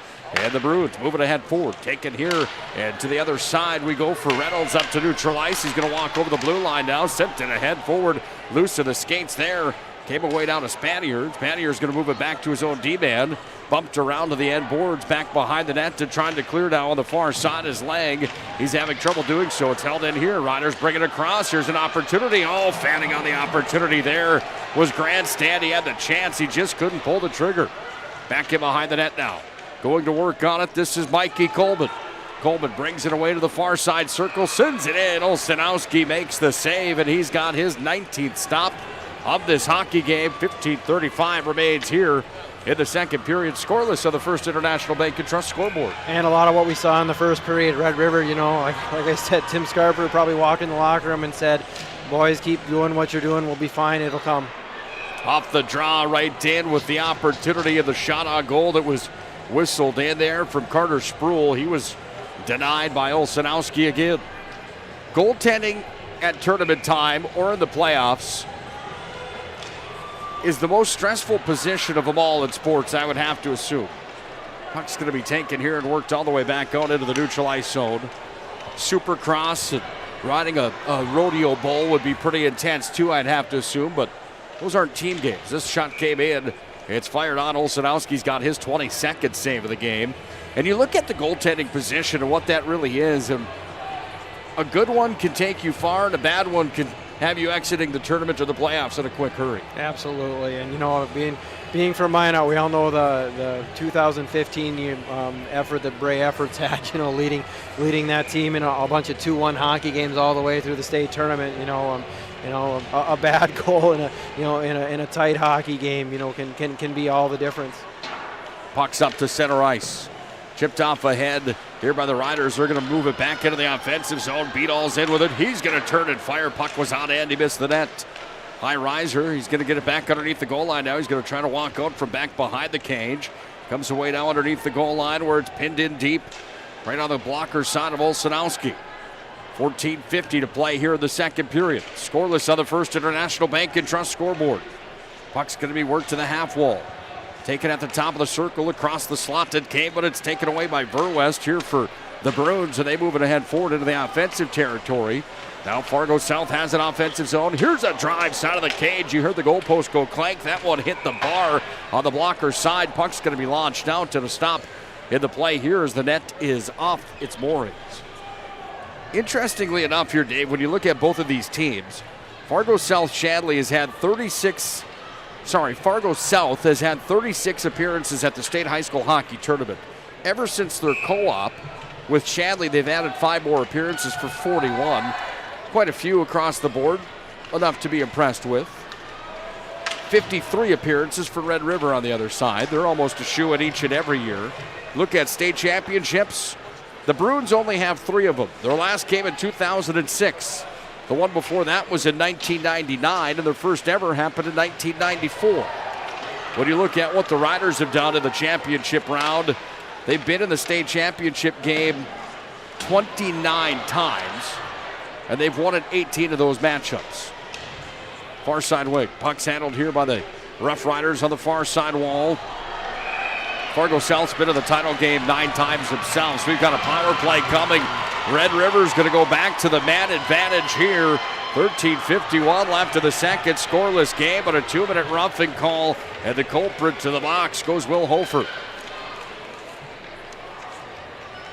Just a little shot to the back of the head of the Rider player there is what the call was. And not a penalty that Coach French is going to be happy with. You want to play physical and, you want to try to impose a little bit when Red River's in your zone. But, that penalty's at the top of the circle with the puck going the other way. And, you're trying to create offense and you're hitting somebody in the back. Puck's handled here by the Rough Riders. They go to work on the power play up top of the point. Work back over. Here's a wrist shot coming. He shoots and scores. Carter Spruill's got his 17th of the year, and just a twisted wrister that hit the inside of the crossbar, bounced down in, and the Riders convert to their second power play of the game and take a 1-0 lead. Yeah, and really here, Red River just goes to the umbrella, feeds it back to Spruill, and from the top of the circle, just a bullet. And, Olszanowski might say he wants that one back, but just a quick, great release. Find the top corner of the net, and Red River strikes first. Power play goal for Spruill. Trying to listen in for the official assists on the play. Not easily done here from our hearing vantage point of this hockey game here today. Puck's going to be taken here by... trying to listen in. I think it was assisted... I'm not even going to try to guess. I do apologize. It's like Charlie Brown's parents when you're trying to hear what the call was. Puck's going to be taken to the far side wing. Nevertheless, we know who scored it. Came right off the stick of Spruill for his 38th point of the year. Puck's handled by the Bruins. They go high off the glass at neutral ice and dump it down left to right to get in this period. Here for Fargo South, right to left for the Rough Riders.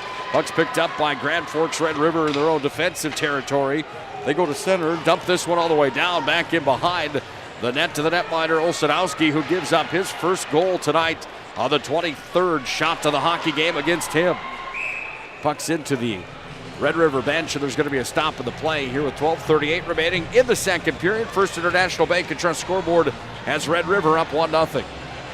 And just a moment here, a good good TV timeout for the South Shanley Bruins. You know, Coach French can get his team together and say, hey, guys, you know, we took probably a bad penalty there. You know, Red River was, you know, all the pressure, all the momentum, and they finally got one. Now just a good time to take a deep breath. You know, let's get the lines reset here. You've got the last change. You know, see what line Red River's going to put out there. Match that line with a matchup you want that favors your team per se, and you know, just you know, get the horses back flowing in the right direction. A lot of hockey game right now. I'm kind of looking down at the bench, and he's not very happy with the way his team is going right now. And you know, like I said, there's times that a TV timeout is the perfect thing for you. Great for the Bruins. You look over at the Red River bench, and it just not a whole lot is said because there's not much you can say when your kids are really playing as well as they are. 23-9, the shot advantage for the Rough Riders. We know for a fact that it was Wyatt Leduc that got the assist on that Sproul goal. After we saw the replay on the video screen here at the Scheels Arena, it was a straight dish from Leduc. Got it off to Sproul, and Sproul fired it in for his 38th of the year. Point, that is, 17th goal of the season. It's like Guns N' Roses' greatest hits here tonight during the semifinals. I love it. Puck's going to be taken here by the Rough Riders. They go back in their own territory and work it up to center ice. Chipped ahead here by Red River. Now they're going to carry into the offensive zone with the puck. They take it down near corner. Spun back up. Into the possession it comes at the line here for the Riders. Tried to hold the zone there was Scarperud. Got it back off here to Coleman. Coleman in the center slot. Loose puck. Knocked down. Batted at. Comes away into the corner here where it goes off a grandstand. But we're going to have a hand pass called. And we're going to go all the way to the other end of the ice surface for the face-off coming here. Well, this is a Red River Rough Rider team that again comes into tonight with a 19-5 record, coached by Tim Scarperud in his second season. 19-5 for Fargo South Shanley as well. And in the EDC, the Bruins went 12-4, the Riders went 12-3. Red River finished second, Fargo South finished third in the EDC standings. Davies won the East region this year. Davies is good, man. I'm telling you, that game tomorrow night, whoever they draw to each one of these teams, either one of these teams is going to be a matchup for either one of these clubs on the ice here tonight that they've got their work cut out for them against Nate Metcalf's Fargo Davies Eagles. Puck's handled here by the Bruins. Little flip pass up to center. The Hail Mary and the lead pass. No good because it was taken there by the Riders, and Doctor, he goes back up through center. Taken here by the Bruins. They're into the offensive zone with it. They're going to fire it back over the head of the netminder. Berger comes down to the corner of the near side. Back to the point. Bruin offensive territory. Far wing. Top of the circle. A drive. Knocked down. Flipped on out of there. The puck rolls all the way back into Bruin territory. We're back on the retrieve here for the Bruins. And spinning it away to the far wall was Camden Myers. Red River's going to get possession now of it, however, as they take it underneath the goal, and it comes back behind the net where it's going to be free to the near side. Taken by Casala. Casala's got it here on the near side wing. He flips up to center. Riders take it right back and dump it in. That one's going to go up and into the protective mesh and out of play with 11:02 remaining. Here in the second period, 1-0 Red River on top in this showdown here today. We have to tell you that our friends at Prestwich Orthodontics in the Magic City bring you this matchup tonight. Right at braces.com. Specializing in braces and Invisalign for all ages. Big thanks to Prestwich Orthodontics for their continued support to the PSP network. Beadall's in with a backdoor feed. Oh, highway robbery. Olsenowski comes up with the save of the game on the backdoor dish that was a gimme. And the stop was made there. Beadall's back the other way. He's going to skate in. 2-on-1. Beadall through the legs. Sends it out front. Oh, another stop from Olsenowski. 2 in a row from the South netminder. And that was some fancy stuff from the Rough Riders. How about the play there from Luke Beadall? All the way back into the offensive zone. We go down for the Bruins on the other end of the ice. Their goaltender comes up big as Berger, the Rider netminder, hangs on to it. 10:24 left in the second. 1-0 Red River. It could have been 3-0.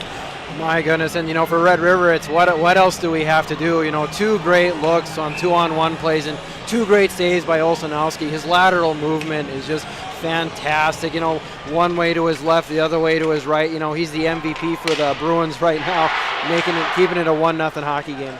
Riders back to the other end of the ice into the offensive zone. They skate down and Vetch sends it in.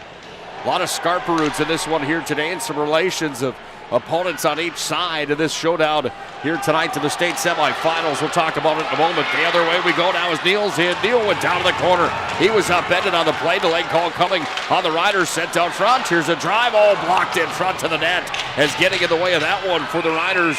I believe that was Doctor that laid the body on the line. That did not feel good. Maybe that was Reynolds instead. It was Reynolds, 22 on 24. Nevertheless, a power play coming. Look at this play here as they bring it back into the offensive zone. The Bruins carry down, and the stick just came up from Eichmann. That is a call. Is that just a holding call, interference? I'm not sure what it was. I'm not sure what they called there, Nick, but, two great plays. You got a fresh, Nick Lee, shot out of a cannon there for the breakaway, I believe, or was it Andrew Neal, the number 16, the freshman, did that, and then a great play by Mason Reynolds there. The puck sneaks back up to the point, with a big block for Red River. Here's the first power play of the hockey game for the South Shanley Bruins. They've got it to the offensive zone. They work to the far point. Spanier's got it here to the near point. Game across now for Bourne. Sends it in, loose in front. Berger down to the pillows. He'll hang on to it. The stop was made, and the faceoff is going to come back on the glove side of the Red River goaltender as South's got a primetime opportunity at the midway point of this hockey game tonight. 9:37 left here in the second. A minute 46 remains of South power play time, and the Bruins trail 1-0 on the First International Bank and Trust scoreboard. Faceoff on Berger's glove hand. Comes back away in the circle. It's going to be tied up there. The scrum continues. It's freed back to the line across from Boren. And Boren hits the brakes on the near side point. Looks to the far side, but he's going to take his time here. Now he sends it over. Now it's dropped down into the corner. In after it here. Bruins try to gain possession. They can't. The Riders take it and fire it all the way down. Olsenowski's out of the net to play it. He just launches it all the way back up. Nice play from the netminder. Went from the blue paint to the circle and then fired it into the offensive zone. There's a hit. The Rider fans are happy that wasn't a call because the Bruins fans are livid. They thought that could have been a roughing. Puck comes back away now into the defensive zone here for the Bruins. It's Spanier with it. Up to neutral. Puck comes across for the Riders where they're going to dump it, chase down after it with Mason Reynolds, but not before they go off for a change and try to kill off the remaining 55 seconds of South Shanley power play time. 8:42 to play in the second. Got ourselves a 1-0 hockey game. Red River's on top. They are shorthanded, but it's the Bruins that take it, launch it all the way down, and a turnover or an icing that they probably didn't want there. The faceoff comes back into the Bruin territory. And Fargo South, like I said, very well coached team. They try to throw an umbrella look right away at the Rough Riders, kind of with Boren leading, and tried to go to a box and one. Looked a little bit discombobulated with a box and one there. Red River gets some easy clears on that, so maybe get a chance where they get back in the zone. Maybe go back to that umbrella look if they can get Boren back out on the ice here. Puck's handled by the Bruins back in their own territory. They set up shop behind the net here for Oshak. Oshak brings it to the near side, and he got it into the possession of Zach Boren, who dumps it in from center. They chase after it. Back behind the Red River net. It's going to be taken and fired ahead forward. Man, this Red River penalty kill looks about as good as Davies' kill was in semifinal number 1 here tonight. It's down to 14 seconds of power play time for the Bruins, and it's the Riders that are going to dump it down. And they bring it into the offensive zone. It's underneath the south net. It's tied up here by Riley Vetch. It's a 1-on-3. Bruins are going to come out with it. They start the rush on the far side wing up to center, directly over the center ice faceoff dot into the zone. This is Scarperud, brings it in, and Scarperud's going to send it across the slot over to the far side. Scarperud that plays for the South Shanley Bruins. That's Zach Scarperud, his uncle. Tim Scarperud's the head coach of the Red River Rough Riders. The Riders have possession now. They're going to go up to center with Eichmann, and Eichmann leads it ahead forward. This is Dylan Jackson in.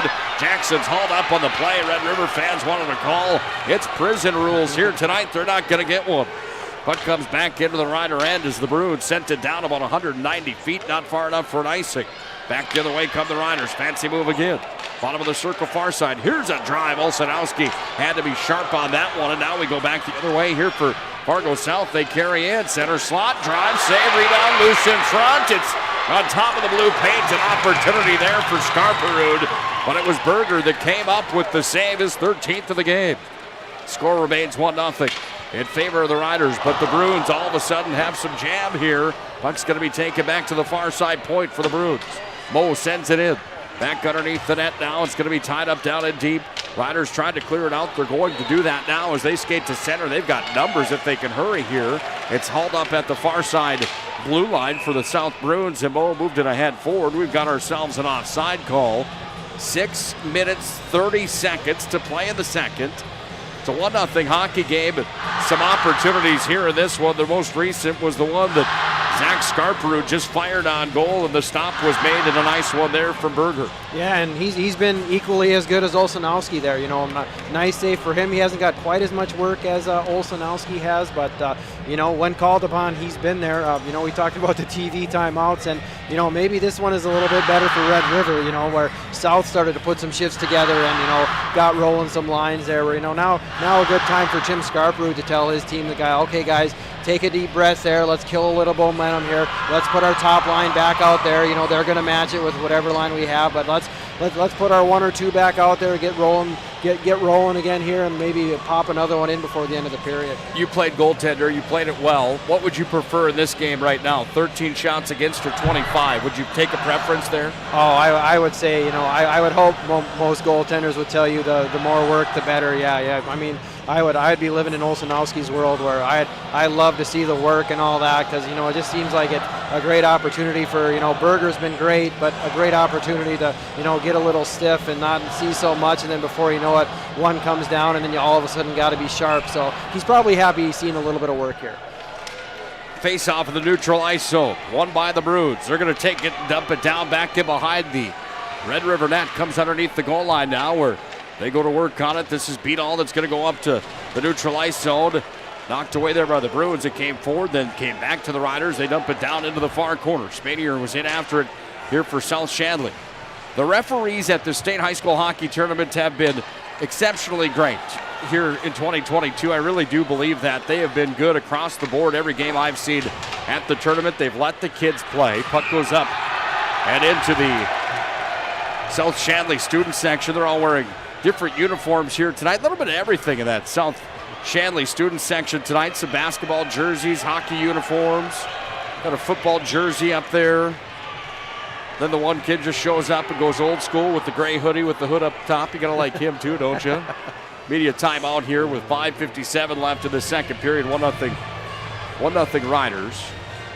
And as long as you want to talk about the officials, Nick, I want to say a good friend of mine is actually doing this game. Dan Emery, also a Minot High goaltender, as long as we're talking about goaltenders. Dan Emery, a kid I played Pee-wee hockey with, I played Bantam hockey with. You know, he did a great job yesterday in the game that he officiated. You know, him and his partner, you know, I didn't see who his partner was, honestly, but, you know, Dan has been around this game for a long time, and, you know, giving back by officiating. And yeah, Dan does a great job, but only a former goaltender would do such a great job at the state tournament in a situation like this. So. We have an interview that we did with Dan Emery yesterday. We'll play that at our second intermission break for you folks here tonight. It's worth the listen here in his 5th state hockey tournament. Quite the honor to be selected to come to the state tournament. Do you know how that is voted on? Is it voted on by coaches, or is it voted on by your fellow peers in the officiating circle? Are you aware of that? I believe the coaches do have a bit of say in it, and that was back when I was coaching. We got to vote on officials, but that was also 12 years ago, and a lot in the state has changed in 12 years. So. Puck's handled here on the near side wing offensive zone for the Bruins. They walk out in front of the net, but it's taken there and worked up to center by Dylan Jackson across the offensive line down for the Riders. Coast to coast, in comes Freegee, fires it on. Stop from Olsenowski. 5:30 to play here in this second period. It's 1-0 in this showdown here today. Oh no, that one was sent right up over the glass from the defensive zone from the Bruins. Hopefully everybody's all right down there, because that was a laser beam right off of a wrist shot, tried to put it off the glass and just sent it up into the seats. Got to have your head on a swivel here at these hockey matchups. Looks like everybody's all right. Let's hope so. 5:27 left here in the second. 1-0 Red River on top. Officiating is something that I would never do. I just, not that I wouldn't want to give back to the game. The amount of beating and physicality you need to do that job well. I mean, you have to be an athlete to be an official without a doubt. Not that I'm not a prime-time athlete, but let me tell you, I think my days are numbered with being able to even compete at racquetball at the YMCA with my daughter who's 8. Right. Yeah, and it's these guys are exceptional skaters. That enough isn't given credit to these officials because to keep up with the play, and even with 4 of them on the ice, being in the right position. But these kids a lot of the time don't care if they're coming at you 90 miles an hour with a puck on their stick. It's figuring out a way to get out of the way, and if something happens, to make the right call while you're trying to get out of the way as well. Bruins have possession back in their own territory. They're hounded here as they try to bring it up to center ice on the far side wing. They do as it's launched ahead forward now to Neal. Neal dumps it down. That one goes out for Berger. He sent it with the stick off the glass, and the Riders have possession and some room up to neutral ice. Into the offensive zone they come. They drop it down into the corner where it's going to be picked up here and worked by Gardner. Gardner's pinned up in deep. Under 4:15 to play in the second period. Red River hanging on tight to a 1-0 lead because South has had some opportunities here in the second. Up to center, they've got one here. They carry in. This is Verwest. He'll walk in. Nice defensive job there as the stick-on puck was played by the D-man, Mason Stroh. And we go back to center now for Red Rivers. They skate in with it, taken here. Down by Gardner, back behind the net, trying to work it back out in front. Taken here by the Riders, and they set up shop now as they work it back to the near side point. Across it comes. This is Stroh fired in. And another glove save hung on to by the Fargo South netminder Olsenowski, who's seen 27 now here in this contest. 3:43 left, 1-0. Red River on top of this one. Dave, is there any major changes you'd make as either coaching staff or coach in this matchup right now? Maybe a little bit early, but I could see Fargo South maybe, cutting a little bit with using their third line. You can't overuse the Boren line in this situation, but, it seems like when they have their third line on the ice is when Red River's doing a really, really good job of getting the puck north-south on them, kind of something that they're going to see, that unit's on the ice at Red River may fly a guy a little bit quicker. So, maybe limit your third line shifts, if you're South Shanley, but, still a little bit early in the hockey game for that maybe. 3:18 remains. I noticed that Fargo South Shanley running Olsenowski, but has also used Max Kirkeby in the last 6. He's come in for just a small portion. Any idea what that's about? No, Nick, and I was watching the EDC Championship on a YouTube stream, and it's the first time I've ever seen in a championship game a goalie having a shutout and being taken out halfway through the game. I just, it was, I've heard Coach Frenz, likes to do things a little bit differently at times, but no, Olsenowski had a 2-0 shutout going over Davies, and he got pulled and sat the rest of the game. So I don't know if it was just let everybody play or what the story was. Delayed call coming on the Bruins now as a tripping was called here. The power play comes back out for the Red River Rough Riders. They've got a power play goal in this hockey game here in the second period. They're 1 for 2 on the power play, and they've got their third man advantage coming now as a tripping was charged to the Bruins. Number 11, Zach Scarperud. He's in the box here, and the faceoff will come on the blocker side of Olsenowski. Yeah, I noticed that. I wasn't sure what that was all about, and obviously Olsenowski is a guy that can get the job done, but Max Kirkeby in the 1.83 games that he's played on the season has a .923 save percentage and a .164 goals against average. Puck's handled down by the Riders. Offensive zone far side. They're going to get the puck back and spin it free now from Dylan Jackson. Up at the point. It comes across the line where it's handled here from Sproul. Down to the near side corner. Blocker side of the goaltender. Olsenowski holding the zone on the far point on the clear attempt. Getting over there was Severson. It's going to be handled here up top again. Riders have it at the point. Here's a drive. Tipped in front. Sent wide as an opportunity was whistled in there from Wyatt Leduc. Puck comes back now to center ice. Leduc's got it again. Skating backwards over the Force logo at center. Brings it back into the zone. Walking in. Looking for the outlet. Bringing it back up top. Here's a drive coming. That was a high riser that missed on the far side. And the Karam comes all the way back out to neutral ice where the puck will be picked up back in his own zone by Wyatt Leduc for the Riders. Nice opportunity there. Just missed the net on the high riser on the far side from Grant Gardner, looking for his 7th goal of the year. That would be point number 20 for him. Into the offensive zone they come with Coleman. He'll take it down into the near side corner. 1 minute, 20 seconds to play here in the second. 41 seconds of power play time remains. Puck's going to be sent up to the point, held in here by Red River. Their power play continues on. They have a 1-0 lead, looking for another. Here's a drive. Oh, high riser again. Top shelf missed. Grandstand had a clear lane at the net, and he missed the net, trying to pick the high corner, looking for Grandma's cookie jar. Goes back away to the far side wing. South is going to clear it all the way down and out of the net to play it. Berger's going to leave it back in behind here, where it's going to be picked up here by the Riders again. They're going to go to center with Freegee. Freegee is going to go coast to coast with a fancy move. Then the stop was made. The D-man stepped up, but Trevor Moe with a nice job defensively there as he just kicked the skate out. 36 seconds will drip away now as the South Bruins go back to full strength. Riders are back in with it. Up through center ice, chipped ahead. Here's a breakaway opportunity. South is in all alone with Neal. He's going to walk, he shoots, he scores. Oh my goodness. How do you like that play from Andrew Neal? You've got to bury your chances, and right there he does. His 23rd point of the year, and the Bruins tie it at 1. And, you know, Red River is a team that you really don't see lose guys in the neutral zone like that. You know, South Shanley had just killed off the penalty. Scarborough came over and did kind of a late change, and Red River's defenseman kind of moved up with the play, and the puck turned over. You know, Neal finds that soft spot coming off the bench behind Red River's defenseman and buries his chance, and it's a 1-1 hockey game. 20 seconds to tick away here in the second period. That is a big one with only 24 seconds remaining in the second. Puck's in the offensive zone. All right, kids count them down around 8 seconds right now. Now 7 and 6 of 5. Down to the near corner.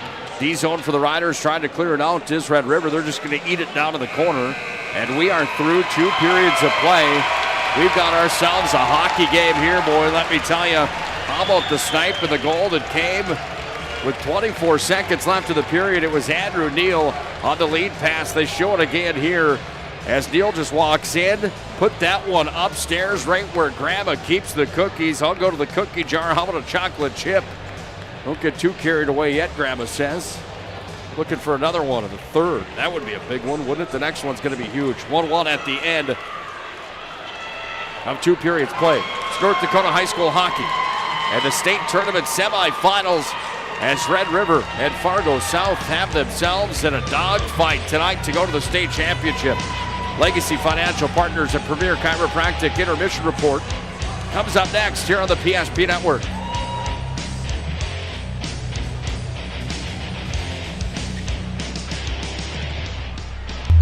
You have built an amazing life by working hard and doing your job well.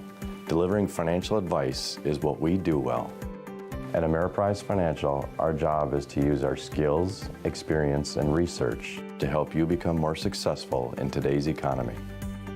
What we want you to walk away from each encounter with is satisfaction in knowing that together, we've done what we can to help you work toward a better future.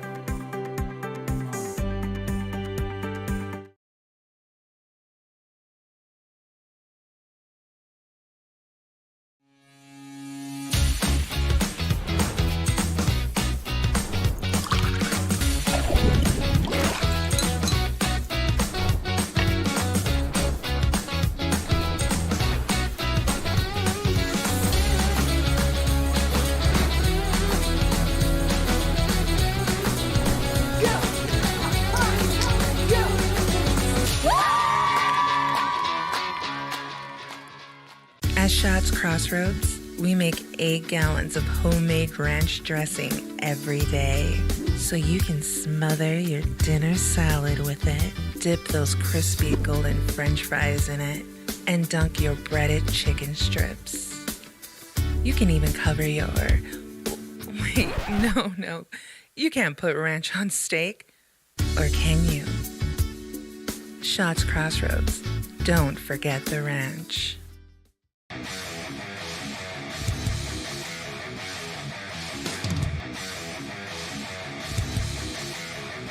Comes back away down to Oproot, and Oproot sends it forward to Luck. Luck's got a 2-on-1 into the zone. Luck dropped it back. Morelli's in, shoots, scores! Oh, what a twisted wrister from Morelli. He made no doubt about it. Short-handed goal for the Magi. They lead 2-0.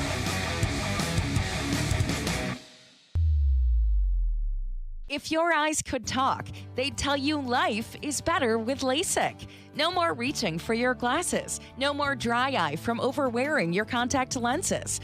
Right now, Bismarck LASIK is offering free consultations for LASIK procedures. Break free from the daily hassles and expenses of glasses and contacts. Life is clearly better. Book your free consultation today with Bismarck LASIK and see the difference. Call 222-2020 or schedule online at bismarcklasik.com.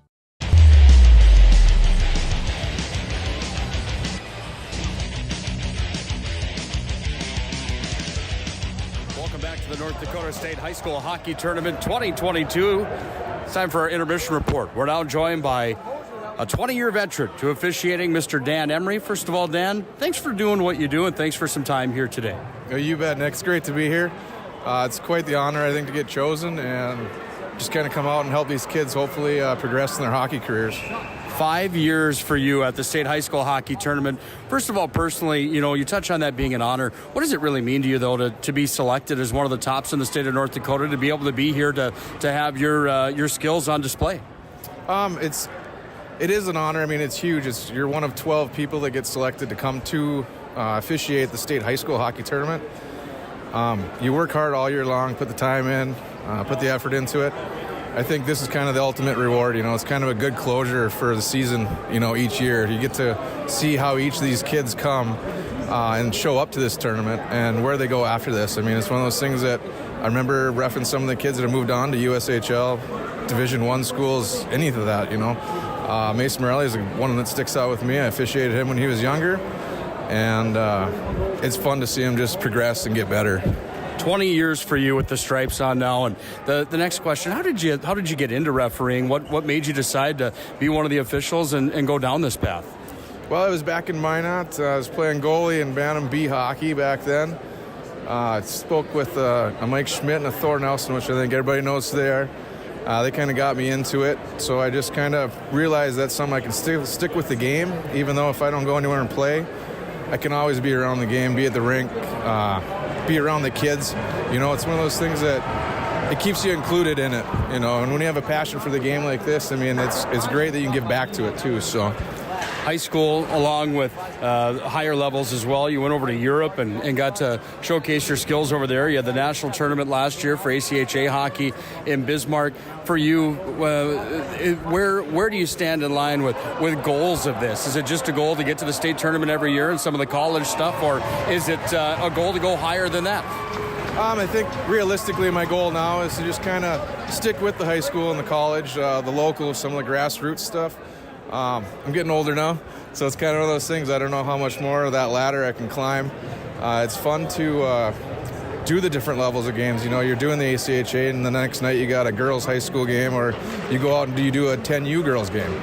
It's all part of giving back and just keeping the grassroots going and keep these kids playing. I've seen throughout the nation, I think everybody's seen that shortage of officials. They're canceling games, kids are missing out.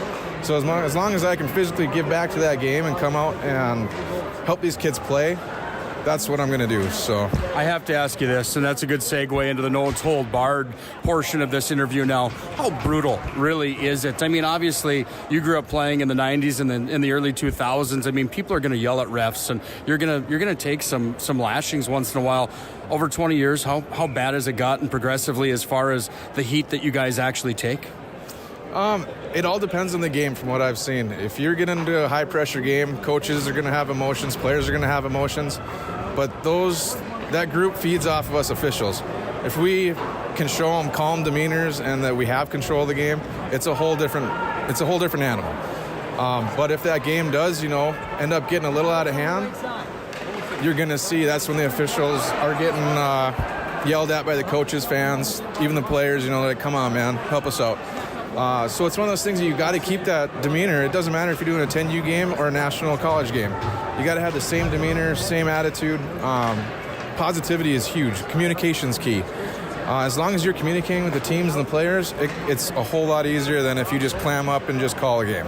I gotta ask you this: how much pressure do you feel here at like a state tournament? You're a human being. You're a guy that played this game. How much pressure do you feel? Obviously, you're not going to get every single call right. I mean, you're a human, like I just mentioned. How much pressure is there behind that? Not as much as when I was playing. I will tell you that. Coming on the ice, there's a huge pressure to just perform at that level that you have all season that got you here in the first place. As long as you show up and you call your game the way you've been calling it and you're working with people that you haven't worked with all year, but the communication and just doing your game, making the right calls at the right time, knowing the rules, showing the effort. You know, skating's a huge thing too. A lot of people overlook that. You don't need a skate to be a ref. Well, you do, because that's how you get in position. That's how you make the right calls. And if you're in position and you're making the calls, coaches are going to be a lot easier on you, and the game goes a lot smoother. So it kind of takes that pressure off you then. So, final thing for you here. What would your message be to people, guys like me in my younger days that were pretty hard on officials, and some people that might get a little carried away and keep their emotions maybe not as in check as others? What would your message be if you had the opportunity and the platform to fire back here for just a moment, or at least say your saving grace? Yeah, I mean, emotions are going to come out of everybody. I mean, it's a game. Whether your kid's playing, whether you're playing, whether you have played, you're always going to have that emotion because you have that passion. The only thing that we ask as officials is don't get personal. Keep in mind that it is a game still, and we're out there doing our best. The kids are out there doing their best. Things are going to get missed. There's going to be mistakes made, whether it's on a line change or the referee misses a call. It goes both ways. So it's one of those things that, yeah, we like the emotion, we like the hype of the game, and we like getting the flow going. But the personal attacks are one of the things that a lot of guys shy away from the game. You know, you get yelled at one time, get called out in the parking lot. They're not showing up to do another game. So, yeah, yell, cheer, scream. I agree, 100%. That makes the game what it is. But yeah, just don't get personal with it. That's all we ask. So, I sure appreciate you, Danny, for what you do, your time here today, and what you do on the ice as one of those officials, one of the greats in North Dakota. Congratulations on being back at the state tournament, and we hope to see you for many years to come. Thanks again. Yeah, you bet. Thanks, Nick. Thanks for having me on. Absolutely. Dan Emery, an official in North Dakota, 20-plus years in refereeing fifth state tournament for Mr. Dan Emery. When we come back, we'll break down the period. This is North Dakota high school hockey and state tournament coverage on the PSP Network.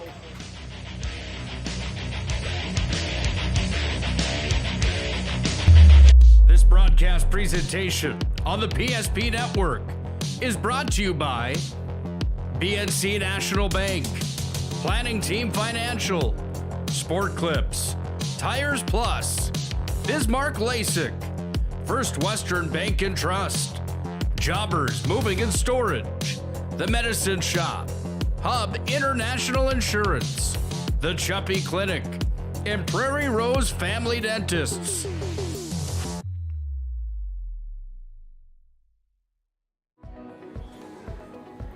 Carson, timeout. Who calls a timeout in this game? Me, I'm icing the kicker. Really? It'll give us more time to talk about First Western Bank and Trust, Like our convenient online banking. along with smart trust service options. We're all about hometown service with bankers that know you and the community. Okay, go ahead and kick. I don't believe this. First Western Bank and Trust. You can bank on us.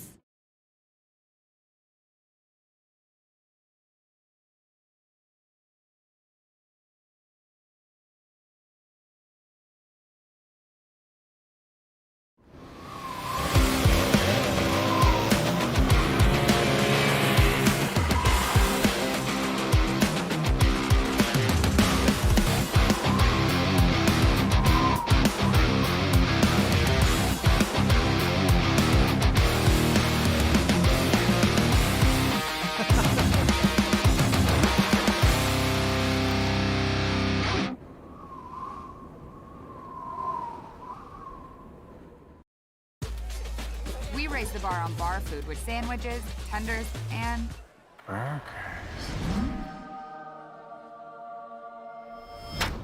There's more where this came from. To the greatest of all times, Buffalo Wild Wings. The 30-inch Galactic Pizza is out of this world. There's nothing like it anywhere else in Minot. Too much to handle? Try one of our famous large specialty pizzas like the Blue Buffalo. Get the best pizza in Minot and play some laser tag. At Planet Pizza, South Broadway, Minot.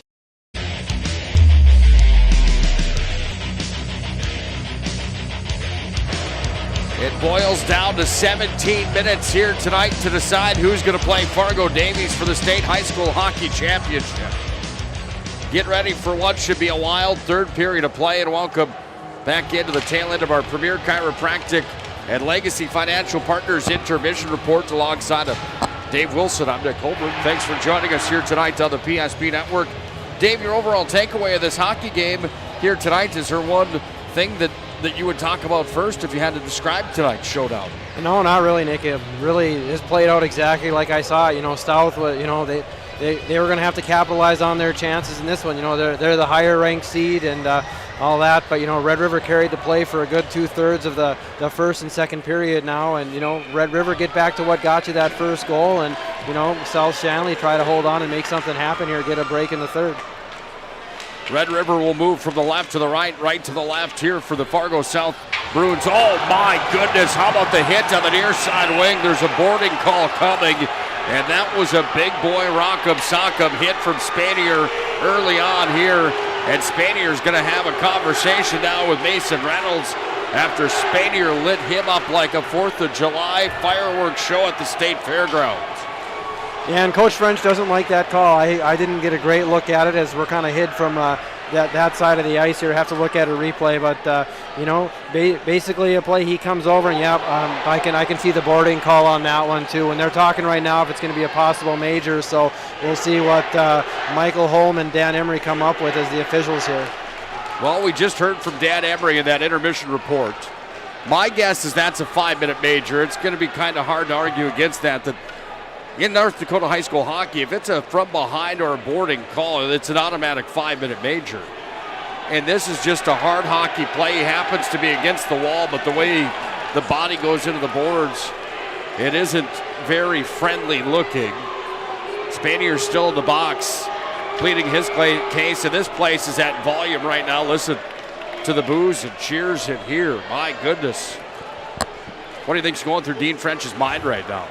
Well, first of all, you hope that's not a 5-minute major, obviously, but, it's keeping his bench calm here. The officials got together, they're talking about it. That's a good thing. They're making the call right now, we're going to hear, but it's just keeping his kids composed. Oh, looks like they were going to review it, Nick. I didn't know they could do that. We're going to have an official review of a potential boarding call here with 16:45 remaining in this third period. We're only 15 seconds in. And I'm telling you, that was one of the bigger hits we've seen here at the tournament. And now it's going to get in. You want to hear this place come to volume? Just wait until they make their official call and that penalty time goes up on the board. Spanier sits in the box waiting for the official ruling coming here from the two officials. This is exactly how prime time is that we had that Dan Emery interview there. Now we get to see exactly what he's talking about with the opportunity to come together with his fellow official here tonight to make the decision, tried to make the correct decision here. I mean, this is intense as it gets. This is a crucial play of the hockey game because a 5-minute major versus a 2 is a different song and dance when you're playing the Red Machine in Grand Forks, Red River. And really, Nick, you catching me off guard a little bit because then I've been coming to the state tournament since I was 6 years old, and you do the math. That's 33 years I've been coming to the state tournament, and this is the first time I've ever seen refs. I've seen them review a goal, but I've never seen them review a call on the ice for a penalty. So there's a first time for everything. I actually didn't know that they could do that at the state tournament. I guess you've been in with high school hockey more than me, but this is the first time I've seen one reviewed at the North Dakota high school tournament. Well, here we go. The refs are going to come over and have a conversation now with each coach. Yeah. Get ready for this. Oh, look at Dean French on the bench. He's not impressed. 5-minute major for boarding, and listen to this place come alive. I think they got it right. I almost have to think so, Dave.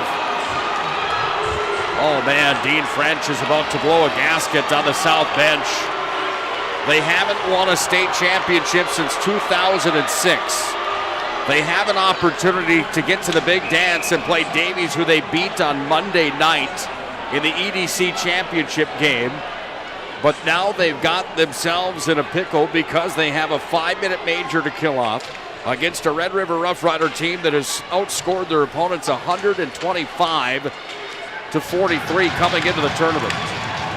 The momentum swing here, though, for Fargo South, if they could kill this off, I mean, that favors them in the momentum game heavily here after that because that would be a major swing. We go back the other way for the Riders. They bring it in, send it out in front. That one was whistled wide. It comes down underneath the goal line. Bruins try to work it out. They go to the far side with it. This is Corbel trying to clear, and Corbel sends it out. Then he's plastered on the far side wall as Sproul got into him. People are losing their minds inside the Scheels Arena. That was a clean hit. You can't argue that.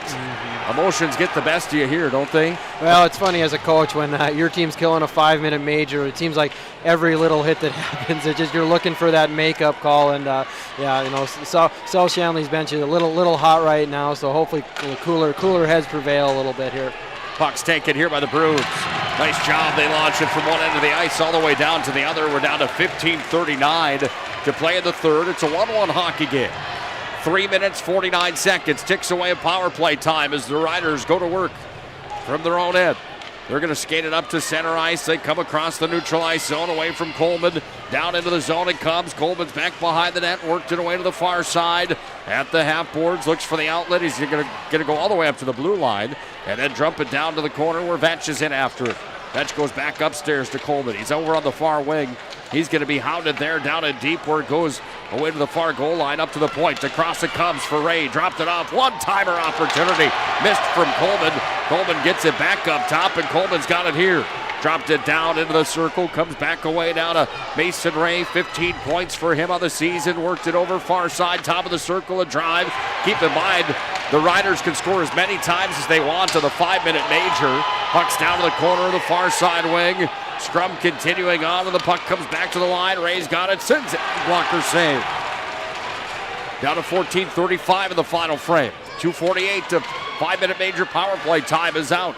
Up to the point, Ray's got it, center slot, sends it in. That one hit traffic on in front, and that one went off of the tip of the skate there from Corbel, it looked like, and that one stung just a bit. Puck's underneath the goal line, goes away to the far side wing with the pitchfork. It's going to be sent out and down by the Bruins. They were hemmed in. Nice job from them here to get a dump down to the other end of the ice. Send a change of all four skaters that kill off this Rider power play that's down to 2 minutes and 15 seconds remaining. Here with 14 on the dot to play in the third. It's a 1-1 hockey game at the Scheels Arena. Winner advances to the state championship. Loser will play for third tomorrow. Riders are into the zone. They go up top again to Wyatt Leduc. Down in deep, over to the far corner. It's worked out here by Red River. They go back to the far point. Now at the top of the circle with a lane walking, firing. Oh, that one off the glove of Olsenowski. Comes up to the line where it's held in here and sent down to the corner again from Wyatt Leduc. In after it here, the near side wing underneath the goal line. Trevor Moe's got it pinned up. Riders are out with it. Comes back away to Sproul. Back to the point it comes. Leduc goes back to Sproul. Top of the circle, far side. This is the stick side of Olsenowski. Set in front. Oh, they scored. Bang on in front to the net. And Dylan Jackson buries it home. And a power play goal has the Riders on top by a score of 2-1. Well, a great play there by Red River coming out of the corner. Jackson, South Shanley kind of lost track of him a little bit. They try to kill him a penalty into the 4th minute. Just Jackson gets behind the defenseman Mo and just, a real clean look inside on Olsenowski makes it 2-1. Fargo South wants to have a conversation with the officials about a man being in the crease. That rule has kind of gone by the wayside, hasn't it, Dave, for the most part? Yeah, it's more goaltender interference now. It used to be they would just blow it straight dead, but it has to be a play where they're interfering with the goaltender. And although Jackson wasn't in the crease, he wasn't interfering with Olsenowski, so the goal should stand. Dylan Jackson's 10th of the year is the biggest of the season. It's 2-1 Red River. They have 1:26 remaining of power play time on the excellent give and go right on top of the blue paint, to the Riders lead 2-1 here with 4 minutes complete in our third period. 1:15 of power play time remains for Red Rivers. The puck's taken here by the Bruins. They try to clear and pushing it out of the zone, shuffling it forward there on the far side. It was sent down. I apologize. Can't grab a number now. I can. Colton Nessler was the one that cleared it out. Riders are back in with it. Over the blue line they come. They shuffle it ahead. In on Olsenowski. Goes in. Makes the stop. And the faceoff will come on the blocker's side of the netminder. The replay on the video board now shows that the player was in the blue paint, but like you said, Dave, the The times have changed. Are they arguing something else? It was hit in with a stick, wasn't it? Yeah, no, the rule escapes me right now. I wish Dan Emery was sitting here next to me. He'd probably tell me. But Jackson was in the blue paint, but he didn't interfere with Olszanowski. So, as far as I know, the rule book reads that's a good goal. Puck's underneath the net now here for Mason Reynolds. Goes to work on it. Worked away to the near side. It's going to be taken here in the corner. Not with it comes Sproul, sends it out in front. Oh, one-time opportunity. Dylan Jackson looked for his second. And Olszanowski shut the door on him. Yeah, some heavy legs right now for the Bruins. They've had the kids that have been killing this penalties have been, kind of the same 8, been rotating in units of 4. And Olszanowski, a big save right there. But now it's, for the Bruins to just survive this and get back to 5-on-5. You allowed the one, but try to get out of it where you don't allow another one. Puck is up at the point here for Wyatt Leduc. Goes across the zone. 28 seconds of power play time. They go back up down to Leduc. He's going to turn and fire. Caroms off the end boards where it's picked up and worked away from Dylan Jackson. Far side, it's going to be worked to the far line, up to the point again. Center slot up top. Leduc sends it in. Waffle board stop from Olszanowski. Far side, top of the circle. Final 9 seconds of power play time. Another wrist shot. They scored from the line. Oh, what a wrist shot that was. Wyatt Leduc finds another one, his 7th of the year, .21. And the Riders strike twice on the 5-minute major and lead 3-1. And I don't think Olszanowski got a clean play of that. Red River going into the umbrella. Leduc sitting up top there, just throwing the puck through the net. Yeah, I don't think he got a clean look at that at all. Just beats Olszanowski clean to the blocker side, and Red River's ahead 3-1. The 5-minute major is a big one as the Riders have scored twice. Now South is back to full strength. Can they come from behind down by 2 with 11:35 left here in this third period of play? Red River dominating for the most part tonight. 35-14 are the shots on goal. Now they have a 2-goal cushion on the First International Bank and Trust scoreboard. Up to center we go, though, for Bourne. He's going to skate it in. Here's a drive. Stop is made there. The puck comes away to the near side half wall. People are amped up inside this building. Let me tell you, they didn't like the 5-minute major call on the Bruins. The Riders did, of course. Puck comes all the way down, back and behind Olszanowski's net. It's going to be some reckless drivers leaving here tonight from the Scheels Arena. Puck on the far side half boards. Scrum forward continues as both teams are in after it. Out with it comes Beadall. He's underneath the net now over on the far side wing. It's worked back up to the point and dumped right back in. And underneath the goal line, the scrum is going to be won and worked out here as Meyer brings it out to center. Meyer crosses the center stripe and dumps it in. Into the glove of Bender it went, and it's going to be picked up now by the Riders. They're going to skate it up to center ice. They get the motor turning up to neutral. They come into the offensive zone. Puck was taken away there, and it's dumped all the way back down by the Bruins, and icing with 10:28 to play in the third period. You can't call it over until that final horn sounds, but right now it's Red River looking like they have a pretty good shot at playing Davies tomorrow at 7 p.m. Yeah, and really, in the TV timeout here, for Fargo South Shanley, it's just, let's calm down and let's get back under control a little bit. The emotions are really high right now. So, for Dean French, it's just let's regroup, let's get back at them, let's play 5-on-5 here, and get back to what we've been doing well. And for Red River, as a coach, you were just given a 5-minute major, so you're telling your kids, play smart, play within yourself, don't do anything dumb, because the next penalty, we talk about the world of officiating. We know who the next penalty is likely going to be against here, so just play within yourselves, play smart here, and let's just keep, when we have the puck, it's tough for us to get a penalty, so let's keep playing with the puck like we've been doing.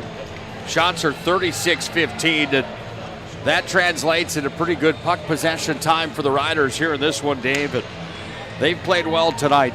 The Big Red Machine is just special at tournament time, and it's no different in 2022 as they try to track down their 19th state championship and their 30th appearance in to the big dance of the high school hockey tournament.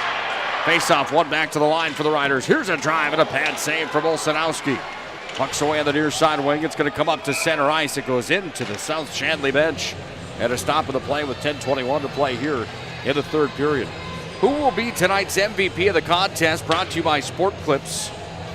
The MVP of the game can be voted on now online at Network PSP on Twitter. You can also send us a message on Facebook as well on who you think tonight's MVP is. It's going to be a tough choice for that tonight. There's a lot of good talent in this hockey game. Puck's going to be sent in from the Riders towards the net, but it was knocked down by the Bruins. They try to clear it out with Spanier. Goes out to center, and it's going to come into the hands now of Nestler. Back to Spanier. Nestler in the slot. Lost a handle on it. Back to the point. Bruins have it. Here's a drive coming.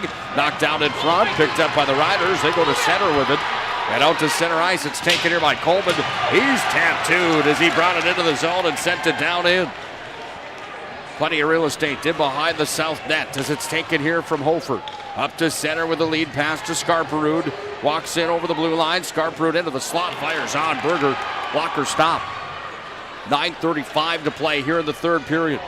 Sent out in front of the Red River net. It's going to come down underneath the goal line now where Bry goes in after it. Puck is freed. Back to south at the line. Away to the near side. Comes across. This is Myers. Sends it in. That one hit traffic and went up over the net. Handled by the Bruins. They've got some good sustained pressure here now as it's worked back to the point again where Scarperud sends it down to the corner. Underneath the goal line. Bumped away to the far side. Comes into the possession here of Zach Scarperud. Back on the far wing. Up to the line. Across they come. One-timer teed up. Not going to happen. It comes back away down to Boren. Center slot back up top. Here's a drive. Knocked down in front. Goes away to the blocker's side. And at the half wall on the near side wing, the puck is going to be freed. And plenty of room now for the Riders to start the rush with Riley Vetch up to center. Vetch goes up into the neutral ice zone, then dumps it down. Red River goes for a wholesale change. We're down to 8:40 to play here in this third period. 3-1 Red River on the First International Bank and Trust scoreboard. Puck comes back underneath the Red River net. Comes away to the near side wing where it's taken here by Eichmann. And Eichmann trying to bring this one out. He does, but from center it's fired right back in for Moe and a blocker save for Berger.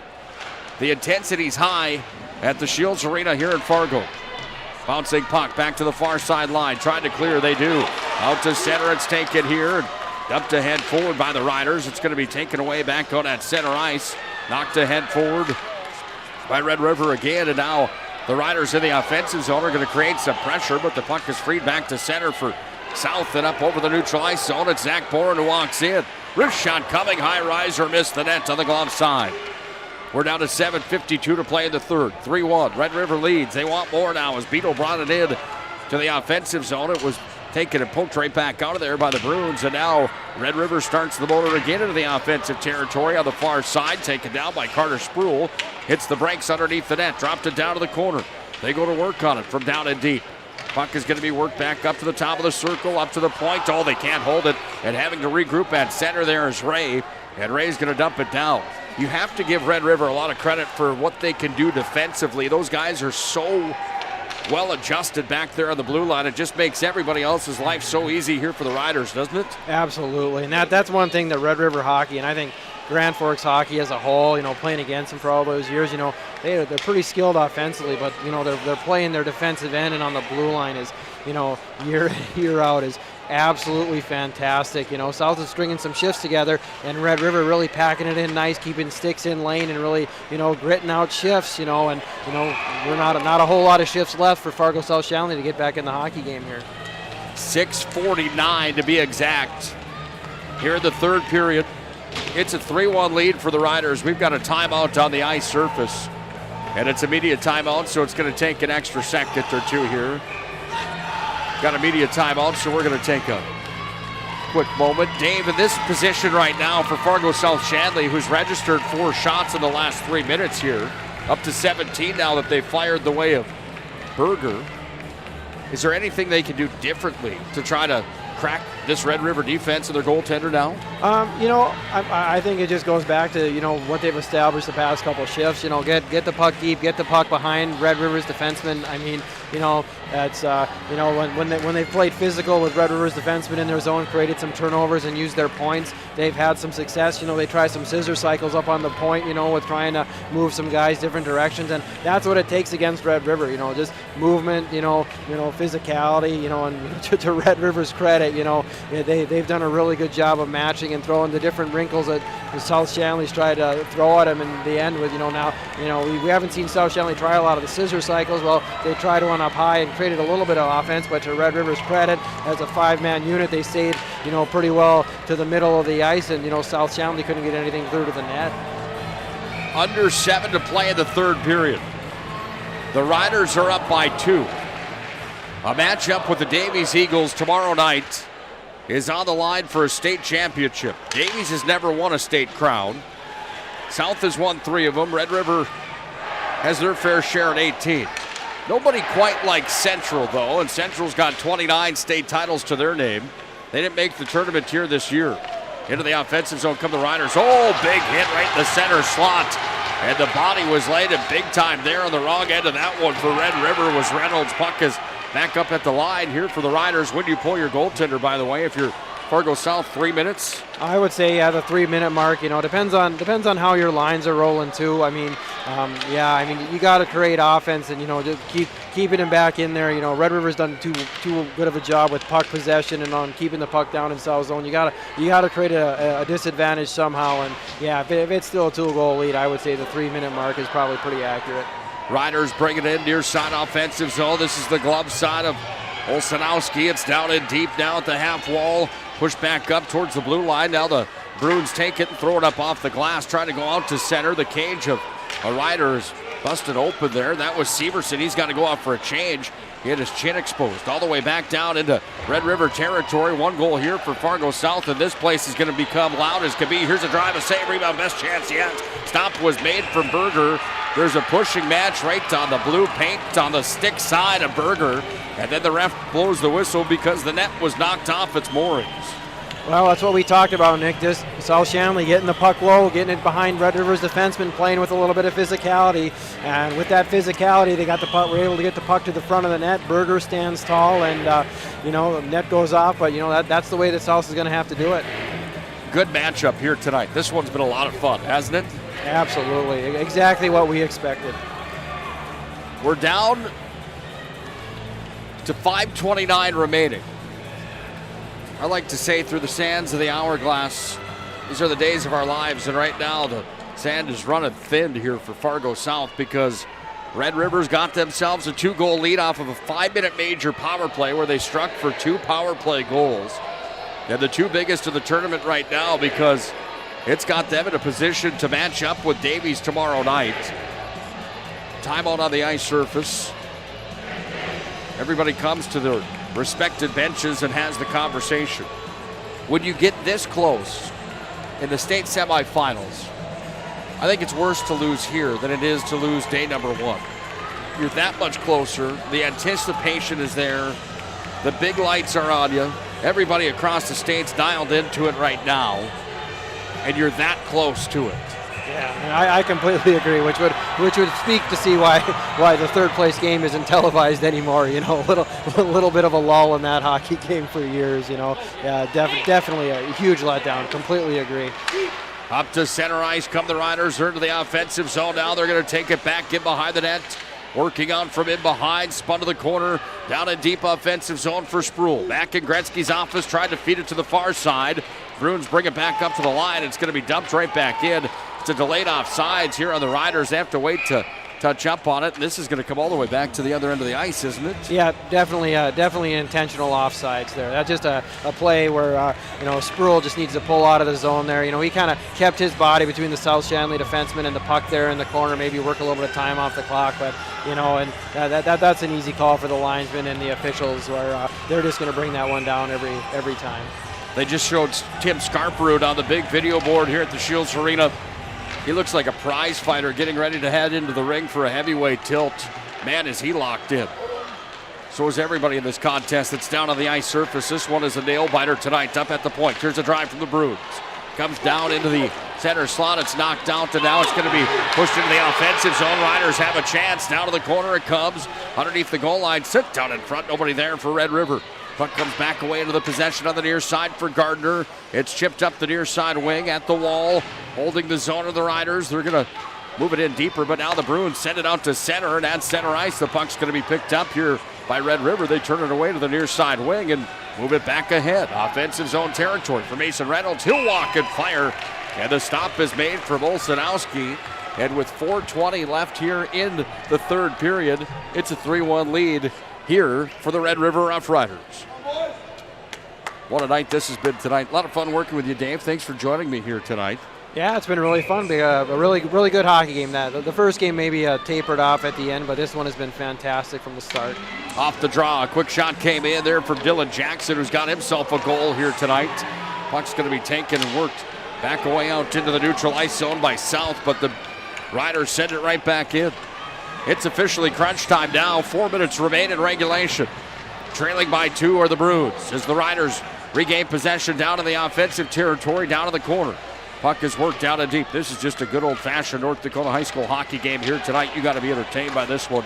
If you're not, this sport might not be for you. Puck comes back away on the near side wing where it's taken by Corbel. He's going to move it out to center, dump back ahead forward. Into the possession here of the Bruins. They go out to center with Trevor Moe. Fired back ahead. That one's going to touch a Bruin, I do believe, or is it going to be an icing? No, it doesn't even get to the end line. Worked around to the near side half boards. Underneath the goal line it comes. It's taken here again by Meyer down and deep for the Bruins. Trying to clear out to center it comes. Red River chanting, "We want Fargo," as Beadall carries up over center. He's going to dump it in on the goaltender, Olsenowski, and Olsenowski's going to hang on to it. With 3 minutes and 14 seconds to play in the third period. A 3-1 hockey game that the Riders have dominated for portions here tonight. They've got the lead at a 41-19 shot advantage in this state semifinal tonight. And Olsenowski's been the past couple shifts I've been watching him. He's been peeking over at the bench. So like you mentioned, Nick, he knows his time is coming to get off the ice and get an extra skater out there for the Bruins. Puck's taken by the Bruins. They go back in behind their own net to work it from the near wing. Trying to go to the far. Goes up to the center ice zone where it's taken here by the Bruins. Forward they come with Bry. He moved it down into the corner and after it for the Riders back in their own territory. Reggie's going to move it away to the near side wing. Chipped high up off the glass from Mason Ray and up to center. It's Beadall that carries down into the offensive zone. Fires it in.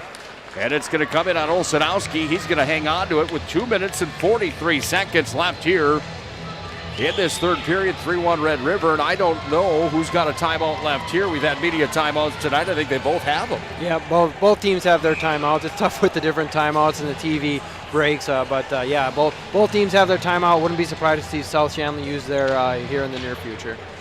Puck's taken by the Bruins. Off the draw, they push to center. It's a 3-on-3 into the offensive zone. They skate it down, sent out in front, all right into the slot. Nobody there for South Shanley. The net is off its moorings again here with 2 minutes, 32 seconds to play in this third period. And the intensity continues to rise. I feel bad for any player that wears the special pads. They got a lot of pressure on them, but you know who else does? The moms and the dads. That's just so much, isn't it? Oh, yeah. Absolutely. I always tell people my dad has a heart problem for a reason. I mean, you know, it's very, very tough on the goalie moms out there. And I want to say hi to my parents because I know they're listening back in Minot. So wanted to say hi to them. Fantastic stuff. Hope they've enjoyed the broadcast here tonight. Hope you all have. If you haven't already done it, make sure to like and follow the PSP Network on all social media platforms. We're down to the crunch, and it's Red River that's in on a 3-on-1. Sit down in front. Oh, high riser sent over the net on the opportunity from Sproul. Down to 2 minutes, 10 seconds to play here in the third period. Puck's handled by the Bruins. They take it into the offensive zone. Down they come with Lang sent in. Stop was made for Berger. He's been good tonight. 20 shots on goal. He's only given up one of them. Riders bring it back into the offensive territory, and we're under 2 minutes to play in regulation. At the goal line, worked underneath the south net. There's a D-man down and deep that's without a stick. That's Hofer for the Bruins. He's going to go back after his twig now, and it's up to the far point where it's going to be chipped in towards the net underneath the goal line now. Riders have possession. Sit down in front. Oh, one-time opportunity fanned on. Puck's going to be taken to the near side wing. D-zone for the Bruins, trying to skate it up to center. They're going to do that now. 90 seconds on the dot to play here in regulation. And Olsenowski still in the blue paint. Now he's going to make his way over to the south bench. And the Bruins have it out in front. Shot save. Berger comes up big. Pad save there as it's going to be taken down into the corner. South has 6 skaters on the ice. Red River's got 5. We're down to 1:10 to play in regulation. The Bruins on the near side wing. Uh-oh, that might be A power play coming. It will be here for Fargo South Shanley as there's a hit to the near side corner. Dan Emery's arm came up right away, and we're going to have ourselves a big-time power play opportunity with 1:03 remaining here in this third period. The referees get together on this one as well as Eichmann's in the box. And that might be a 5-minute major too, Dave, as down in the corner was kind of in our blind spot, but it looked like it may have been from behind. Yep. Sorry to cut you off there, Nick, but yeah, Dan Emery just came over to both benches and gave the 5 minutes. So I mean, really, there, like we said, the next penalty was going to be on Red River. So Red River's going to have to grin and bear it, and 3-on-1. 3-1 late in the game here. South Shanley's going to have a 6-on-4 for the remainder of the game to try to get a couple goals. The clock operator's got 2 minutes on the board here, Dave. I think that's incorrect. I think it's a 5-minute major, judging by the hand gesture from Dan Emery. There's a timeout now called by South. There's the 5-minute major. This will play a factor in big time if South can find a way to score 2 and send this thing to overtime. Yeah, absolutely. Like we talked about Red River, the next one was going to come on them in some shape or form, and you want to play gritty, but I guess I didn't have a great angle of it. I haven't seen a replay. We have some excited fans standing up here, so I don't have a great look at the corner. But just from the reaction right away, I mean, it was you had a lot of South Shanley fans with 5 fingers in the air. So I think that was a pretty easy call for the officials there. Timeout from the Bruins. Dean French works up his game plan. He's been around the high school hockey world for a while. It's always interesting to think what is being said in that huddle, what those leaders on the team are saying, what guys are seeing if they could find some extra motivation for their teammates. Yeah, I mean, really here probably just along the lines of getting the puck to Bourne and some space. You're going to put probably 2 or 3 kids in front of Berger there. I didn't know. It's just, finding your guys, finding, Neil, Boren, they've got Mo out there, a good shooter. Just going to be finding your right guys in space, and it starts with winning a draw, which they do. It's worked back up to the far point. Bruins have an offensive zone. Shot save, Berger rebound, side of the net. Berger's down, and he's going to hang on to it. 55.6 seconds remains here in regulation, and Berger continues to stand tall in the extra goal pads. That extra gear here tonight with the extra pressure. He's been good. Hunter Aker from Bismarck High scored 2 goals back-to-back this year up at the Lumberdome in Botno, 5 seconds apart. It can happen, but they got to go quick. They're running out of time here now. 45 seconds is all that remains. Puck is handled by the Bruins underneath the goal line. Sent down in front. Bouncing puck goes to the far line. Can they hold it? They will. The Bruins hold on the far side from Boren. And Red River's going to set this one down. Back in behind the net side of the cage. Opportunity was there to put the nail in the coffin. Reynolds was unable to dump it into the empty net. 24 seconds to play in regulation. Up to center come the Bruins. And they skate now with Nestler. Nestler down to the corner. This one all but over now with 15 seconds remaining as the puck's back in behind Berger. Red River's going to play for a state championship tomorrow, it looks like, Dave. Count them down, kids. 6 seconds. 5, 4, 3. It's over. The Riders and the Eagles for the state championship tomorrow night here at Scheels Arena. Shots in this one were 42-25 Red River. The Riders win 3-1. You could throw all those numbers into a jar on the side of the table because it really didn't matter what those numbers were. This was a hard-fought hockey game tonight that was certainly worth the price of admission. Absolutely, and one thing you got to remind yourself too. You look up and down the rosters of both these teams, and there's a ton of underclassmen. So this could be a precursor to a lot of great hockey games next year, and these kids will remember this next year too. But for both teams, with returning a lot of kids, but a good high school hockey game. A lot of great plays by great players, good goaltending on both sides. A fun game to watch, and I appreciate being up here with you, Nick, being able to watch this game. It was awesome.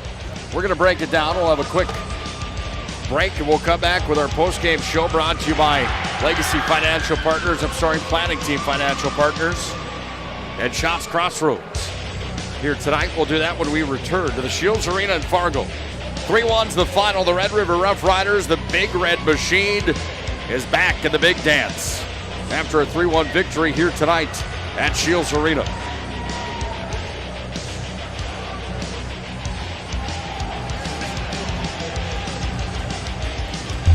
Where this goes? I don't know. Are you sure it was a clicking and not a zzz? I think your quash litter valve's stuck. Do you even have insurance? If we soak it, it should be good. No matter how much you know or don't know about your vehicle, trust the experts at Tires Plus. Real answers from real mechanics. Inspections are free to ensure your vehicle is always in peak condition. Thinking service? Think Tires Plus. You remember where this goes? I don't know. Are you sure it was a clicking and not a zzz? I think your quash litter valve's stuck. Do you even have insurance? If we soak it, it should be good. No matter how much you know or don't know about your vehicle, trust the experts at Tires Plus. Real answers from real mechanics. Inspections are free to ensure your vehicle is always in peak condition. Thinking service? Think Tires Plus.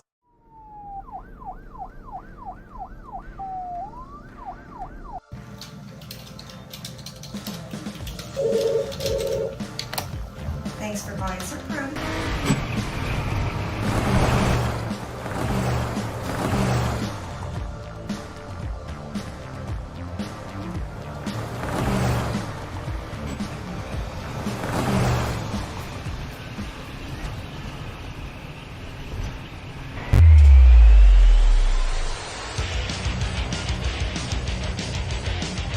Boiled down to a 5-minute major was the difference in this hockey game tonight, because Red River scored twice on their golden opportunity in the third period. Welcome into our Planning Team Financial Advisors and Shops Crossroads Restaurant postgame show. Nick Hulberg alongside of Dave WIlson here tonight.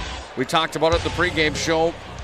Don't tell us we don't know what we're talking about. Goaltending was the factor, and power play tonight on paper. That's how it was designed here tonight. And that's exactly what we got. The final shots were 42-25 and 3-1 on the board that really matters. That's the First International Bank and Trust scoreboard, and it's a 3-1 victory for the Riders. They won that shot column tonight as well. That power play was huge, and that really was the name of the game tonight. When they got the first one, it was big. When they got the second one, didn't put the game out of reach, but it certainly didn't make things easy for the Fargo South Bruins here tonight. No, and you know, we talk about the big red monster that is the Red River Rough Riders, and when you're playing against them, they do so many things well. Defensively, neutral zone. They possess the puck so well offensively, and you get down a couple goals on those guys, and that just makes the mountain that much higher to climb. And we said goaltending and special teams, and without a really great performance from Olsenowski, maybe we're not talking about that major penalty being such a big deal in the game. But he was huge all night. He gave his team a great opportunity to win. He's only a junior, and unfortunately kids jump ship to the junior levels and selects and things like that. But that's a kid that you really hope you see back here in the net next year for the South Shanley Bruins. Great effort from him, but the underclassmen of Red River too. Sproul, Reynolds, Jackson with a great game. Leduc the senior scoring the big goal to make it 3-1. Which if you've been around hockey long enough, you say, boy, there was the dagger. There's 11 minutes left, but it's like, boy, that is a really big goal for the Rough Riders. And it took South a couple shifts to get back in the mold and try to get something. And they really never, after that point, they really just couldn't grind anything away and get another one by Berger. It was a real dogfight in a real hard-hitting hockey game. Good forechecking, good back-checking. Defensive play on both sides was good tonight. Goalies were good on both sides. Let's look at our game reset to tell you how the Riders ended up with a 3-1 victory tonight. It started in the second period because nobody scored in the first. They scored in the second, though, and it was Red River that got on the board first. It was a goal that was scored by Carter Sproul, his 17th of the year. He was assisted by Wyatt Leduc. That made it 1-0 Red River. South Shanley got on the board. 24 seconds remaining in the second period, and that goal was scored by number 16, Andrew Neal. That's a candidate for our move of the game when he came in on the breakaway and put it to the top shelf and off the bar. It certainly was a highlight reel goal. But the next one was a bigger one because it was the game winner in the third period, a 5-minute major power play goal that was scored by the Rough Riders' Dylan Jackson, his 10th of the season. Next goal for the Riders was scored on the power play again, a shot from the blue line, a wrister from Wyatt Leduc for his 21st point of the year, and that made it 3-1. That's where it ends here tonight. Final shots on goal, 42-25. Red River with that advantage as well. Power plays in this hockey game. South had their fair share. They had 2 power plays, 1 5-minute major at the end of the hockey game. They couldn't convert. Red River had 1 in the first, 2 in the second. They had a power play goal in the second. It was all power play goals tonight, by the way, for Red River. They went 1 for 2 in the second period. That brought them to 1 for 3 up until the third period. And then they scored 2 power play goals on that 5-minute major in the third. 3 power play goals for them tonight, the difference maker in this one. Time for our Roger Ward Moving and Storage move of the game here tonight. If you're moving across town or across the country, let Roger Ward Moving and Storage help you with all your moving and storage needs. They have locations in Minot, Bismarck, Fargo, and Aberdeen, South Dakota to help with your moving and storage needs. Plenty that could go here tonight. Usually that goes to one maybe that seals the deal in these hockey games. But I really like that goal that came from Fargo South Shanley. You got to give him some credit here tonight, don't you? And Andrew Neal going off the bar into the back of the net was a highlight reel goal. Is there one for Red River, though, that tops that? Maybe that Dylan Jackson goal, possibly the game winner? Yeah, no, really great plays by some really talented hockey players. I agree with you that Neal goal, and looking at it here, that's a freshman going bar down against a really good EDC goaltender, off a sauce pass, from the blue line. So I would say that absolutely, a lot of great moments. Leduc's shot from the blue line there too, the snipe. I mean, Spruill in the first period or the second period, to kind of break the ice on Olsonowski, who was playing great. Just a snipe from the top of the circle. But a lot of great candidates there. But I'll agree with you, Nick. I'd say the Neal goal, bar down to tie the game and give the Bruins some life, would be a good selection. That's your move of the game, brought to you by Roger Ward Moving and Storage. Now the tough part of the broadcast, to pick our MVP of this contest, brought to you by Sport Clips. The MVP haircut experience can be found at Sport Clips. There's nothing else like it. Be the real MVP at Sport Clips. They bring you the MVP of the contest here tonight. And man, goaltending has to be talked about. Olsonowski in that conversation here tonight. I mean, he saw 42 against Red River. And how about on a sidebar, how about the depth of the Riders, though? I mean, when you go through this list and try to think if there was a guy that, did more that maybe wasn't on the score sheet than others, I can't pinpoint one because there's so many of those guys in this Rider lineup. Yeah, absolutely. And that's a great problem for a coach to have, after the game, just like, well, who was the best player tonight? You can say, boy, like Leduc played really well, Jackson played really well, Mason Ray had a lot of great minutes, Garrett Eichman, I mean, that for Tim Scarborough, that's a dream scenario where, there's 3 or 4 guys who could honestly be the player of the game, and any one of them is very, very, very well deserving of that honor. 25 saves tonight for Berger. He's going to be an honorable mention for me, but you get a game-winning goal in a state championship qualifier game here tonight against a rival in Fargo South. Not quite the rivalry like Grand Forks Central, but still South is one that Red River's been going toe-to-toe with for years and years. How about Dylan Jackson tonight? That's my pick. Are you good with that? Yeah, I'm good with that. And, as I've been told, his dad picked up a big win for the Sioux tonight, 2-1 up in Grand Forks, if we're allowed to call him the Sioux. So, fantastic stuff. Big night for the Jacksons, without a doubt. Yeah. Final on this one, 3-1.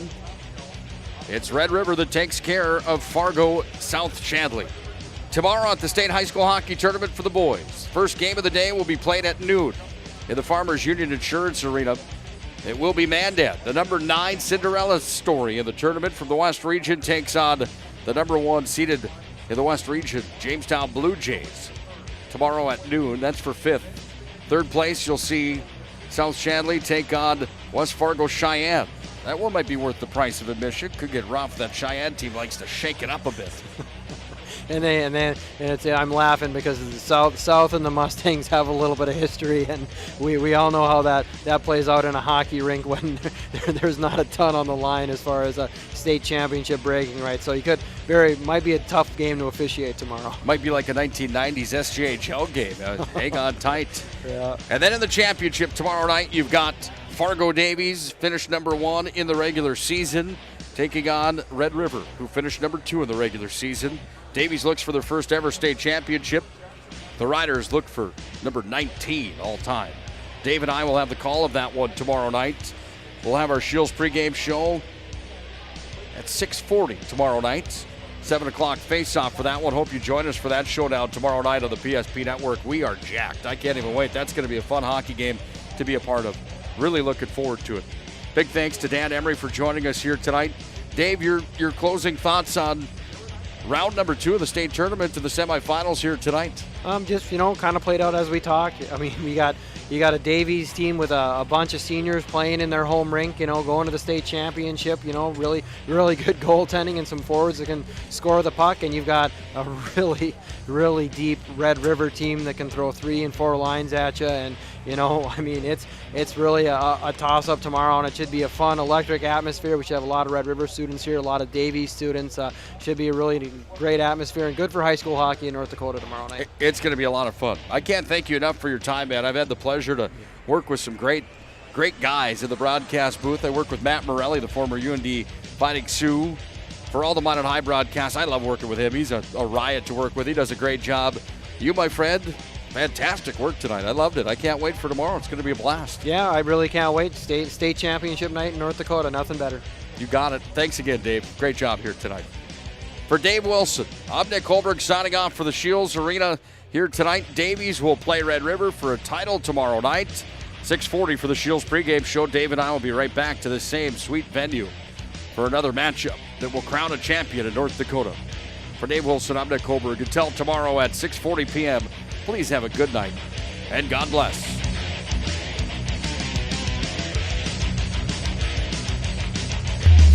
Crossroads, we make 8 gallons of homemade ranch dressing every day, so you can smother your dinner salad with it, dip those crispy golden French fries in it, and dunk your breaded chicken strips. You can even cover your... Wait, no. You can't put ranch on steak. Or can you? Shots Crossroads. Don't forget the ranch.